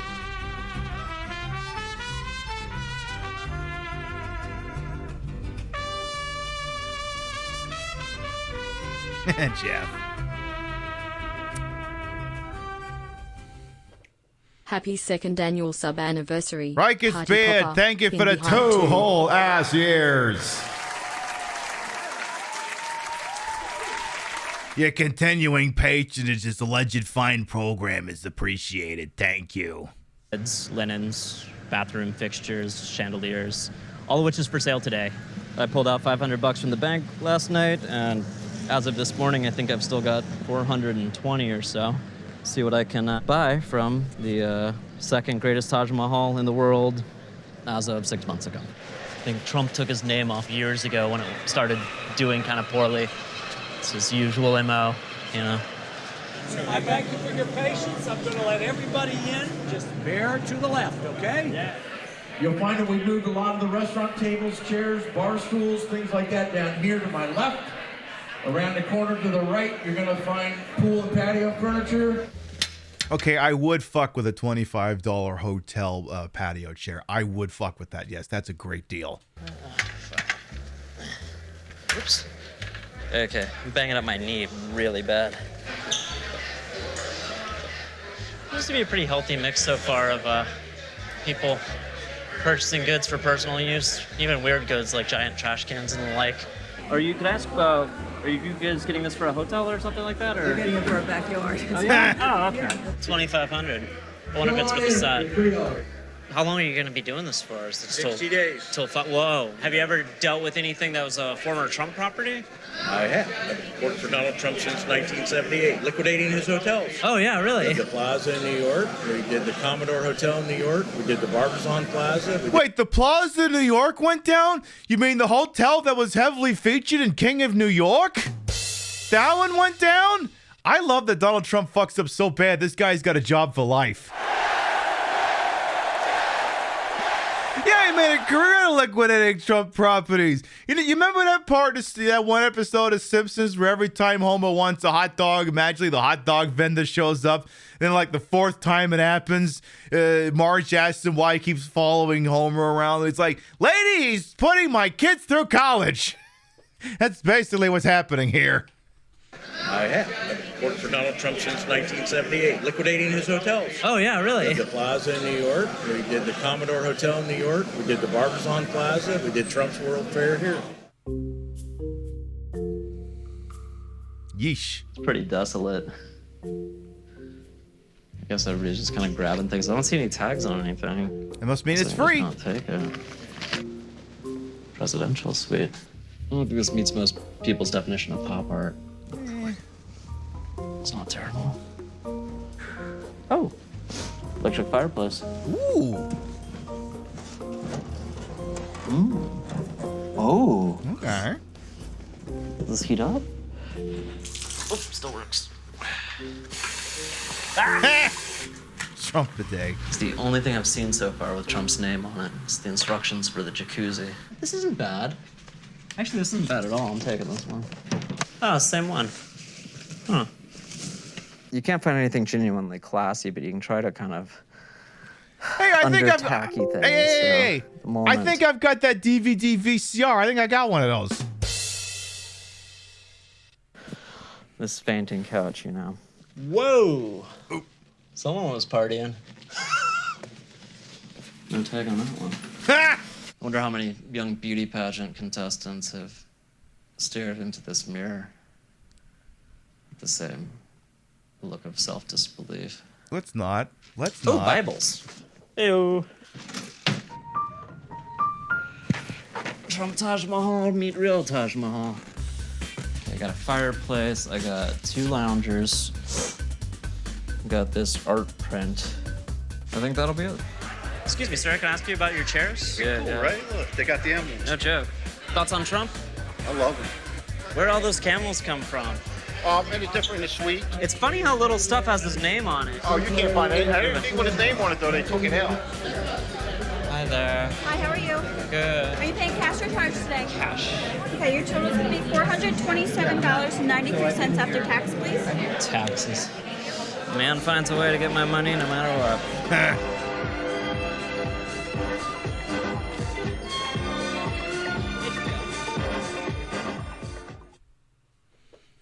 So there you go. There's 2 videos about the liquidation. Like Pib, there's like 2 videos left. You said this was pure catharsis. Yeah, let's keep going here. Remember when I told you the Trump Castle became the Golden Nugget, and the Trump Taj Mahal became the Hard Rock?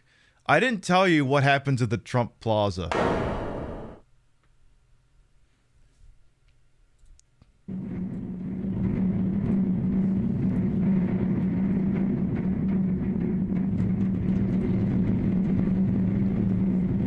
Wait.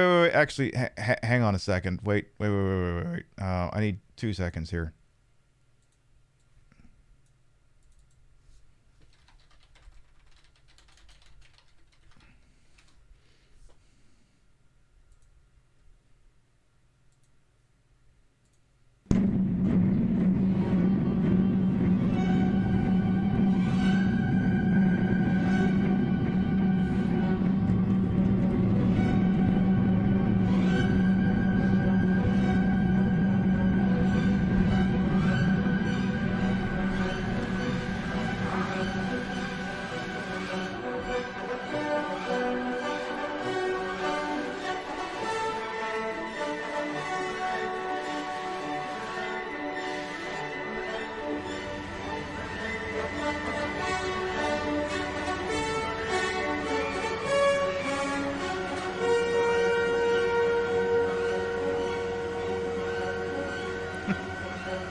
I had to.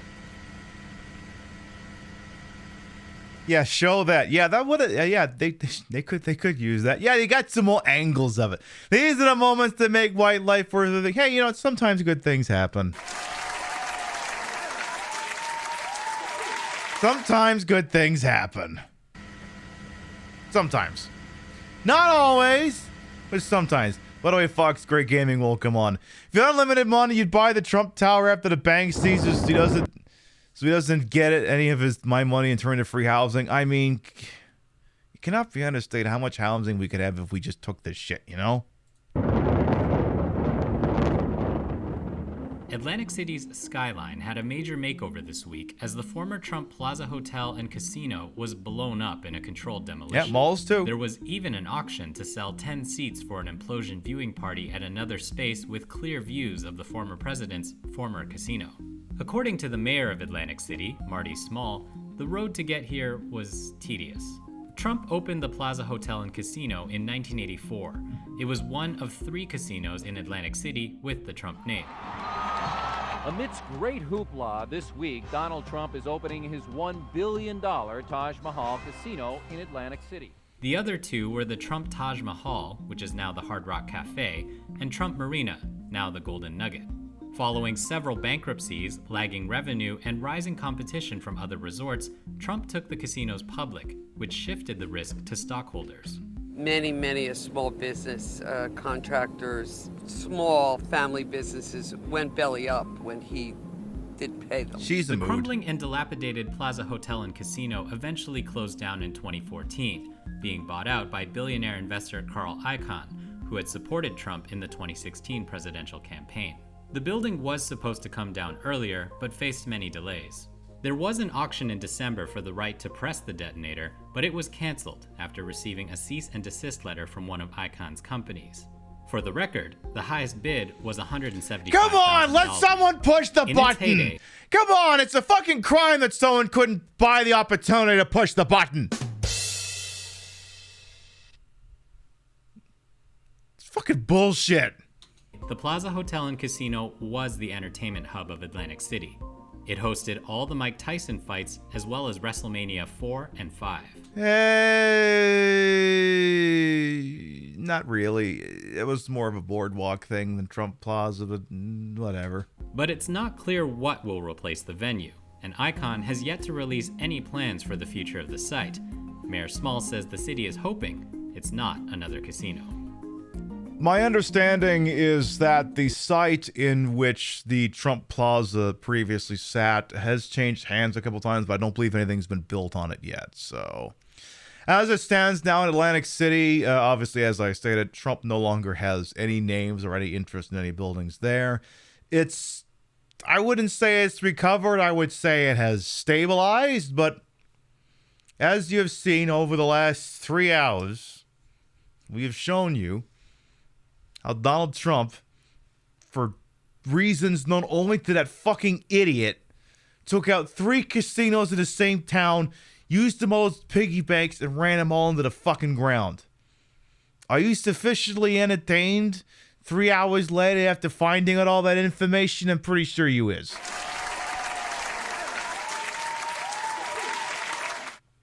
Now then, I believe at some point we were playing video games. Let me pull back to the front here real quick. Again, if for some reason you want this playlist for your own personal consumption, or if you wanted to go back and peruse any of this, I am providing the link to you in chat now. It's just an unlisted playlist on my channel, and if you need it for going back and gawking at, or you wanted to watch Liquidation Sale or The Thing come down again, you've got options now. So there you go. Or, you know, if you're a content creator and you wanted to do you wanted to do that on your own show, knock yourself out. Now, before we get back to what was the main event of tonight's show, Virtual Casino, because we are going to get back to it because I want to see if we can beat it. I did promise you something, so I'm going to do it real quick. Just give me uno momento here, por favor. Just give me like 2 seconds. I promised you something. Promises made, promises kept.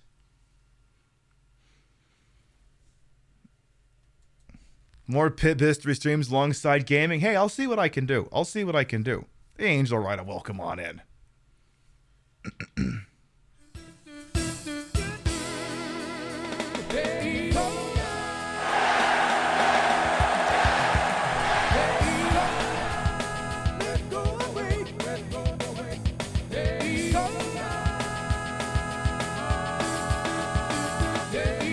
I told you it'd be a crime to pull up the Sega Saturn and not play this for at least 5 minutes. It would be an actual crime. I'm going to set this to very easy because I'm drunk. Let's fucking go. Please select a race course. And honestly, I'm going to keep the game loud. Beginner. Please choose manual or automatic transmission. Automatic. Gentlemen, start your engine. Let's fucking go!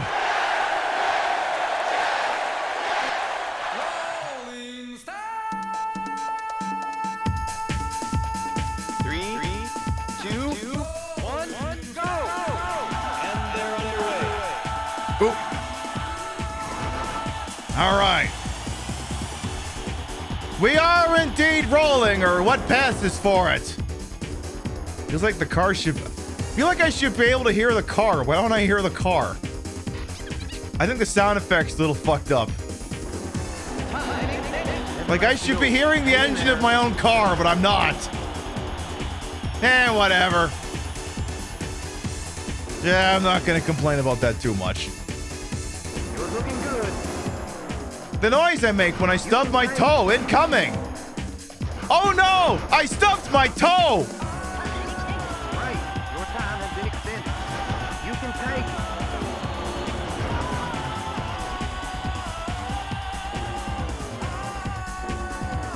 You can take it. Yeah, I think maybe the game's not... I think maybe the console's not reading the disc properly. Because I think some of the sound effects are getting a little fucked up, but hey, it all works out. You can take it. Come on, we're in first place, baby! I am playing this on very easy. Yeah, I don't think it should be high-pitched like that. I think something is wrong. I'm not exactly upset about it, but something is wrong. You can take it. Oh! Are you all right? Shut the fuck up. I remember when I was playing, I used to play Mod Nation Races. For the PlayStation 3, I made this car in Mod Nation Races. Those were the days! Can I pit maneuver them? I don't think so, Derek. But points for thinking of it. I am not going easy on the car. All right. One more lap to go after this one.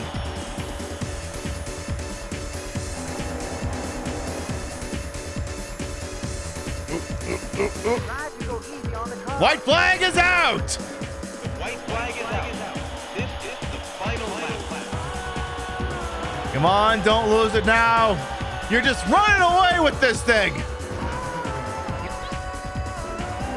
Beautiful. Oop. It's okay. It's just a little airborne. It's still good. It's still good. Check your position.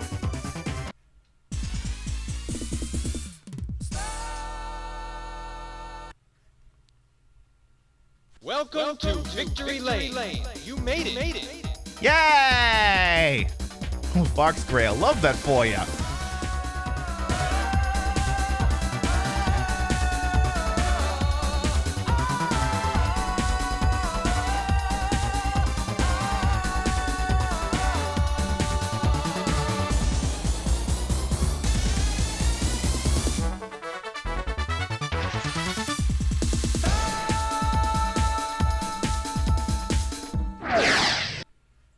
A little loud. Congratulations. You place first.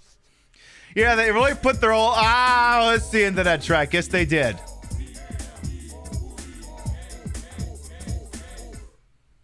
I gotta play Sega Rally sometime. Now list your name. This one has got the game over. Yeah! I'm gonna do one more race and it's back to Virtual Casino. I'm not necessarily any good at this next track. I just like the music. Please select a race. It's like watching a porno for the story. Please And for this one, I'm going to shut the fuck up and we're just going to listen to it.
Sega is the best sound chips. Damn right they do, Haunted Panels. Welcome on in.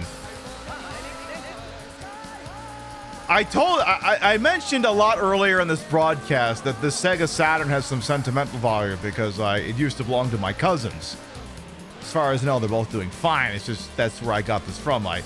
They weren't using it anymore. I traded them a bunch of PS3 games I didn't care for anymore. Boom, they gave me the Saturn. And I remember way back in the day, I visited them, and the soundtrack for this game is so campy, it's so stupid. And the thing is, with a game like this, you can just pop in a CD player and you can listen to the music, right? So what I did is one time we visited, I brought a blank disc, I copied it just so I could have the soundtrack. Didn't have a means of playing a game, but my fuck could I listen to the music. Had to do it. Ooh, that's not so good. The Sega Saturn ported Doom with the best audio for the in-game music. Interesting. We may soon have the capability of testing that theory. Edgy Human wants to flap after the race. Again, we will be returning to Virtual Casino for the Sega Saturn in just a few moments here. Like I said, you can't bust out a Sega Saturn on Twitch and then not play this game at least once. It would be illegal. You would actually, I think you can actually be arrested for that. I believe you can. Oh, come on! We were right there! You placed 23rd.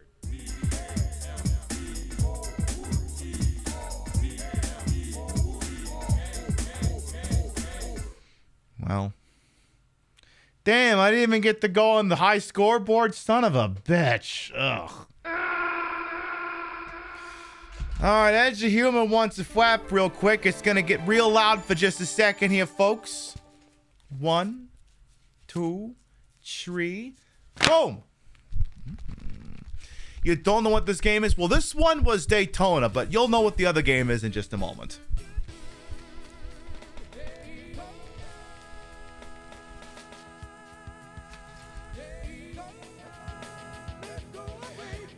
Yeah, exactly. Hello, 911. This is an emergency. My streamer pulled up the Saturn, didn't play Daytona USA.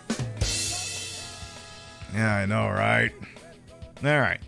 So anyway, for anyone who might be new here, I'm Queen Pib, Patricia, Inga, Bogart. You may also call me Trish, Queen of the Retro, Queen of the Ways of the Old. Did time on this channel Fat lipped, fat hipped, fat boobied, fat booted channel is well wasted. Welcome on in. We have primarily spent this evening shit-talking Donald Trump's multiple failed forays into casino gaming in Atlantic City against the backdrop of playing a game called Virtual Casino for the Sega Saturn. Let me bust that out real quick here. I'm using disk backups because... Oh, hang on here.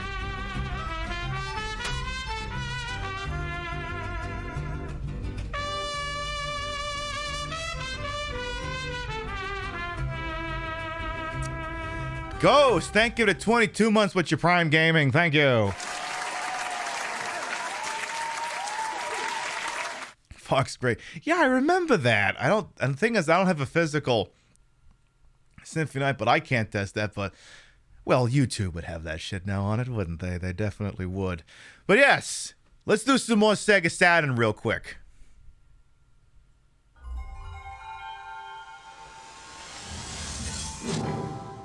It's the real Saturn. But yes, like I said, I actually have the thing, but it's a disc. It could I don't know, it could have scratches in it, So, why use the actual disc when I can use a disc backup, It just makes sense after all. Also, you don't have to flash the actual disc. I just like to do it as a flex.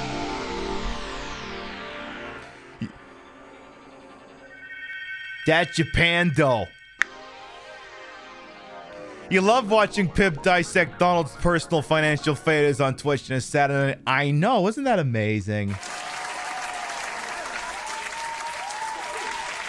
Wasn't that nice? Again, I don't know that I understand the drip of the main character here. Hello? Start button? Don't tell me the controller fell out slightly. Come on. I'm pressing the start button, you bastard. Come on, you fuck.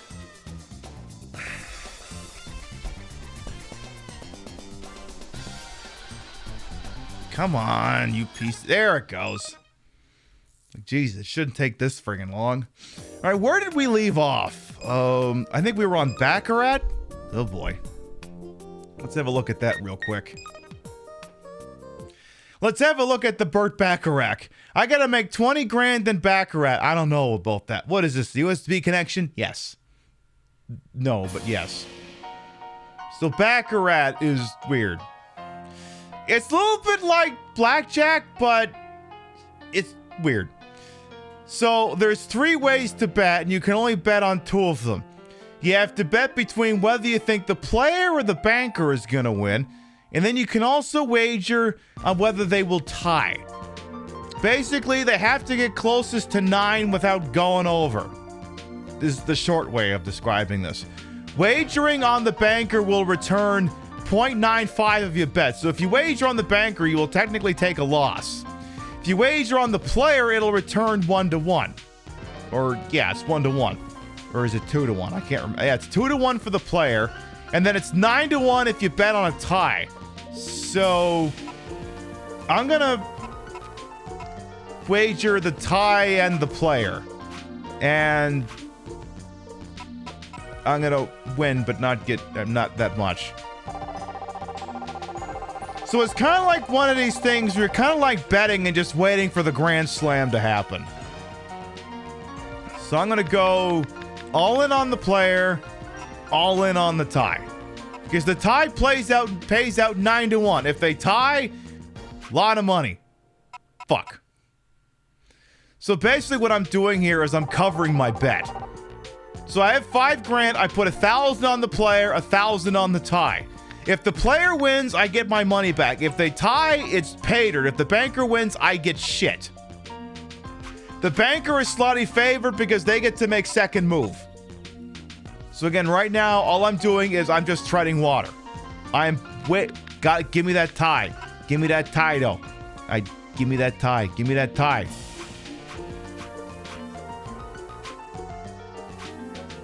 Shit. Now I get nothing.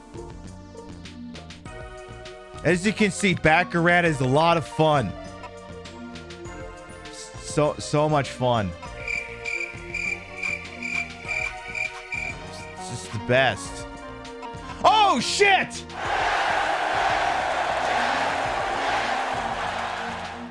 All right, well, we're halfway there. Am I gonna bet again? No, I'm good. Yeah, she had a great scheme, and it wasn't scientific. When she won, she collected. When she lost, she told the bookies to go fuck themselves.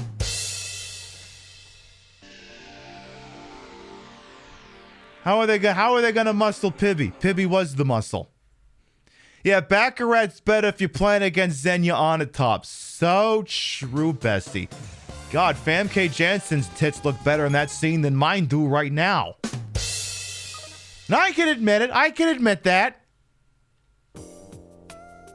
Why they had Yuri Lowenthal voiced in the most recent port? Because it's not a Japanese thing until Yuri Lowenthal is involved. I think that's the rule. It's like you can't do a North American game unless, Nolan North is involved, and you can't do a localization for a Japanese game unless Yuri Lowenthal is involved. I think that's the rule. All right, let's try this again. All in on the player, all in on the tie.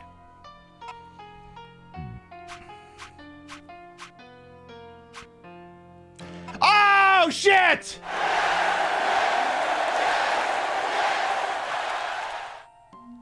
Wow, we're almost... If I hadn't bet anything on the player, we'd be done here. Okay, maybe I love Baccarat, actually. Maybe I actually love Baccarat. Anyway, we'll go for a little while yet. It's a Saturday night after all, but our scheduled broadcast will be tomorrow night, 7 p.m. Eastern, 4 p.m. Pacific. More of Grand Theft Auto 5. We finished the heist of the jewelry store. And we met Trevor and Johnny. They didn't get along. I don't think Johnny's going to be hanging around very long. I'm just saying. It's don't ask where Johnny went. Johnny went to a nice trailer park upstate where he can roam free and ride all the bikes he wants. I just started GTA 5. Yeah, we just got to the part where Trevor shows up. So I won nothing, but that's okay. I'm not going to walk away from the table yet. Give me my tie. Give me my tie and I can walk away. Come on. Fucker! Yeah, his head moisturized the sand. One more. If I completely lose on this, I gotta have to rage quit and come back. Damn it.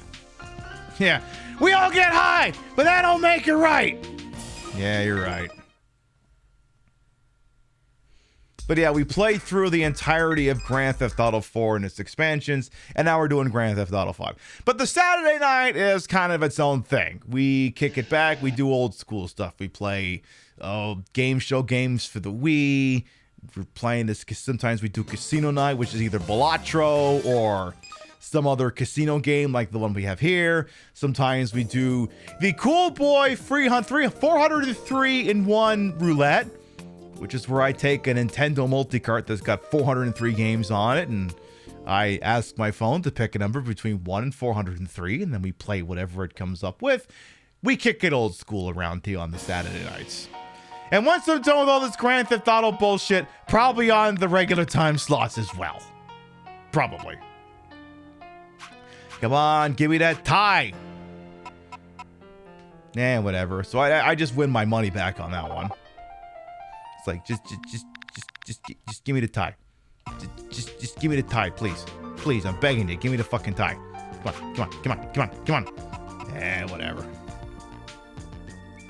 This is just exhibitionist and blackjack, pretty much.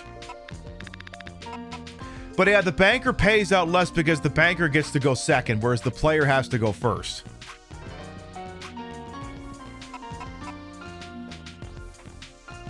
Because yeah, if the banker is... Like, if the player draws 3 cards and the banker is still in the lead, the banker's not going to pull a third card. So we have, okay, And yeah, Banker's not going to bother with a third card on that one. All right, we can do one more before I have to rage quit and try again. Just give me what I want. Give me that tie. Fuck! We might be able to do one more. Come on. Come on. Shit. Well, we're treading water. Also, am I wearing a Playboy Bunny outfit because the broads in the game are wearing one? Maybe. It's possible. How come the player doesn't get to go again after that? That is some horse shit. All right, remember. When Pibby won, she collected. When she lost, she told the bookies to go fuck themselves. Yes, I am save scumming in case you hadn't in case you hadn't gathered. Also, we're live from the Las Vegas Strip. We're totally there right now. I made a quickie red-eye flight from Sea Caucus to Las Vegas. It's the Cosmopolitan. It's the Bellagio. That's Caesar's Palace. The Mirage is down there somewhere. I'm actually sitting on Treasure Island right now. I'm the greatest buoy that came through this since they removed the cardboard pirate fucking show. Come on, you gave me so many times. Just give me one more. Just one more is all I'm asking for here. Come on, 7. All right, tread water. Come on, Banco Suivit and all them other thingies they say when you're playing. I gotta watch old James Bond because that was the thing. Like the original Casino Royale was Baccarat. It wasn't Texas Hold'em like it is in a friggin' Daniel Craig one here. Come on, give me the goddamn tie so I can look at a slot machine real quick and go, this thing sucks. Oh! We are out of here!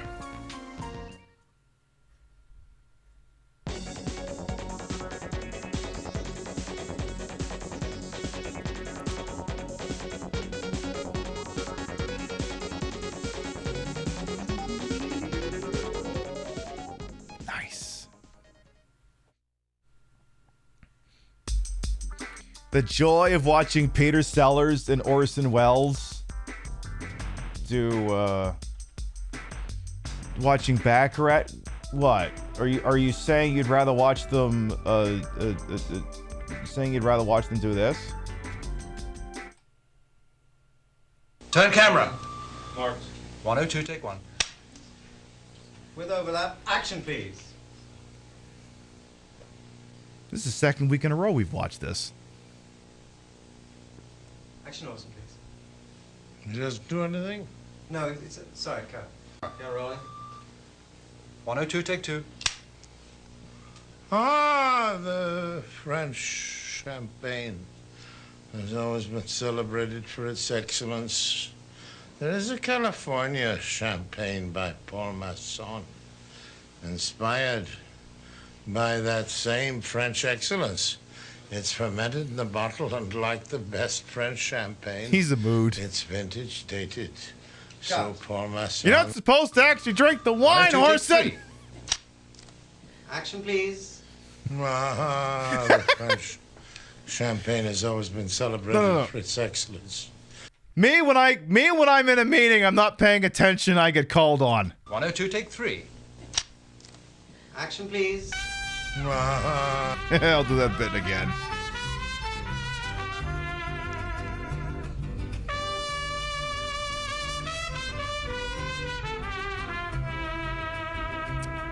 Cat, thank you to 3 months. Welcome back. It's usually fake. Maybe he's got the same problem Barney Gumble had in this episode of Simpsons where Homer goes into space. I don't understand. That was non-alcoholic champagne.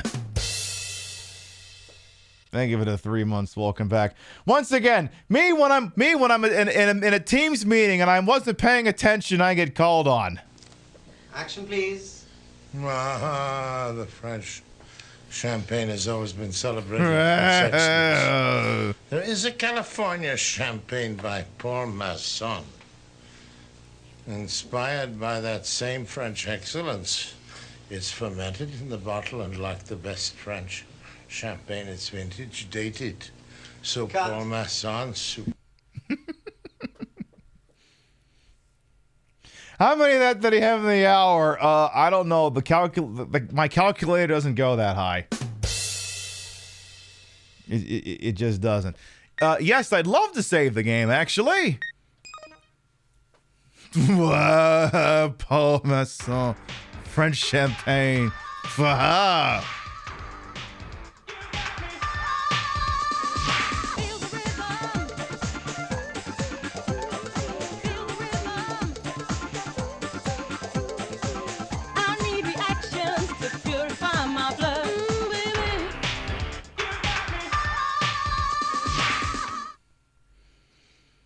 Okay, so we're probably not gonna do this one for long because this one takes a while. The music's cute, but here's the problem. This is not a slot machine in the traditional Vegas sense. This is a patchy slot machine. So it means there's no...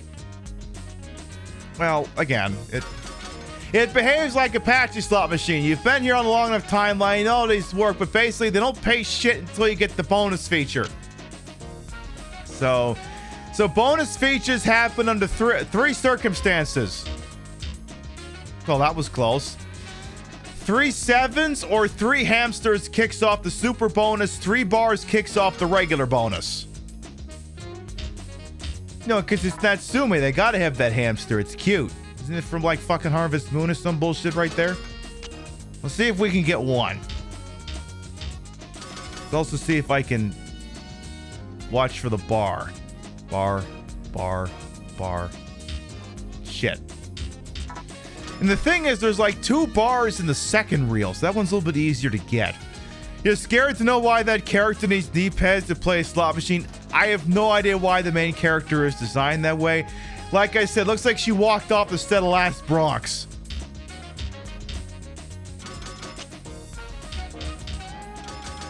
So we might do one bonus. We might also just not. I have a save that's further ahead. Hey, Flop Chase, welcome on in. Let's see here. Can I just get like one bonus, please? All right, let's try for bar. Bar. Fuck!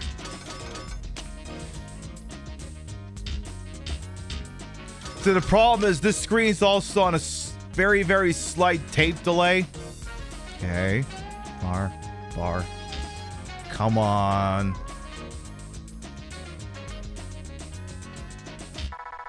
All right! This isn't the super bonus. This is just the regular bonus. Let's go.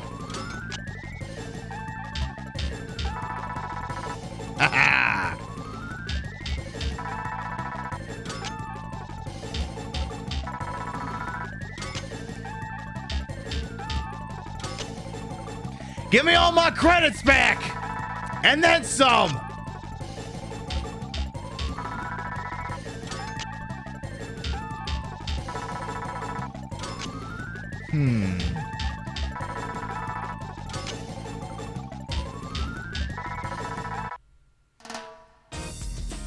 There. And with that, I think we will exit. How much? I can't remember how much I had to earn on that. I think I had to earn 100,000. So here's the deal. Pretend for a moment you see a cutscene wherein she wins lots of money out of that slot machine. Just use your imagination, okay? Sometimes I ask you to use your imagination. I'm asking you to use it right now, okay? Pretend that happened. Pretend we spent 2 hours arguing with that fucking machine, okay? Pam, did you offline play that just so we wouldn't have to sit here and argue with it for 2 hours? Also, how do you know it took 2 hours?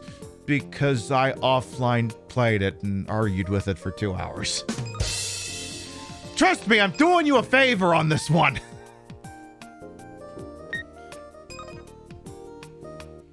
So then you get to the final game and it's, I gotta win 50 grand playing blackjack. So this is where the blackjack degenerates can really start to shine. All right. We can max bet is 1,000. We got to make 50,000. Am I doubling down showing a 4, holding 19? Jesus Christ, no. No, I'm not hitting. 14, 15, 18. All right, we win.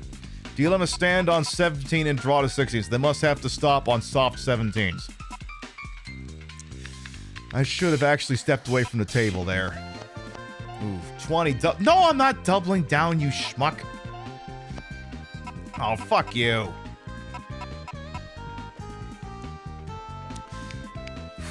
I shouldn't save scum this thing 50 times. I'm not going to do that.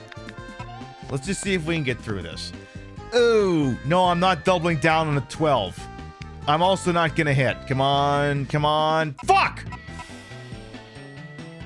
You jackass. Come on, let's go on a ride here. Ooh. Yes. Do I want to hit on the left? No. Do I want to hit on the right? Yes. Oh, fuck you! All right, hit again. Stop! Please bust. All right, came out in the wash. Again, after all that, I may as well have not bothered splitting. 11 double down, yes. All right! Yeah, on 11, you double down, you don't even fucking think about it. You just do it. And keep going here. Yes, please bust. Yes, please get your bust out. Please. Insurance? No.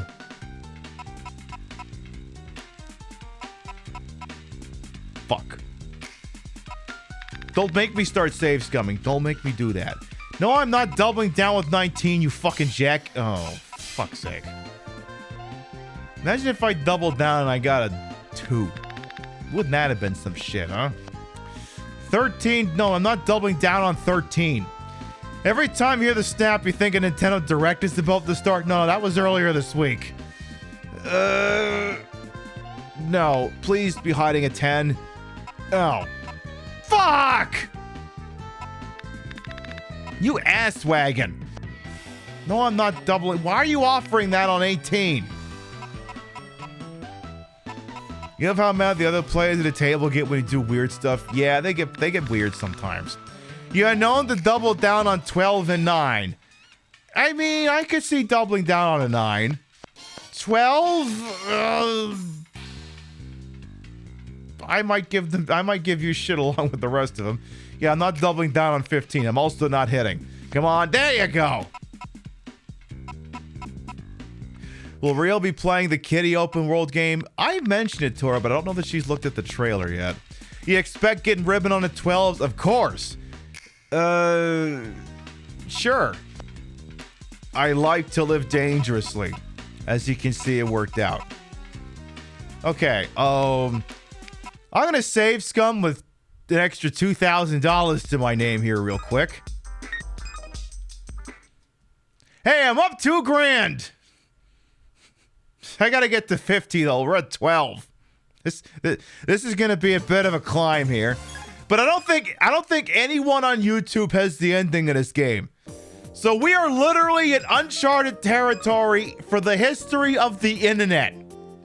Somebody has to beat this thing, and by God, it's gonna be me.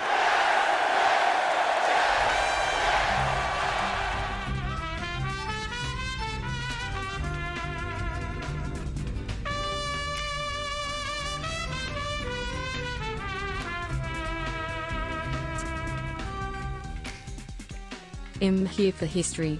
Sounds good to me, Bestie Pog. Thank you for the 33 months. Welcome back. I can do it. I mean, I know for save scumming, it's inevitable. It's just a matter of when. But yeah, no. Again, I would just look up the ending if it existed, but I couldn't find it on YouTube. So if we don't do this, nobody will. Fuck! What's wrong? People wondering why doubling down on 12 is bad. Yeah, I got a 1/3 chance to. Yeah, it is a living dangerously move. No, I'm not doubling down. I'm not hitting. Bust, bust, bust. Yes! I will save scum every $2,000. I'm not doubling down on a 20, you jackass. Yes, you have 5, sir. I like to live dangerously. Wait, why am I just quoting the fucking thing?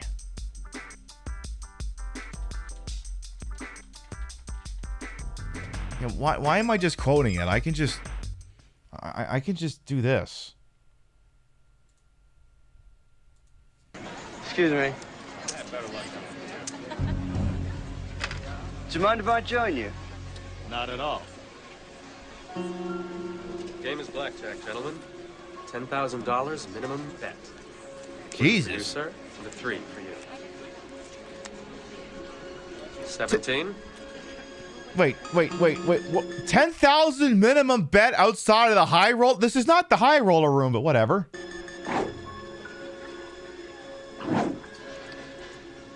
Hit me. You have 17, sir. I like to live dangerously. I think this is the Riviera. Yeah, it is. 4.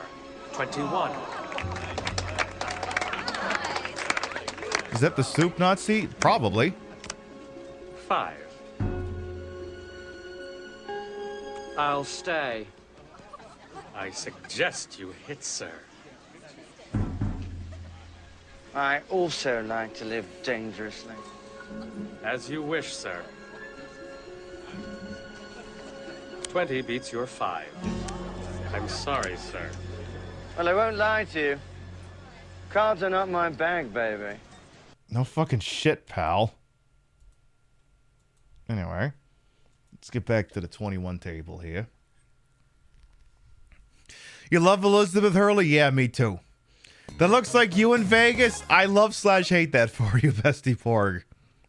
But yeah, ordinarily it would not be 10,000 minimum bet at a table in the public area. You'd have to be in the high roller room for that, and that was not the high roller room at the Riviera. Yes, I am screaming at a movie that came out 27 years ago. Jesus Christ, I'm old. All right, 19, doubling down on a 6. Yes! Hey! Save scum! That just made you feel... It came on...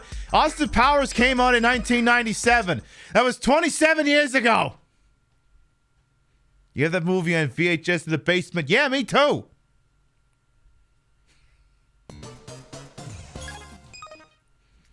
You just got back from the Sonic Symphony. That made you feel old as well. I mean, I should say we're not old.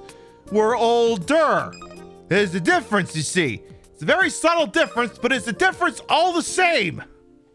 It's just legally enough of a difference. All right, so we're up to 16. We got to get to 50. All right. Chat's currently molding. Yeah, I'm not doubling down on a 10. I will hit, though. Hit me again.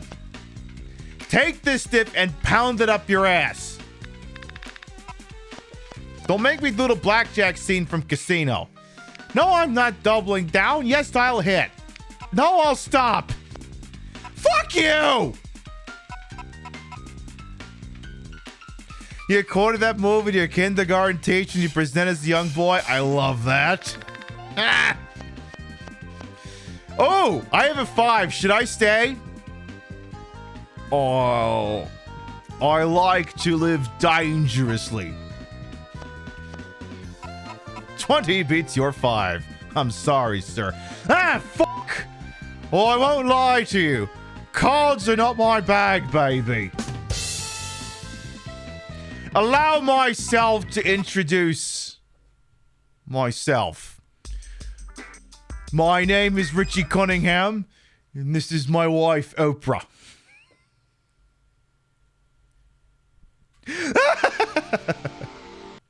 Yes, this game got the joke. I love it.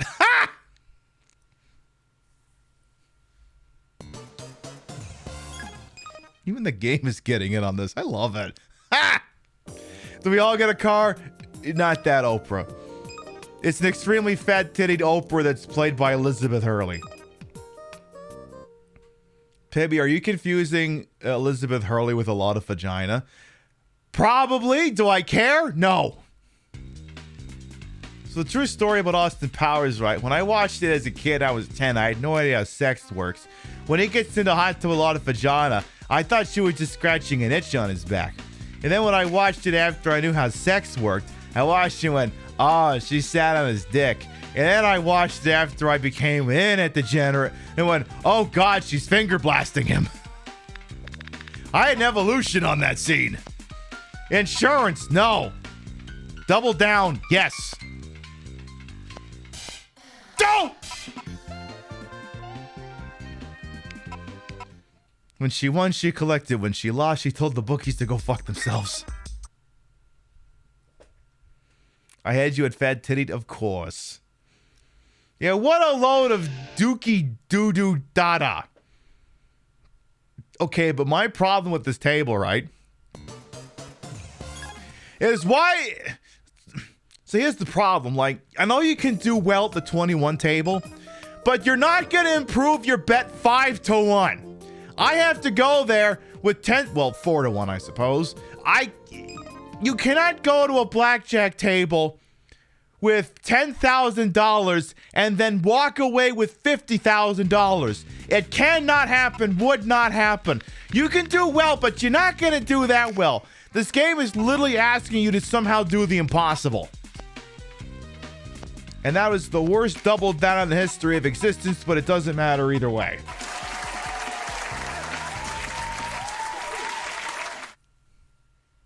Saves coming. You try rewatching Austin Powers with a Gen Z friend who was not amused. It did age not great. It was, yeah, there's a lot of moments in there that it wasn't seen as transphobia at the time, but yeah, there's a lot of parts, you know, where Austin goes, that's not a woman, that's a man, baby. And like, James Bond never did that. Like, for all the shit James Bond did, at no point was that ever a part of the franchise. What if they stole that from, like, in, like, Flint or something? I've been meaning to watch that movie, but I've never gotten around to doing it. Yeah, some parts of Austin Powers, not just that, but its sequels, it did not age well. Showing a 10, you basically have to hit for anything lower than 17. Fuck. You appreciate his strong stands on consent, though? Yes. I'm not doubling down. Yes, I'm hitting. Not hitting anymore. Fuck. Saves come. Saves come. Saves come. Yeah, like, yeah, again, some of those, like, again, when we play Grand Theft Auto 4, and now we're playing Grand Theft Auto 5, like, I have to put the disclaimer in chat. It's like, yeah, look, some things, we throw it under the all-purpose umbrella of it was a different time. But then we also watched The Hangover. Rio and I watched The Hangover last Friday night, and I hadn't seen it since, I think we'd seen it in theaters during its original run. So that's like 15 years ago. And I forgot a lot about what was in that movie. Okay, the following is a gamer word. I'm allowed to say it because I'm gay. Okay? Make that abundantly clear. I, Queen Pip, of solid body and mind, am gay. I get the... Fuck! Well, okay, I get to do that too.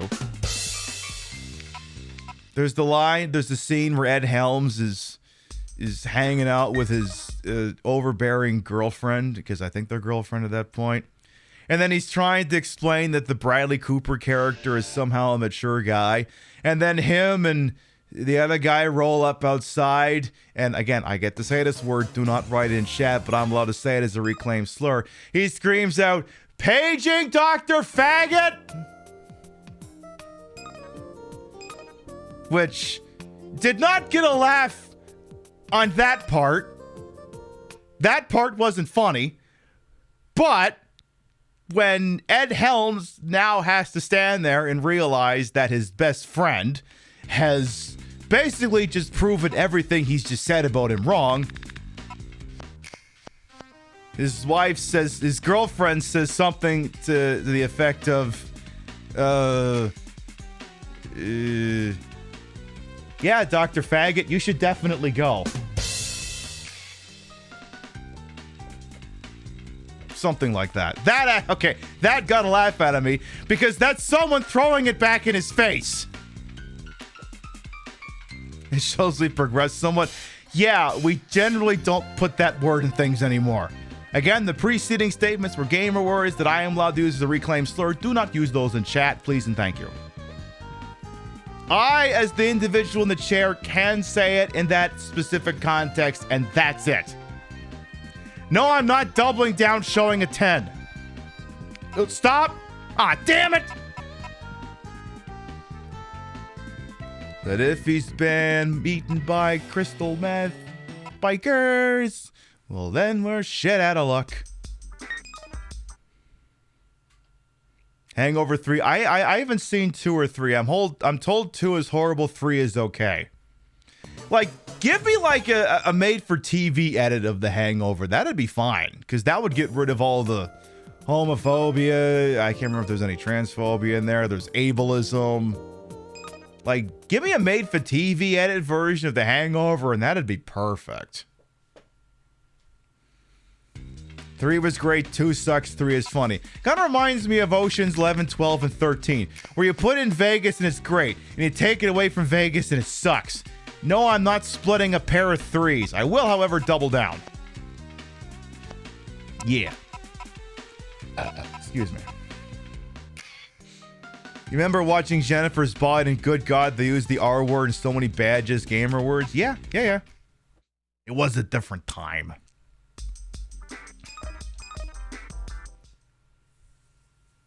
But yeah, I want to say it was either the writer or the director of The Hangover who was like one of the people who went on a tirade like pre-pandemic. It was like, oh, you can't be funny anymore. It's like, yeah, you can't punch down and say the R word and say paging Dr. Faggot and all. Yeah, those kind of fell out of style. You can still be funny. You just have to actually be funny. Like, at some point in our lives, we grow... Like, at some point in our lives, there is a phase we go through, like, where any swear word is funny. You usually grow out of that by the time you're 15, maybe? Maybe it gets somewhere thereabouts, plus or minus 5 years. At some point, you grow out of that being the height of comedy, and you kind of want a little more.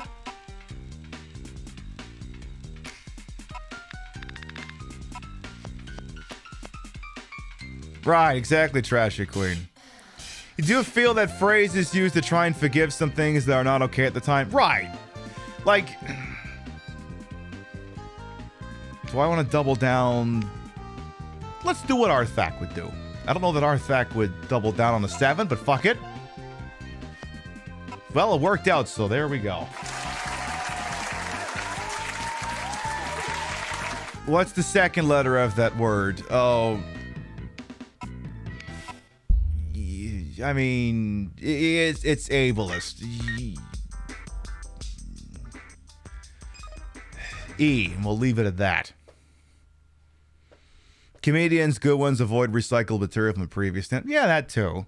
Lowbrow comedy can be fun, but it needs to be done well. Right, like, at the end of the day, all comedy is... Look, if you punch down, you're a jackass. If you punch laterally, it's subjective as all hell. If you punch up, you're doing it right. Punching down just means you're a jackass. Punching lateral is risky. It's funny to see flaws, but the funniest thing for you is the Melissa McCarthy scene from This Is 40 answer. Yeah. Like, like some things just don't age well. Like Eddie Murphy's, like any of Eddie Murphy's stand up, like that's just a big friggin' dumpster fire. Do I want to double down? Sure, why not? Okay. Let's see. Damn it. Let's get out of this thing. But yeah, I would say that it's not so much didn't I have 21,000 at some point? Did I fuck that up? I must have fucked that up. But yeah, like certain older works can be enjoyed to a limited extent, bearing in mind that of course things haven't aged well. But again, it's subjective, and individuals are allowed to go, you know what, I'm not cool with this. Like, okay, I didn't remember those things were in The Hangover. If I had remembered those were in The Hangover, I might not have I might not have rewatched it. I might not have. And yes, I'll double down on 11. Fuck. Fuck. But yes, the entirety of it was a different time, is subjective, and everyone is allowed to draw their own line as to where that line is and to what with them is acceptable and what is not. Like, the Simpsons episode I mentioned earlier, Springfield, or How I Learned to Stop Worrying and Love Gambling. You know, the one where they did the casino in Springfield. And, the original I found that most TV broadcast, like sometimes Simpsons episodes aren't aired in their entirety. Sometimes certain scenes are cut out either so they can cram in more commercials, or because maybe they're uncouth. And that episode featured a scene that I normally did not see in television or cable broadcasts of it in syndication, where they basically did Rain Man. And let's just say it wasn't handled well, and we'll leave it at that.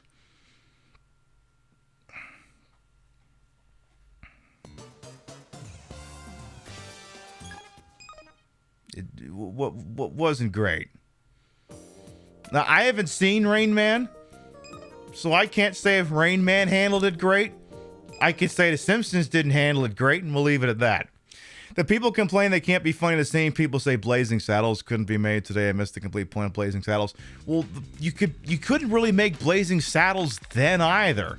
Richard Pryor kept getting arrested for telling jokes that were in the movie because people were racist. Double Down, no. Hit, yes. Fuck. Wow, we're getting nowhere here. I think I've seen Strange Brew a very long time ago. I don't remember much of it other than it's Bob and Doug McKenzie. Holy Grail is still good. I think maybe there's like one or two moments in Holy Grail that are like, but I think otherwise it's pretty fine. I mean, it's got this in it after all. Get on with it. Yes, get on with it. I am enjoying this scene. Get on with it. Me to the blackjack sequence in this game. It's Always Sunny. Yeah, It's Always Sunny in Philadelphia is another prime example of. I mean, It's Always Sunny in Philadelphia was offensive then. Like, it's not a matter of did it age poorly with time. The thing was designed to be offensive from the drop.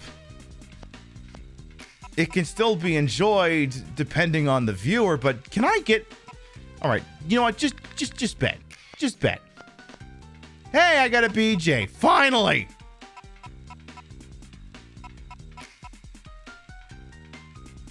Okay, that's still less than I walked to the table with.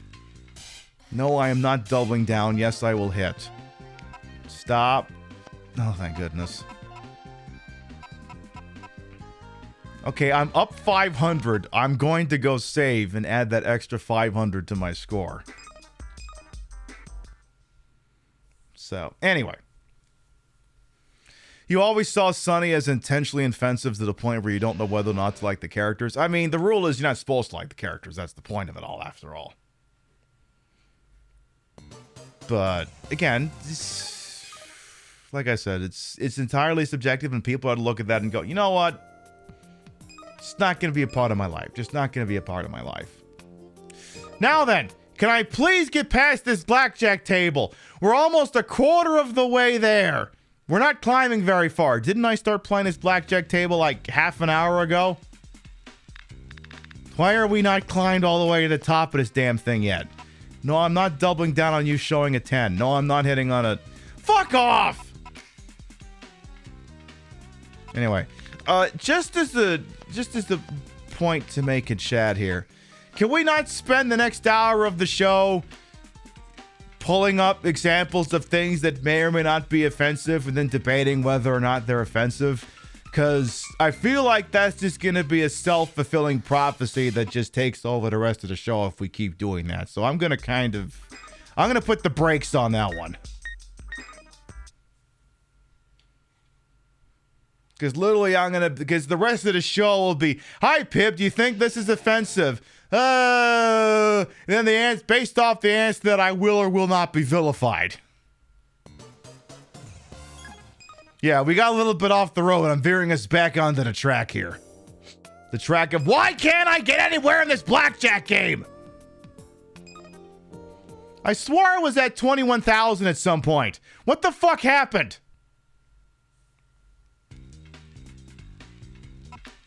What the fuck actually happened here?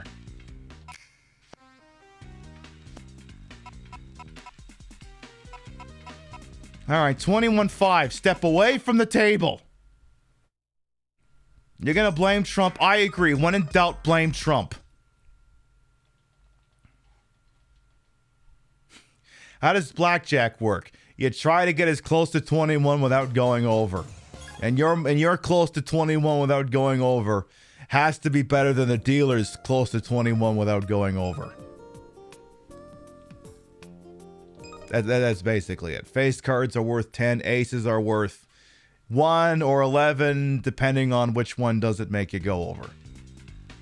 All right, so we're a quarter of the way there now. Do I want to split 2 kings? No, take the guaranteed dub. Do I want to double down?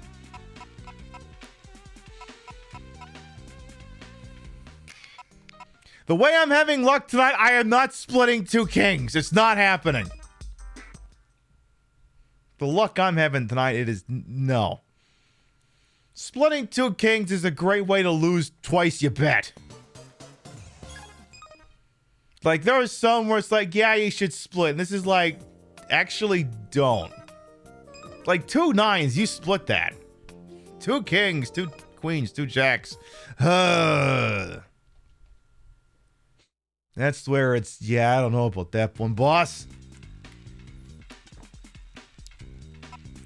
Splitting 2 kings, look at them on urban. Oh, good lord. No, I'm not doubling down, and no, I'm not hitting. Fuck. Again, this sequence asks the impossible. You simply cannot, without using bullshit, get up that much on a blackjack table. Like, when I did my Vegas recap last month, I told you I did particularly well at several casinos, and some I got my ass handed to me. I did exceptionally well at the 4 Queens. I did exceptionally well at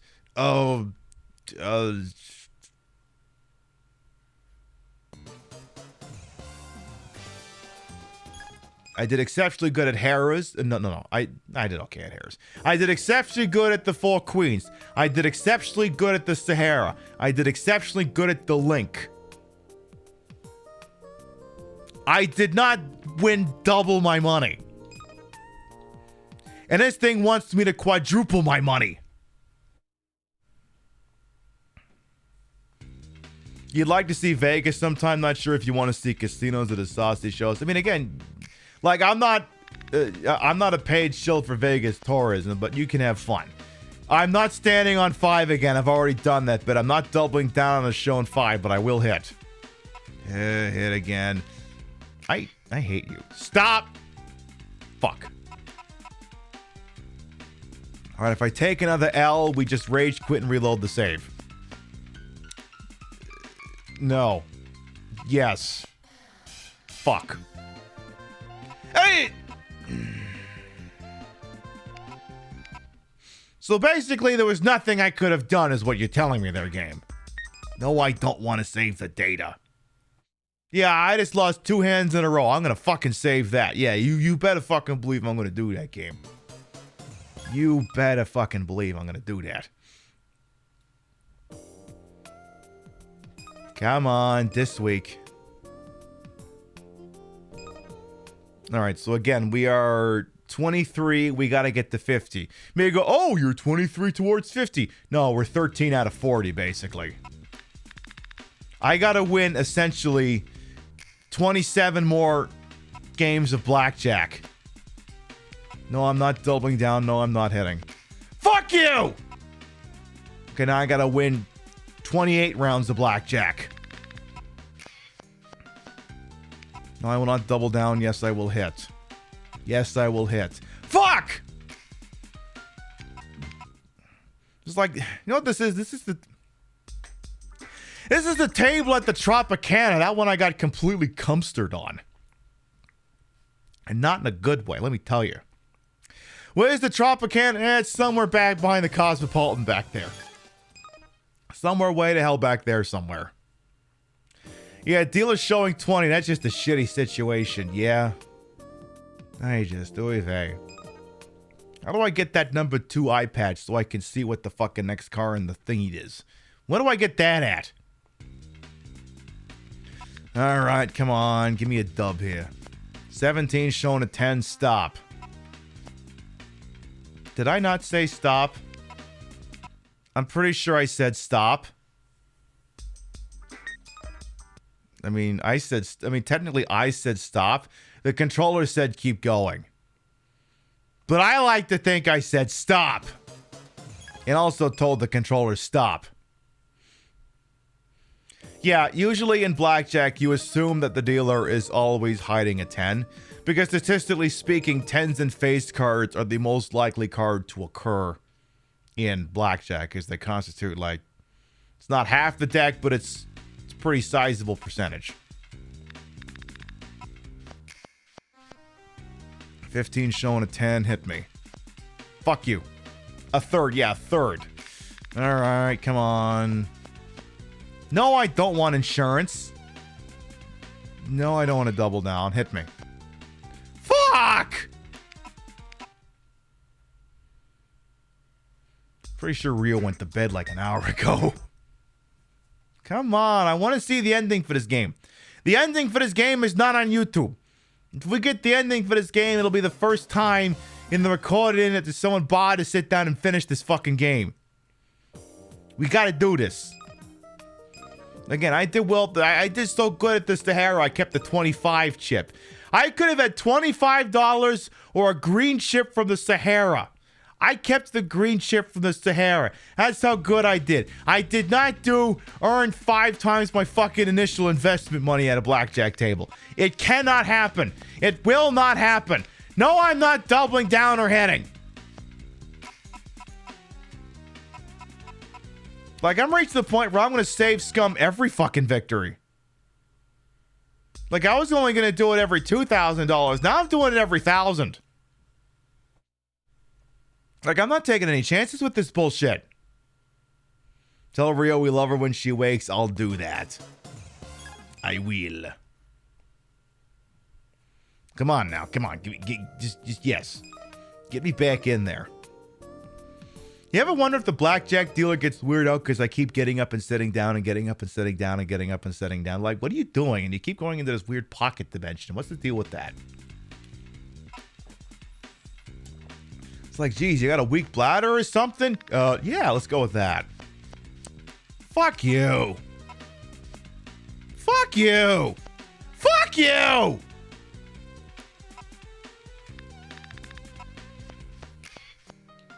Double down, no. Hit, no. All right, so now we're back to par.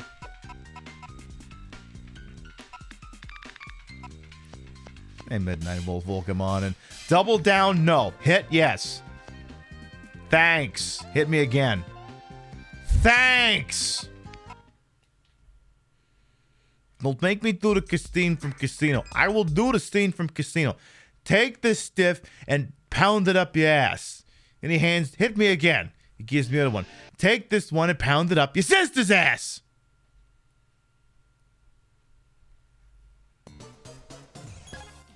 Come on.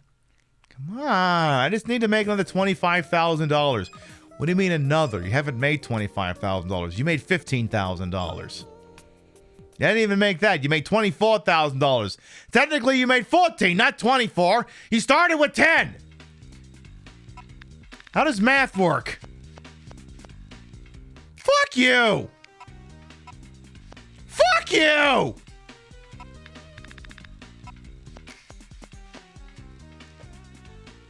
Don't you dare fuck me on this game. Wait.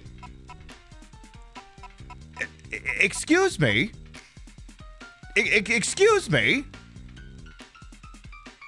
Why did I not get to hit on my second hand?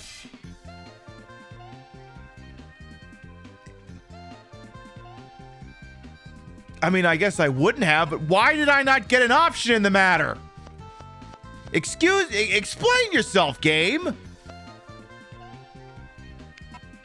There must be a bug in the game where if the first hand gets a 21, they just, for some reason, don't get to control the second hand.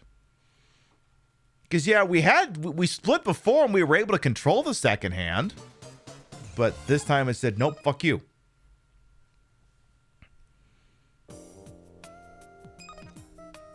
Game, do not make me regret not doing the whole blackjack thing off screen. Don't make me think you do that.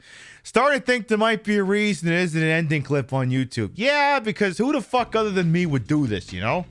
Who the hell would do this who isn't me? All right, 19, stop. Okay. All right, 25. Walk away. Save the game. Again, and this is why this is such bullshit, too, because they said, okay, not only do you have to make $50,000, like, the objective would be more realistic if the table had a $10,000 limit. Instead, the table is a $1,000 limit, not $10,000, $1,000. So I have to win, essentially, 40 rounds of blackjack, plus however many more I got to win to compensate for the losses. If it was simply a matter of you can bet $10,000, then I'd only have to win 4 of them. So that I have to climb this far is fucked up.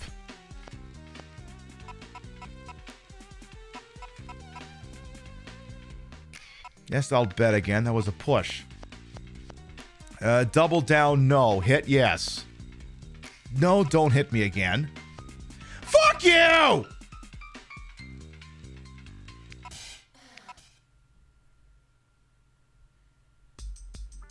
Look, when I get a 19, you're not allowed to get a 20. That's the rule. That's the rule. If I get a 19, you get a 20, I'm legally allowed to reach over there and punch you in the fucking jaw. Is what I'd like to think would be that, but you probably wouldn't actually do that because that's a great way to get thrown out of multiple casinos. Especially if the ownership group owns multiple casinos, they'll just throw you out of all of them. So it's not like you can threaten a dealer at Harrah's and then walk over to the link, you know? They're going to be like, okay, well, you're banned from all Caesars Entertainment properties, so fuck off. Anyway. Double down, no. Hit with 20, no. Okay. Now, can you keep doing that, please? Please keep doing that, please. Please. Pretty please. Sugar on top. Please, please, please, please, please. Okay, saving the game. Good. We're at 26. I just have to win 24 more games of blackjack. Less if I can double down effectively. Because yeah, an effective double down will basically be 2 rounds for the price of 1. Oy vey. You know, I bet the ending is also the sort of thing that if I just put the disc in a computer and use like the correct program, I could just watch like an MPEG of it, you know? No, I will not double down. No, I will not hit. Oh, good. Thank you. I hate that I have to save scum it this bad, but again, it's working. Exactly, yes, but where's the fun in that? Look, every once in a while, I gotta do some MLG Pro shit. Every once in a while, I gotta do something because it's there. I have to do it. This is one such time. We have to experience something that no one else on the recorded internet has bothered to experience. And apparently it's through this game's ending. It's the Endussy. You gotta see this game's Endussy. Alright.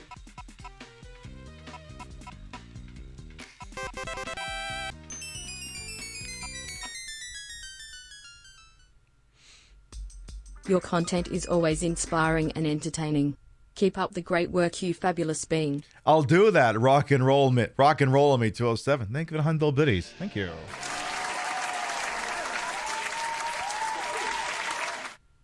All right. Hey, I'll take a blackjack. If only it could have. If only it could have been a blackjack with a double down. You can't have a blackjack with a double down by definition. That's not how that works.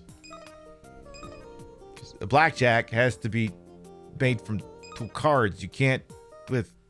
You get the idea. Now, if only I could have had that when I split those aces, that would have been sweet. But no. Yes, I will bet. Double down, yes. Fuck you! Like I lost 2 hands to blackjack. That was actually a perfect double down situation, too. No. I had to get 19. And by I mean the dealer. Heaven help me when someone makes a Balatro knockoff of blackjack. I swear to fucking God. It'll be the death of me, to be sure.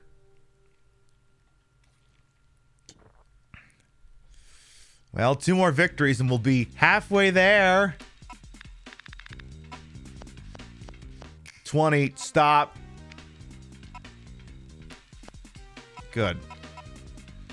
But I suppose I could have doubled down anyway. I still would have wound up with 20.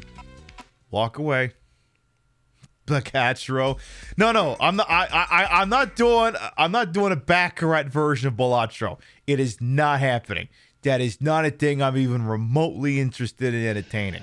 Not gonna be a thing. No way, no how. I wonder how much faster it would be to load this thing if I was running it off of a goddamn SD card.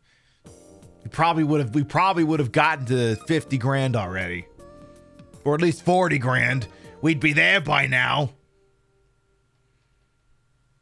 See, if this was an emulator, you would just save scum. And that would have worked out, or you would have save stated scum this. 16 showing a 3. No, stop. 9. Fuck you! Fine, I'll play another hand. What the hell do I care? 16 showing a 9. No, stop.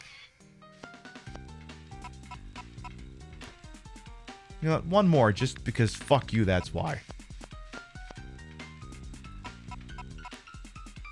Okay, well this is still down. This is technically down 500. Do I want to split 2 3s? No, but I will double down. Fuck you! This game said fuck me specifically. No, I do not want to save. I lost 2,500. Do I want to save? Yeah, I want to record this L for all posterity. Yeah, it's definitely a thing I want to do. Definitely. I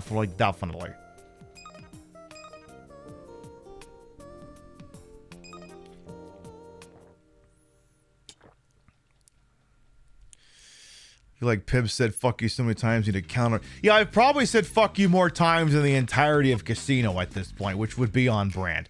No, I don't want insurance. No, I don't want to double down. No, I don't want to hit. No, I hate you. Yes, I'll double down to 7. Why do I even bother sometimes? It is also illegal for us to draw when I've done a double down.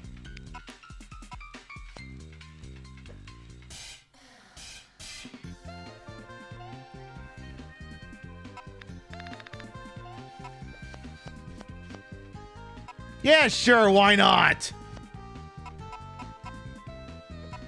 Yeah, this fucking table, I swear to God. They were right back where we started.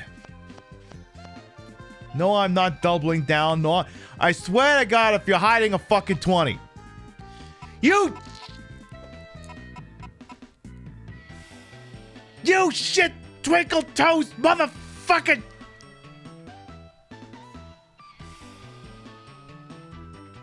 Dickhead!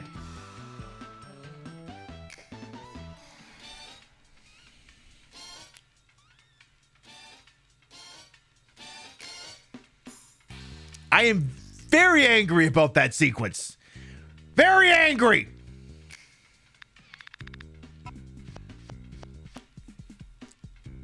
There were words I would say, but my fist was raised and it was nowhere near my censor button. Do I want insurance? No.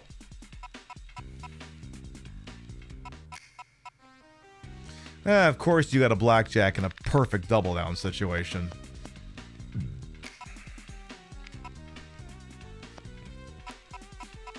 Gimmick Puppet wants me to say, "You cock-a-doodie." I guess I can make that happen. Back at par. Yes, I'll double down.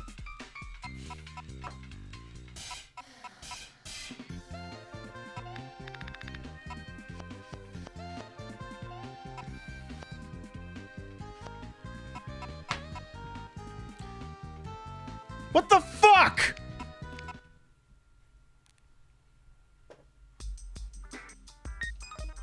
This is reaching Dark Souls levels of fuck you.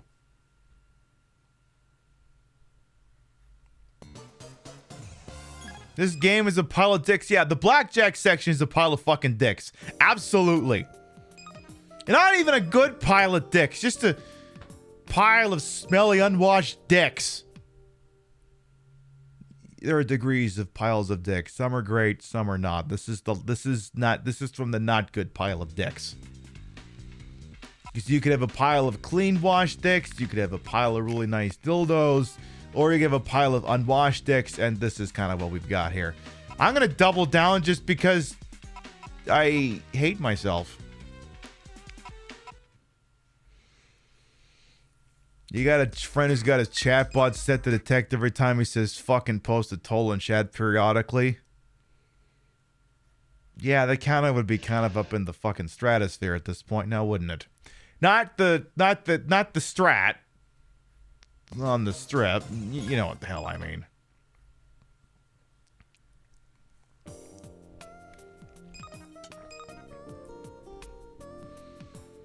I feel like we've been sitting at 29.5 for like 10 minutes now. The game just does not want to give up an inch.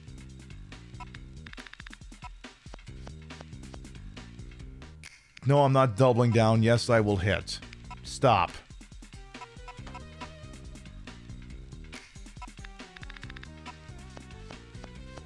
$14 showing a 10. No, don't double down. Yes, hit. Okay, virtual casino. At some point, you also have to realize that you're a video game and you're supposed to provide pleasure and entertainment. At some point, you are supposed to do that.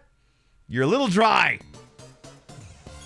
I mean, you've got the titties and the hips and stuff, and that's working for me, but at this point, you're gonna have to show me some asses.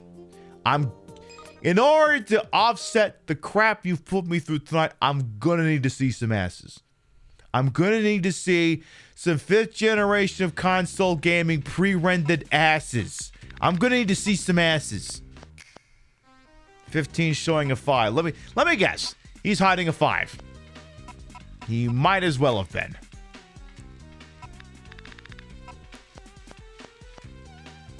No, I will not double down. Yes, I'll hit and you're going to hand me a 10, right? Okay, but you're hiding a 10 anyway. Oh, you're hiding an 8. Oh, silly me. Sorry. How presumptuous of me. Yeah, we're going to need to see some heinies there, game. We're going to need to see some heinies.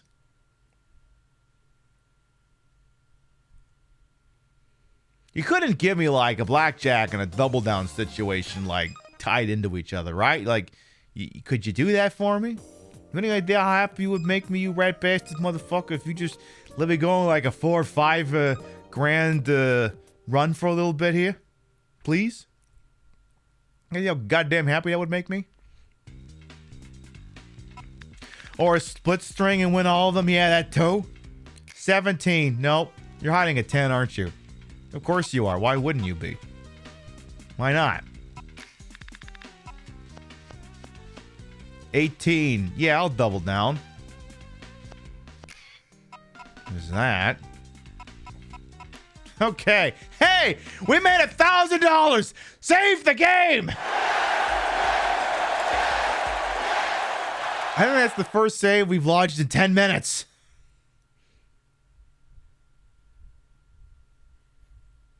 Jesus, titty fucking Christ. Like, it's almost reaching the point where I just may as well just double down instead of hitting every time for the fucking chances I'm getting here. Because I'm just gonna rage quit every 1 or 2 hands. I may as well just double down, like all the time. Yes, I'd like to bet. 14. Yes, I'd love to double down.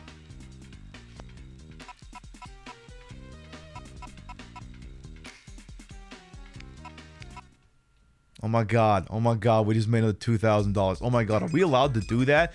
Am I allowed to make $4 grand in this game in 2 minutes? Is that legal? Somebody get Natsume and Dat Japan on the line. We got to find out if I'm breaking international law here.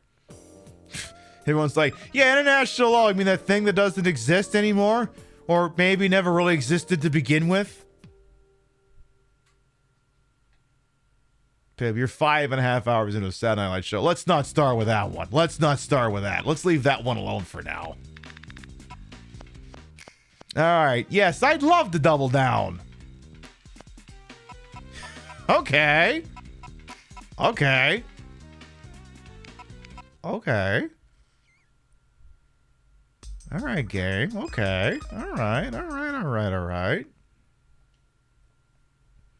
Okay. Another 2 grand. Okay, I see what you're doing here, game. Okay. You finally coming around to my way of thinking on these things? See, this is the other thing. This is the other reason why I like the fact that I moved the Sunday broadcast to the evening time slot. Because if I had to go live 12 and a half hours from now tomorrow, this show would have ended like an hour ago. But I don't have to be lucid until... Yes. Fuck you. I don't have to have all my marbles gathered until, 7 Eastern. That I can live with. So we are officially over halfway there at this point. We are officially over the halfway point. We've been playing blackjack for like an hour, I think. We're definitely getting somewhere. Maybe. Okay, I don't think it's been a full hour of blackjack, but it's getting there because I think we finished with the Trump stuff by an hour ago, actually. So, technically, you don't need to be lucid at all. I mean, enough to get the outfit together, yes. Yes, I'll double down. 11. Shit. You know what? One more go. One more go. Yes, I'll double down. So you 21 on that thing, and I will reach over there and I'll choke you to death with your goddamn suspenders. Yes, I'm going to double down on 20. Okay, that's $1,000. Okay. Yeah, I'll save that. Okay, we're up another grand. All right, we're 25 out of 40 there.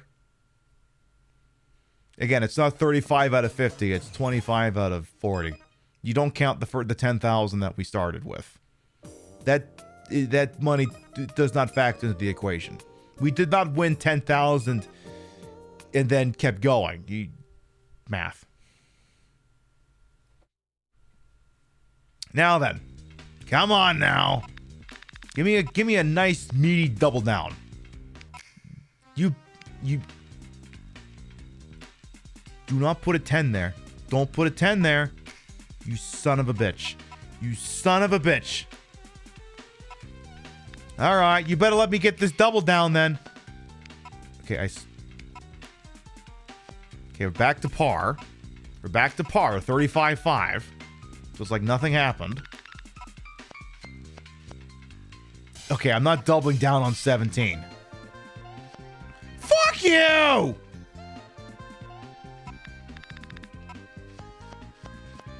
Yes, I will double down.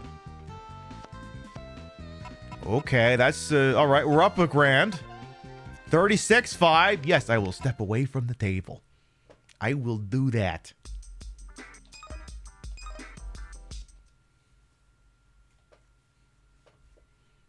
This is the serve. Honest to God, I look good. I look really good. Look, I know I dress up for your amusement and your entertainment, but I mean, Jesus Christ, I look fucking slamming, and I'm allowed to acknowledge that. I look good. I'm feeling this. I like this look. I always look good in red. Just sometimes red doesn't agree with a camera because they got to argue with it and do white balance and contrast and shit like that. But fuck me, I look good. All right. Give me another grand here. Ooh, I hate you. I hate you. You was just figuring out why your mic wasn't connected to Discord. Did I head myself and you had double pip yelling son of a bitch? Love that. Love that. Double down? Yes.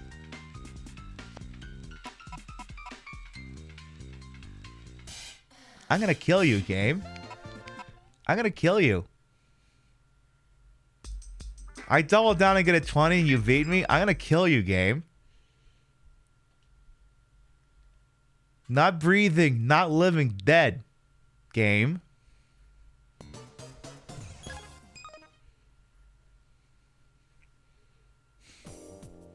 I look fantastic in classic white, thank you.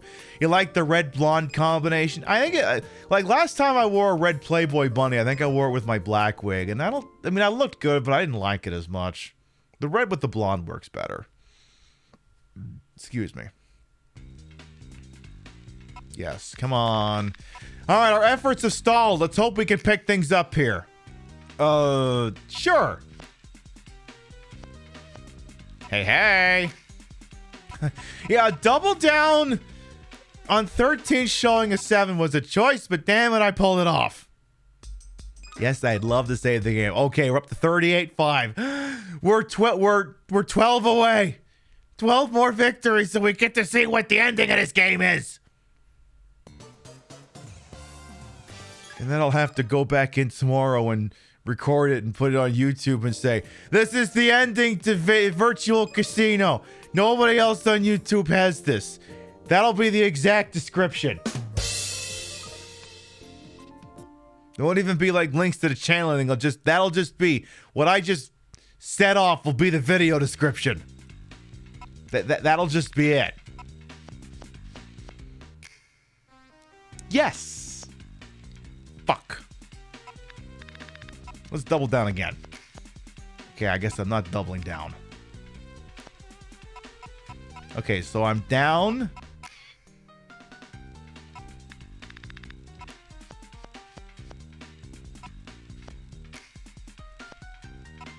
I believe we are up 39.5. Yes, we should be. I think we're up a grand. Yes. Yeah, okay, we're up a grand. Okay. 10,500 and then victory. We're getting there. We're moving, chat. We're going places. We're continuing to do the impossible by save scumming the shit out of it. Again, I would not have to save scum if I could bet more than $1,000 a hand. Or play more than one hand. Like, here's the thing. Like, you can sit at the blackjack table and stake 3 different hands. You don't have to just play one. Hell, you can stake as many blackjack hands as you want. Okay, I'm not doubling down on 16. Like, as long as no one's sitting there, you could play multiple hands. They're not even letting me do that here. Like, give me 3. Like, let me do 3 hands. If you're going to kneecap me at a wager of 10,000 of the 1,000 limit, let me do 3 hands at least. Yeah, we're going to save scum like no one has saved scum before. You're the best. The best. No one's ever gonna beat the best. You're the best. The best. This fucking shit.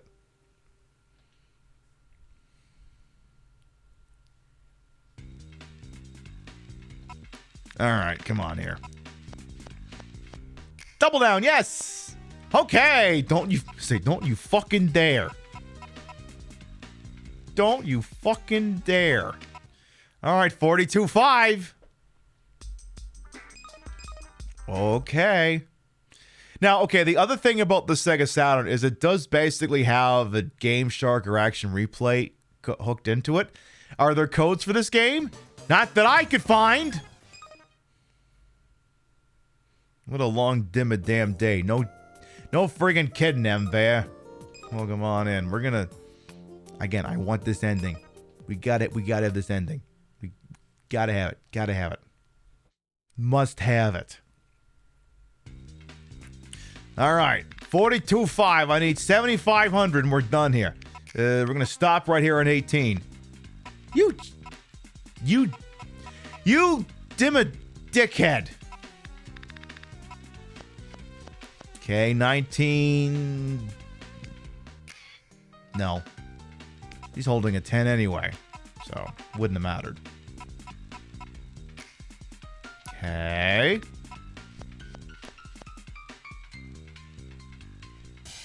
Yes. Fuck. Yes. It's worth a shot. Oh, I'm sorry to hear that, M. Bear. We have been playing Virtual Casino. We also spent 3 hours talking shit about Trump and his failures in Atlantic City.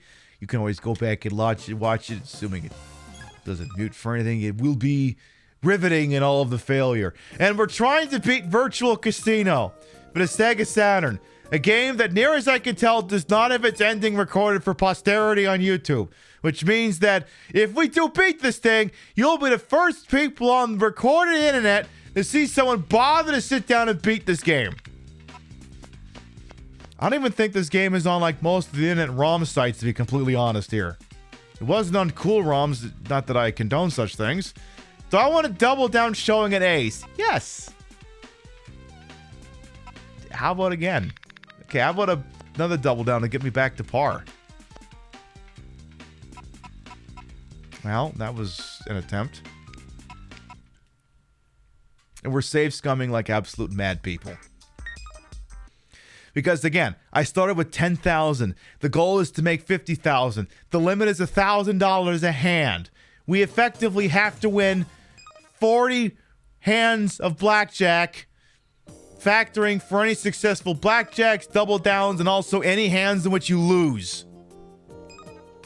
Which is bullshit. Absolute bullshit!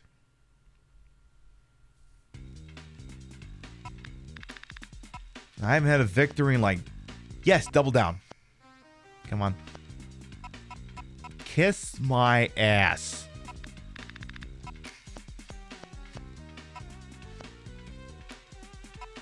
Kiss my ass.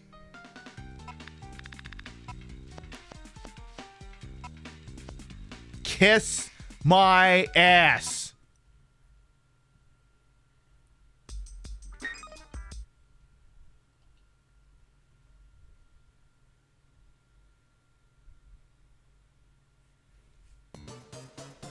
You're doing so well, game. We had like a couple successful double downs. You were doing so well, game. Now you're really starting to lose me here. You're really starting to lose me here. Is this that Joe Pesci scene from Casino? It's turned into that. Yes, it's the Joe Pesci scene. Except Joe Pesci in this case has got a fantastic rack and a fat ass.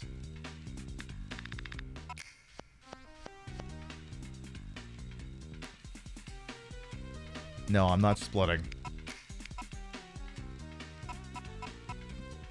How long till that scene? I think we're basically there at this point. Okay, I'll save Scum a plus 1,000. I'll do that. Okay, now I gotta win 7 more matches, accounting for any double downs or what have you. Another blackjack could be good because that'd do something with that 500 we've got kicking around. That would be pretty nice, pretty slick.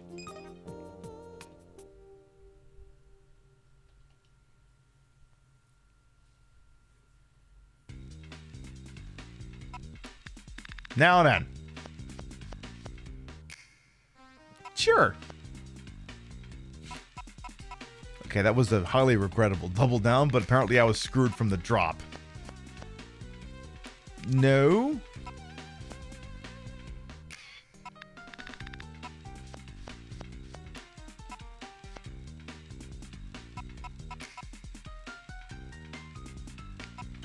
Yeah, I think I just lost like $7,000, so no, I'm not going to continue that.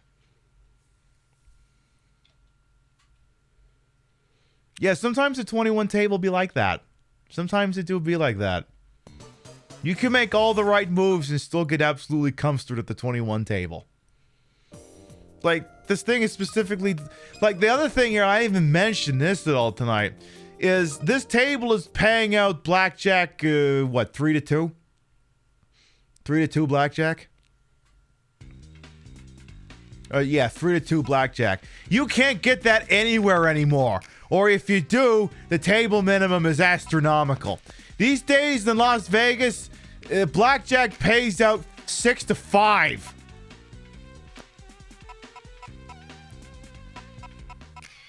mean, I got a couple blackjacks, but I did not get 1.5. I got 1.2. Is that, I think, how the math worked out on that? That's why I have some singles in my stack of trophies. All right, 5,500 and we're there. Just come on. Come on. Come on. Come on, come on, come on. Come on. Work with me here. Come on. Come on. Come on, come on, come on, come on, come on. I wonder if I should just permanently move the camera down here. Because ordinarily the camera would be like a little bit higher. I wonder if maybe I should keep it here. It does... It's a good angle. I mean, you can... Well, the thing is, like, I guess it depends on how tall my head is. Like, tonight my head is tall. Tomorrow night it might not be. We'll see. Will depend. We have to make sure we have optimal body deliverance. Sure. That almost could have actually worked. How about another double down to get me back to par? No. You jackass.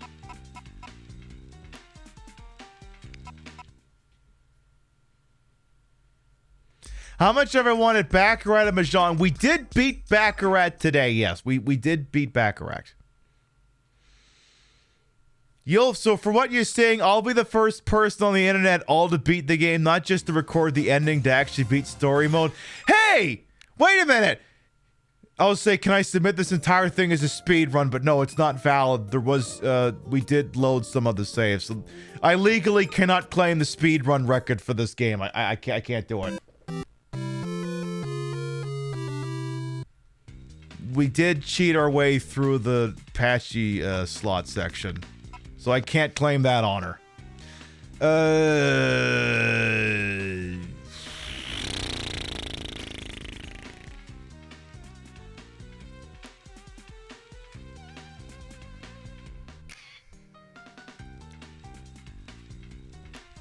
Fuck it.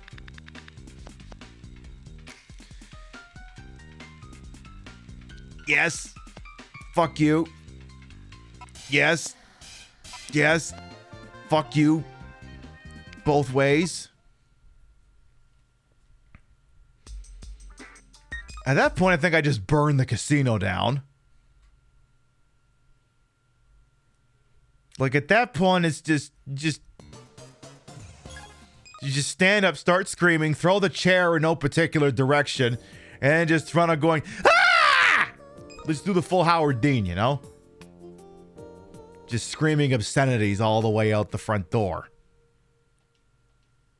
And you're definitely not getting your room comped after that one. I just have to make 5,500 more. Jesus Christ. Double down, sure. Eat me.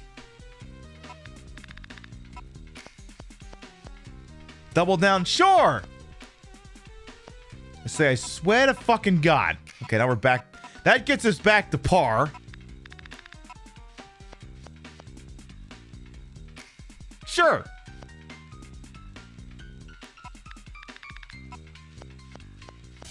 Yes. Fuck you! How dare you tie me when I'm doubling down? Okay, don't double down on that one.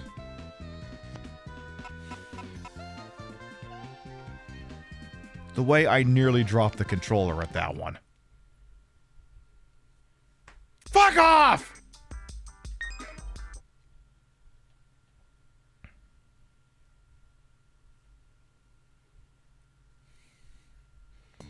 Okay, the next time we do Casino Night, we're doing Balatro just because I need a palate cleanser. The next Casino Night, either next month or the month after, will be Balatro. Because Balatro don't fuck me this hard, even if I am doing the orange steak. At least I get a modicum of success before it fucks me.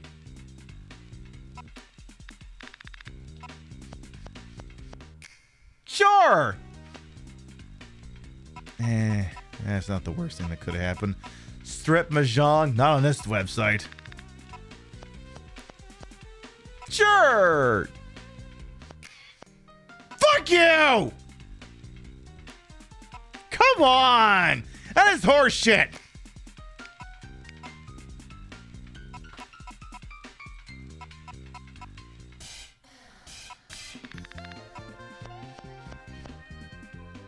No, dead stop.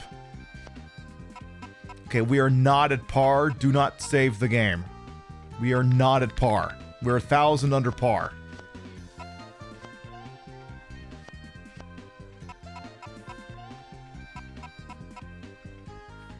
Hey, Darth Roney, welcome on. You came in at a good time. I'm trying to beat a game that no one on the internet has apparently ever beaten before. This is Virtual Casino for the Sega Saturn. Okay, we're up $500. Let's save scum again. All right, well, that's the other blackjack we needed to tie things up. Yeah, apparently we've looked on YouTube. No one's got any footage of the ending of this game, and we're doing it. We're doing it. We're going late. We're doing it. We're doing it. We'll do it live. Fuck it. Fucking thing sucks. Now, we haven't spent the entire nearly 6-hour broadcast playing this game. We did spend 3 hours learning about Donald Trump's failures in Atlantic City. So we haven't spent the entire night screaming at this. Just half. How does this game rank up the Wheel of Fortune Vanna White Edition? Oh, it's not nearly as mind-fuckingly, but it's still pretty bad. If I'm going to double down with 18. No! Okay. Okay. Up 1,000. Save scum again. Now I just got 4 more victories. Or less if we get a successful double down. Come on, game. Come on. Now you're edging us, game. Don't fucking make me wait any longer for this. I want this. I will not be denied this. If we still have channel points on Twitch or channel moments, this would be a channel moment if and when it happens. But we don't got those anymore. They threw those away. Because Twitch is fucking weird. Yes. Oof. Alright, let's get back to par. Yes. Triple fuck you with a 3-headed dildo. One for your mouth and two for your asshole.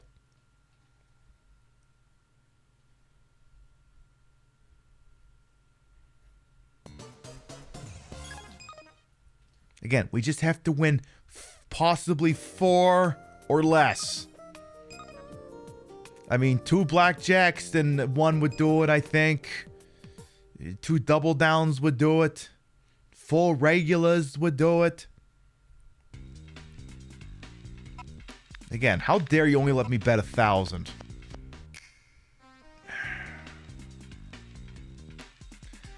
Sure. That's what I thought. Yes. Okay, we're back to par. Back to par. Need some scotch? No, when I beat this, I'm going to bed. No, I don't want insurance. Yes, I will double down.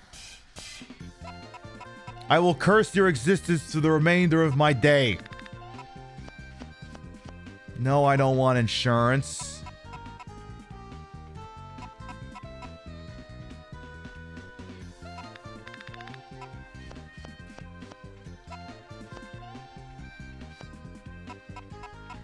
Okay, we're back to par. Oh, no, actually, we're 1,000 under par. We are not at par. No, I don't want insurance. We're $2,000 under par at this point. If we take another L here, it's a save scum time. No, I'm not doubling down. Okay, we're still 1,000 under par. 1,000 under par here. So you're at 46. Yes. I should have taken a guaranteed dub. This is not really that guaranteed. Okay, but this still doesn't get us to par here. Okay, we're 500. We're 1,500 under. Okay, I didn't actually. Yeah, whatever.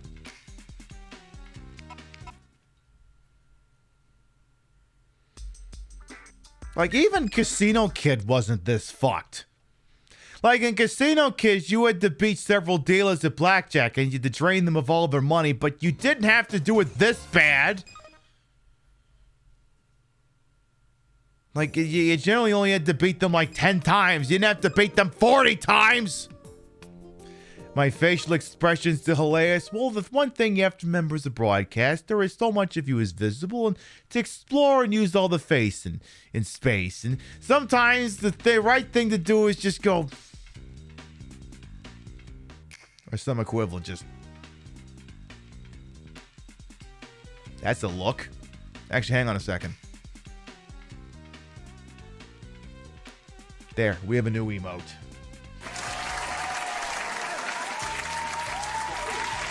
And I'll make that tomorrow. Double down on 16. No. Hit. No. Fuck you.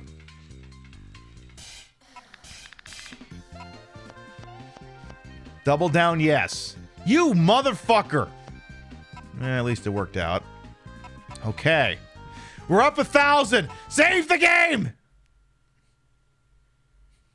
3 victories away. Or less. 3 or less.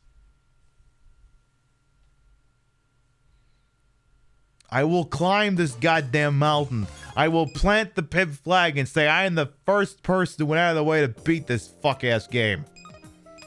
This is happening. I don't care how many fucking people see it. This is happening. We are here for this. We will all be witnesses. She better get her titties out. I better see some butts. Maybe someone has sex. I don't know. There better be something amazing for the end of this. Okay. 2 to go. Save scum. Save scum. 1 double down can win this.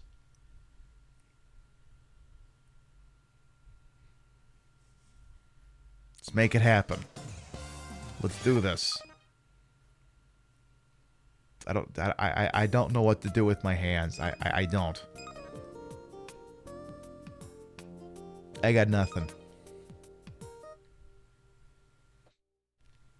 You like Smash TV's original release for the host comes out and he explodes? That'd work.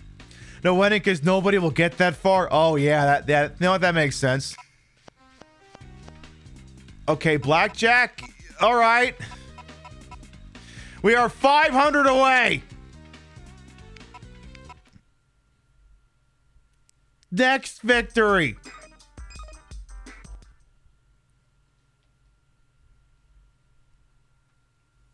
We had this fucking close. This fucking close.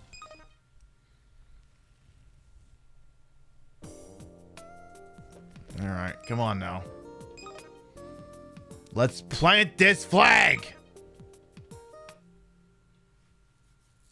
Yeah, the better be an ending. I swear to God, if there's no ending, I will actually snap the disc in half.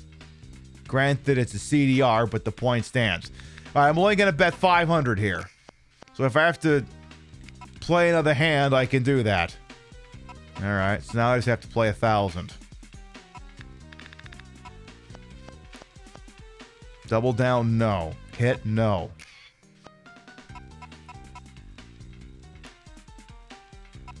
Okay, a double down wins this.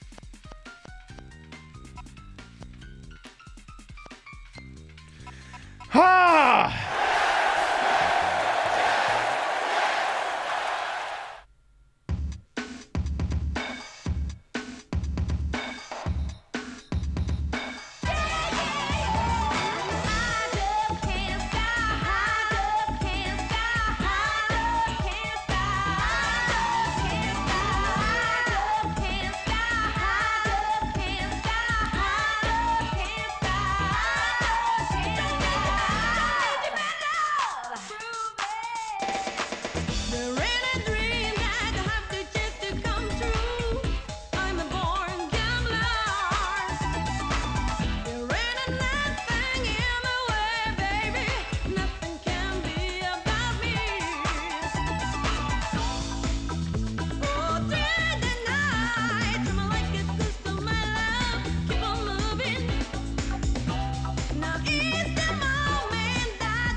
Okay, that was actually worth it.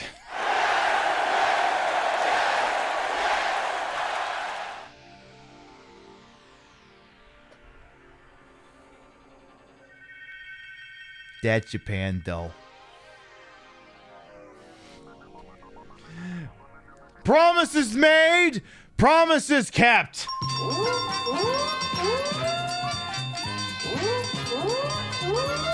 Big money, big prizes. I love it.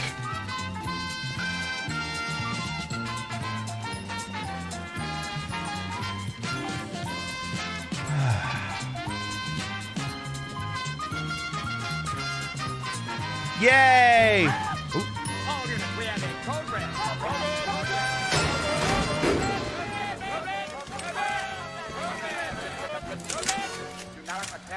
L337 and Raiders. Hello, welcome on in. Welcome on in, Raiders. I am Queen Patricia Inga Bogart. Somebody wants to call me Trish. Queen of the retro, queen of the ways that he old, and your time on his channel, this fat-lipped, fat-hipped, fat-boobied, fat-bootied channel is well-wasted. Welcome on in. You played us like a damn fiddle! I don't know why that other one played.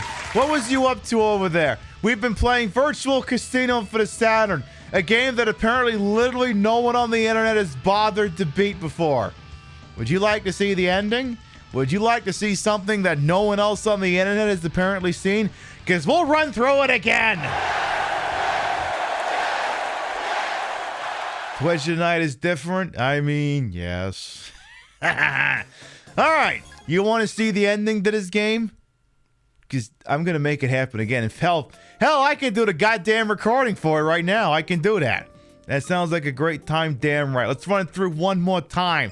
From the top. I literally only have to win one more time. And when the ending things happens, I will switch to a different scene. Actually, hang on. Something I need to do here first. Where's the remote for my... All right. I gotta change the filter on this. I basically have to remove it. So, post-processing. Let's clear it to off. Perfect. We'll do that. Turn the game up a bit. Yes, I'd love to bet. I had the speedrun world record. The run's not valid. The run's not valid. I loaded outside saves. Run's not valid.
Is she singing I Love Pants? Yeah, she was singing I Love Pants.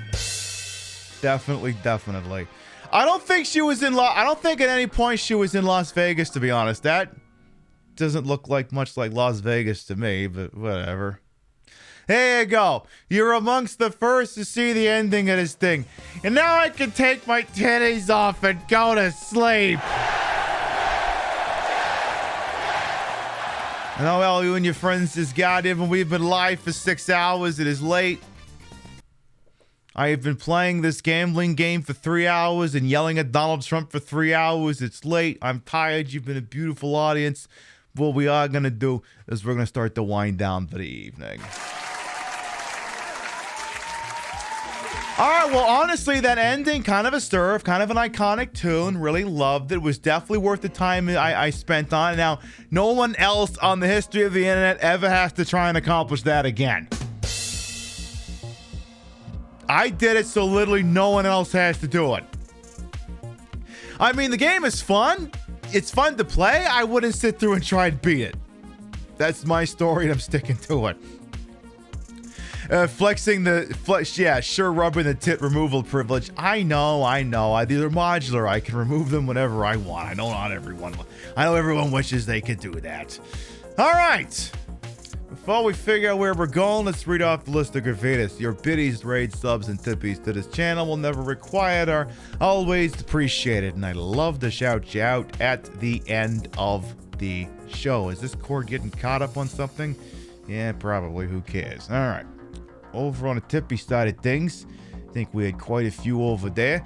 We had tips from Adnan, Shipwreck, and Trashy Queen. Thank you.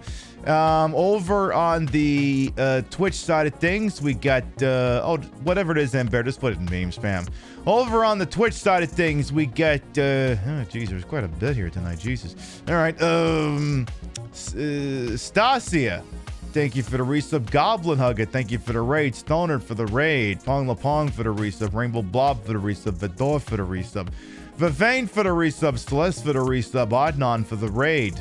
LeBon Ball for the gift sub. Peebas for the resub. Artifact for the gift sub. Rikers Beard for the resub. Ghost for the resub. Cat XOX for the resub. Bestie Porg for the resub. Rock and Roll Me 207 for the biddies. And L337 for the biddies. The raid. Thank you.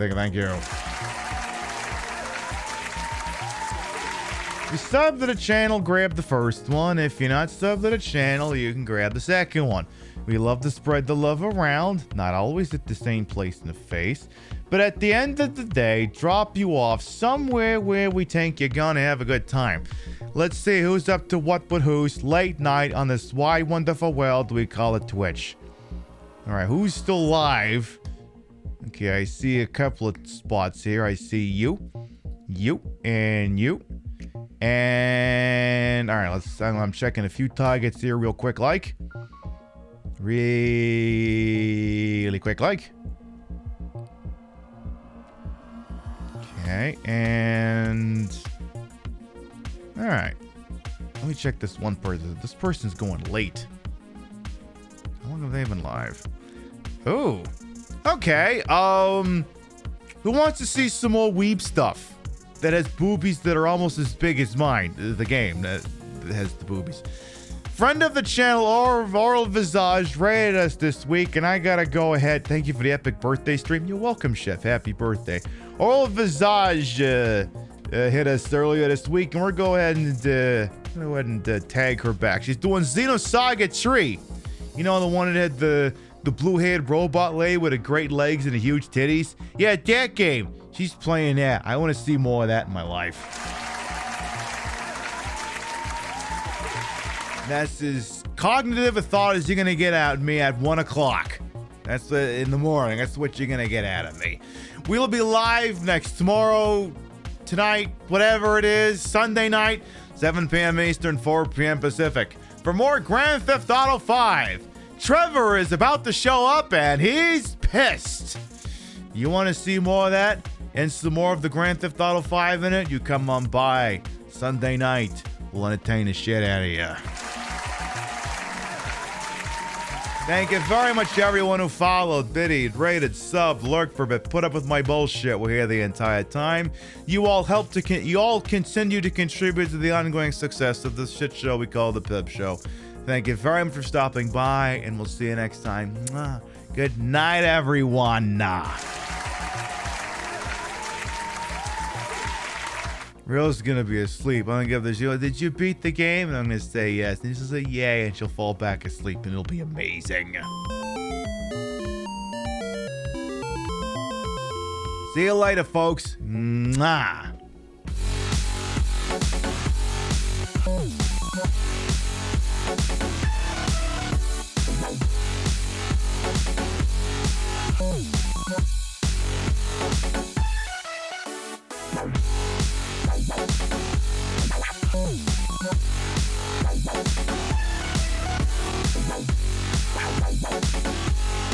Boom.